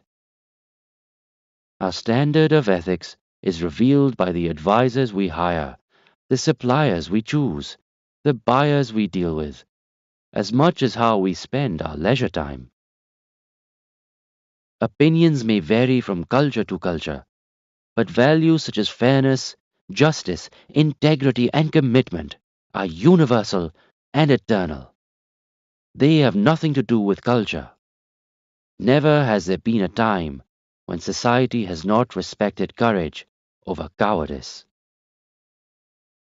Ethics and justice involve the following: empathy, fairness, compassion for the injured, the ill, and the aged. The larger interest of society. Just because a majority of people agree on something doesn't make it right. If the citizens of a country voted to disenfranchise all blue-eyed people, that doesn't make it right. Basic ethics are pretty universal. Just as freedom without discipline leads to destruction, similarly, society without a set of principles destroys itself. If values were so subjective, no criminals would be in jail. A society becomes good or bad based on the ethical values of individuals. And what gives a society its strength is its underlying ethical values. People who believe in the relativity of ethics get stuck in their own paradox. They say, everything is relative. The statement itself is an absolute truth. It is self-contradictory. The distinction between right and wrong, dishonesty and honesty presupposes their existence. Changing terminology does not change the meaning. Just like changing labels does not change the contents. Low moral values become more accepted by giving them new names. The media glamorizes immorality. Liars are called extroverts with an imagination. To educate a man in mind and not in morals is to educate a menace to society. Theodore Roosevelt. When Michael Severn, the president of Columbia University, resigned in 1993, a reporter asked him if there was any task left incomplete. Yes, replied Severn. It sounds complacent, but there is really only one. He referred to the lack of instructions in ethics. The average undergraduate, however, gets no training in these areas. Most educators are afraid to touch the subject. The subject of ethics is usually left to parents to address. The result is that young people who need moral and ethical training more than ever are getting less than ever. Morals and ethics are not religion. They are logical, sensible principles of good conduct that we need for a peaceful society. Ethics and legality. If a man has acted right, He has done well, though alone. If wrong, the sanction of all mankind will not justify him. Henry Fielding. Most will agree that legality and ethics are not the same thing. What may be ethical may or may not be legal and vice versa. For example, an insurance salesperson, more concerned with getting a large commission than selling the best policy for that particular client, sells an unsuitable policy. This may be legal, but it is unethical. A young executive is driving over the speed limit, trying to reach the hospital with his bleeding child in the back seat of his car. Hardly anyone would question the ethics of breaking the law in this situation. It would be unethical not to get medical help to save the child's life, even if it meant breaking the law. Legality establishes minimum standards, whereas ethics and values go beyond those standards. Ethics and values are about fairness and justice. They are not about pleasing or displeasing people. They are about respecting people's needs and rights. Purpose in life. There are many kinds of desires: desire for success, desire to do one's duty even at the cost of pleasure, desire for purpose, something worth dying for, which gives meaning to life.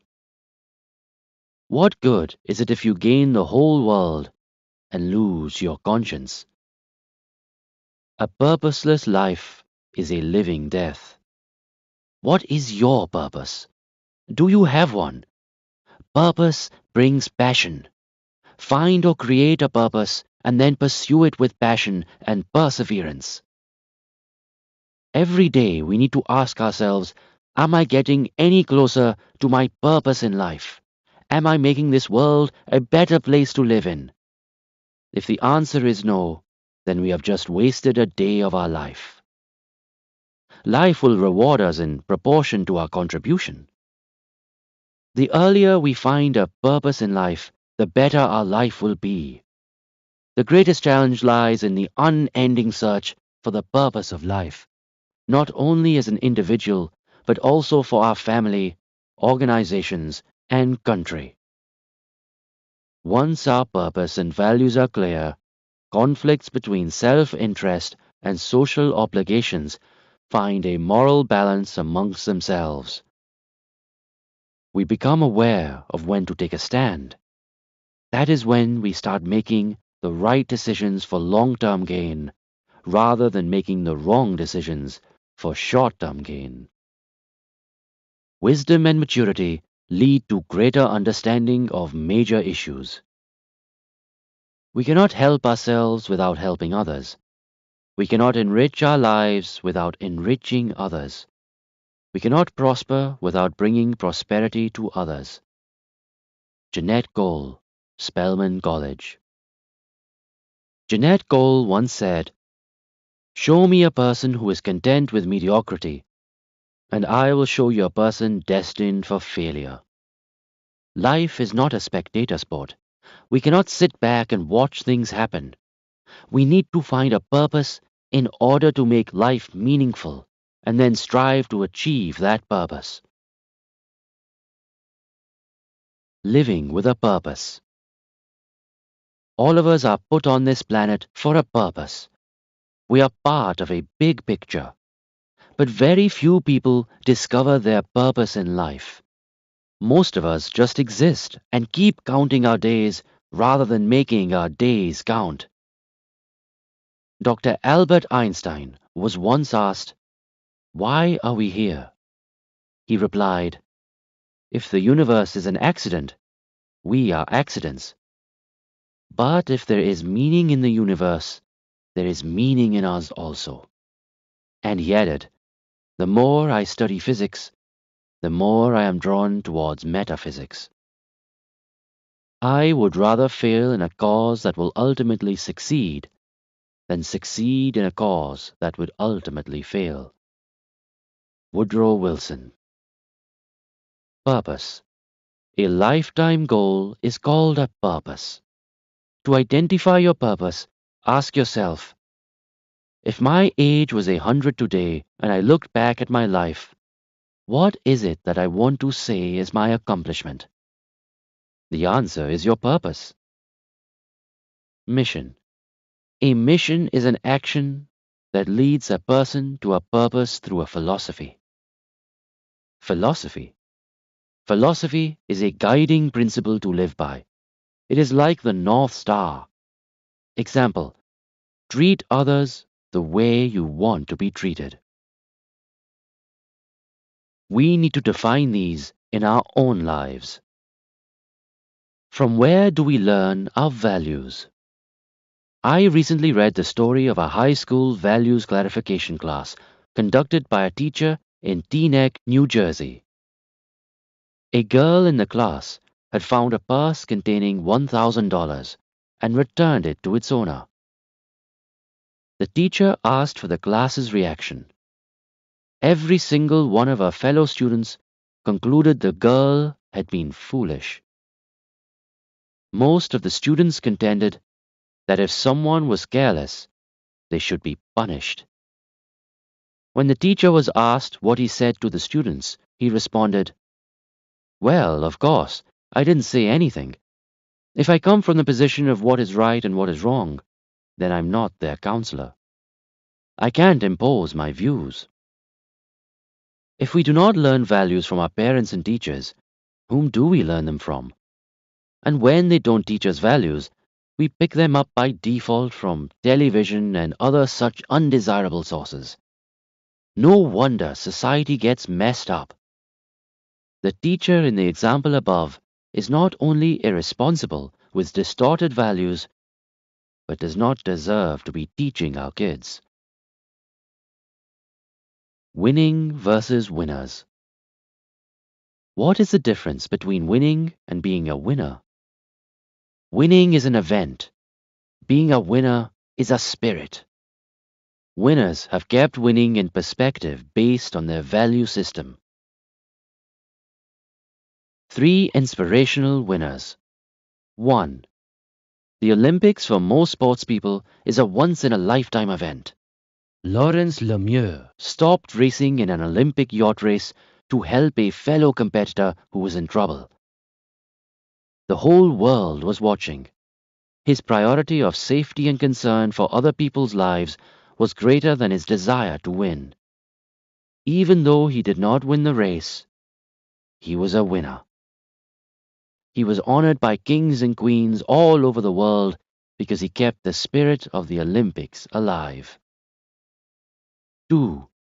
Ruben Gonzalez was playing the world title. The world was watching. In the final game, at match point, Gonzalez played a super shot. The referee and the linesman both confirmed that the shot was good and he was declared the winner. But Gonzalez hesitated, and after a little pause, he went to his opponent and said, "The shot was faulty. Let's play again." The service changed, and he lost the match. Everyone was stunned. Who could imagine that a player with everything officially in his favor, with winning in his pocket, would disqualify himself and lose? When asked why he did it, Gonzalez replied, "It was the only thing to do in order to maintain my integrity."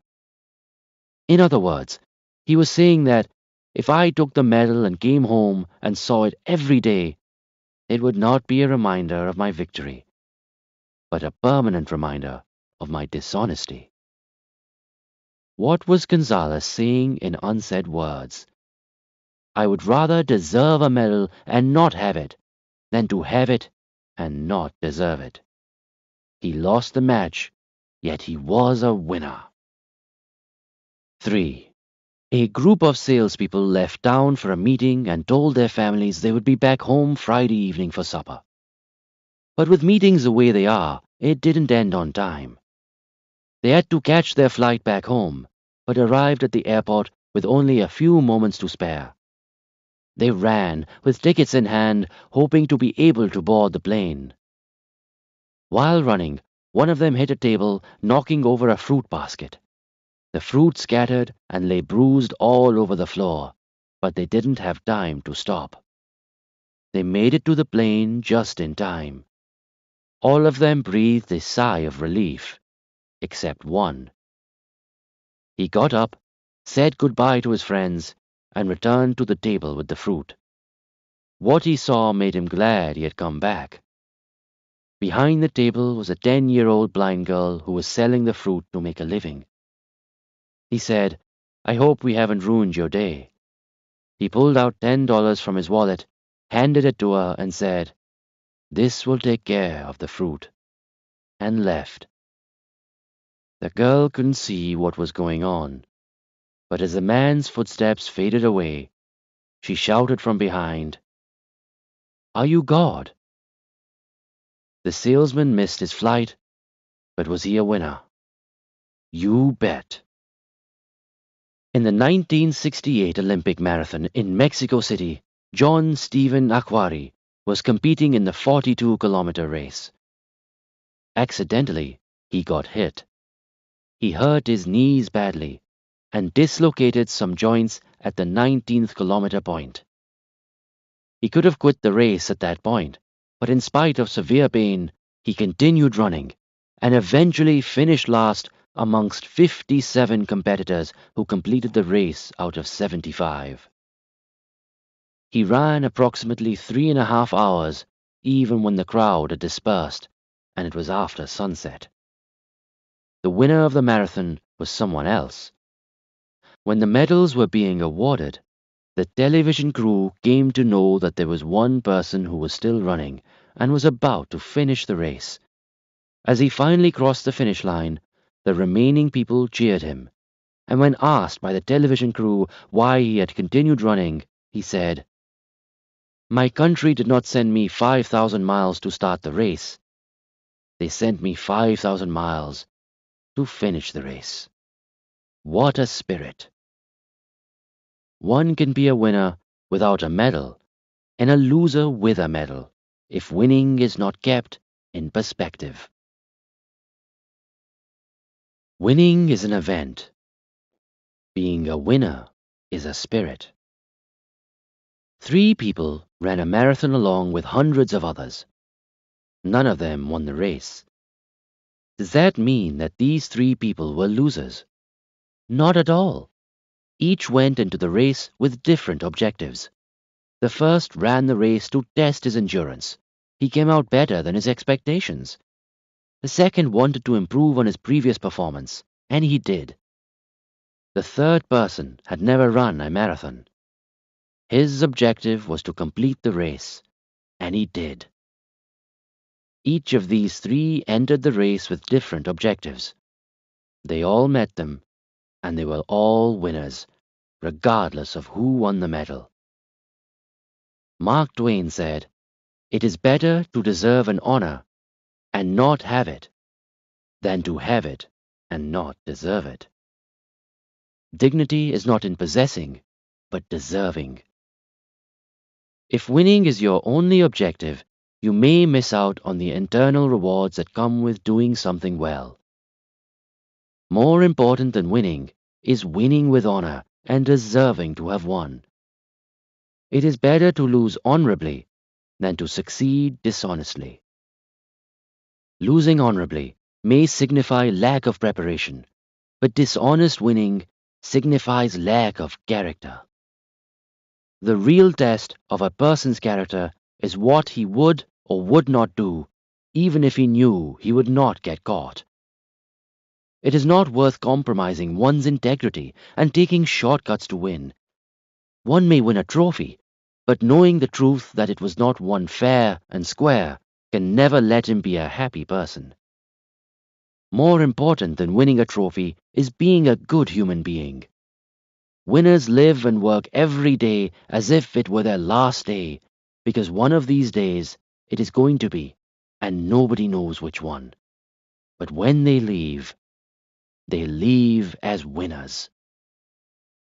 There are some defeats more triumphant than victories. Michel de Montaigne. Winners are gracious. Winners are gracious. They never brag about themselves. They respect and appreciate their team members and opponents. Many people know how to be successful. Very few know how to handle success. Blueprint for Success. I conduct a 3-day seminar. High Impact Leadership, Blueprint for Success.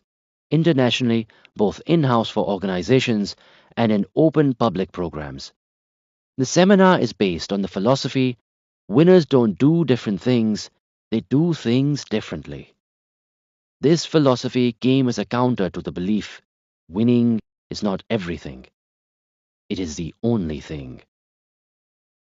This latter philosophy leads me to question the integrity of people who believe it to be true. It gives a distorted meaning to the words killer instinct. If you ask a person on the street, what is the meaning of killer instinct? Most responses would be, you have to win by hook or by crook. That is not killer instinct. That is pure dishonesty. To a good sportsman, killer instinct means 1. You don't put in 100%, you put in 200%. 2. To win, we must cash in on our opponent's mistake. Not taking advantage of your opponent's mistake is foolish. However, playing foul in order to win is not killer instinct. It is outright dishonesty. Unfair winning may give temporary success, but certainly not fulfillment. Our life is like playing a game of football. Winning and losing does not depend on how many goals you saved, but how many you missed. Isn't the same principle true in our lives? The reality is that life is a competition, and we have to compete. In fact, competition makes competitive people grow. The objective is to win, no question, but to win fairly, squarely, decently, and by the rules. Winners leave a legacy. Great people leave something behind. Winners recognize that no one can make it alone. Even though champions get the medals, they realize that there are many people behind their success, without whom success would not have been possible. Their teachers, parents, coaches, fans, and mentors. You can never fully repay those who have helped you. The only way to show a little gratitude is by helping those who are following. The following poem says it all. The Bridge Builder. An old man going a lone highway came at the evening cold and grey to a chasm vast and deep and wide, through which was flowing a sullen tide. The old man crossed in the twilight dim. The sullen stream had no fears for him. But he turned when safe on the other side, and built a bridge to span the tide. "Old man," said a fellow pilgrim near, "you are wasting strength with building here. Your journey will end with the ending day. You never again must pass this way. You have crossed the chasm deep and wide. Why build you the bridge at the eventide?" The builder lifted his old grey head. "Good friend, in the path I have come," he said, "there followeth after me today a youth whose feet must pass this way. This chasm that has been naught to me, to that fair-haired youth may a pitfall be. He too must cross in the twilight dim. Good friend, I am building the bridge for him." Will Allen Dromgoole. Socrates taught Plato. Plato taught Aristotle. Aristotle taught Alexander the Great. Knowledge, had it not been passed along, would have died. Our greatest responsibility is to pass on a legacy that the coming generations can be proud of. Changing values, today's values. Change is inevitable. Whether we like it or not, it is there. We have had too much of the me generation and situational ethics, which have led to the loss of strong communities. People of the me generation feel sadness for getting caught, rather than remorse for having done wrong. A survey of high school principals in 1958 asked this question: what are the main problems among your students? The answer was 1. Not doing homework. 2. Not respecting property. For example, throwing books. 3. Leaving lights on and doors and windows open. 4. Throwing spitballs in class. 5. Running through the halls. The same survey question was asked 30 years, one generation, later, in 1988. The answers were startlingly different. Here are the main problems of today's high school students: abortion, AIDS, rape, drugs, fear of violent death, murder, guns and knives in school. Old values are not obsolete. A nation is held together by shared beliefs and shared attitudes. That is what enables them to rise above the conflicts that plague any society. That is what gives a nation its tone, its fiber, its integrity, its moral style, its capacity to endure. John Gardner. Values such as responsibility, integrity, commitment, and patriotism are considered old-fashioned by some. These may be old values, but they are certainly not obsolete. They have stood the test of time and will be here forever. These values have the same meaning in New York as in New Delhi or New Zealand. They are universal. I don't know of any time or culture in history that did not respect these values.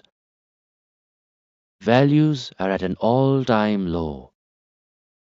In any society, basic immorality and injustice lead to despair. The greedy and inconsiderate who seek immoral pleasures must be stopped by those committed to real values. We have strayed in the process of change. Unfortunately today, money has become the prime measure of success. Any society that has lost its moral bearing is heading for disaster, because all failures in history have been moral failures. More than half a century ago, America was in the middle of a wrenching depression. 1/3 of the nation's wealth vanished in a matter of months. Manufacturing declined 77%. 1/4 of the labor force was left idle. Many cities could not afford to keep schools open. 1/5 of New York school children were malnourished. At one point, 34 million men, women, and children were without any income at all. Yet in the depths of that hardship, with its soup kitchens, bank closings, and hunger, Franklin D. Roosevelt could tell the nation in a radio address, "Our difficulties, thank God, concern only material things." How high are our ethical standards? What would you do in the following situations? 1. You know the taxi fare from your home to the airport is $64. You have paid that price several times before. You know it is the correct fare. This time the taxi driver asks for $32. What would you do? 2. You are dining in a restaurant. You ordered 4 dishes and the waiter brings all 4, but, by mistake, billed you for only 3. What would you do? 3. Your best friend is terminally ill, and you are a life assurance salesman.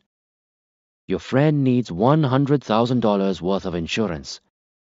No one knows, and no one can find out that your friend is dying. Would you write the policy? You cannot legislate ethics. What advice would you give to your children under the same circumstances? Is your behavior in conformance with the advice you would give your children under the same situation? We start learning ethics right after birth and continue all through our lives. Can we change ethical behavior? Yes, we need ethical training. What affects ethics? Greed, fear, pressure. Pressure to perform does not justify unethical acts. To be treated fairly is not the same thing as being treated equally. Ethics in business. Ethics or lack of it is evident in every profession. Greedy doctors do unnecessary procedures and surgery. Lawyers bend the truth. Parents and children alike tell white lies. Accountants and secretaries often falsify reports. When we cheat the people around us, most of all, we are cheating ourselves. We are preparing ourselves to be cheated. Additionally, when we cheat others, we start believing that others will do the same to us, and we become suspicious and pessimistic. Prosperity brings responsibility. We cannot build industry and infrastructure while destroying the moral and social fiber of society. The consequences of not following ethical behavior are the same as not following legal behavior. Some people will never be ethical. They think they are taking the easy way. In reality, it is the tougher way. Could you face yourself if you didn't do the right thing for your client? Could you tell your kids and be proud and feel good? If you can't, then that behavior is unethical. A sense of humor and pride in yourself will keep you on course. Conclusion. Why don't people achieve excellence? The big reason is the lack of vision or limited vision. We need to dream beyond what is possible. Everything that we see today was a dream before it became reality. Live with enthusiasm, direction, and a sense of purpose. Do you have a dream? What is your dream? Every day that you live, are you getting closer to your purpose? Don't listen to living failures. They will give you faulty advice on how to succeed. Instead, get your advice from successful people. Where the vision is 1 year, cultivate flowers. Where the vision is 10 years, cultivate trees. Where the vision is eternity, cultivate people. Oriental saying. Remember, winners don't do different things, they do things differently. Shiv, Khera. Action plan.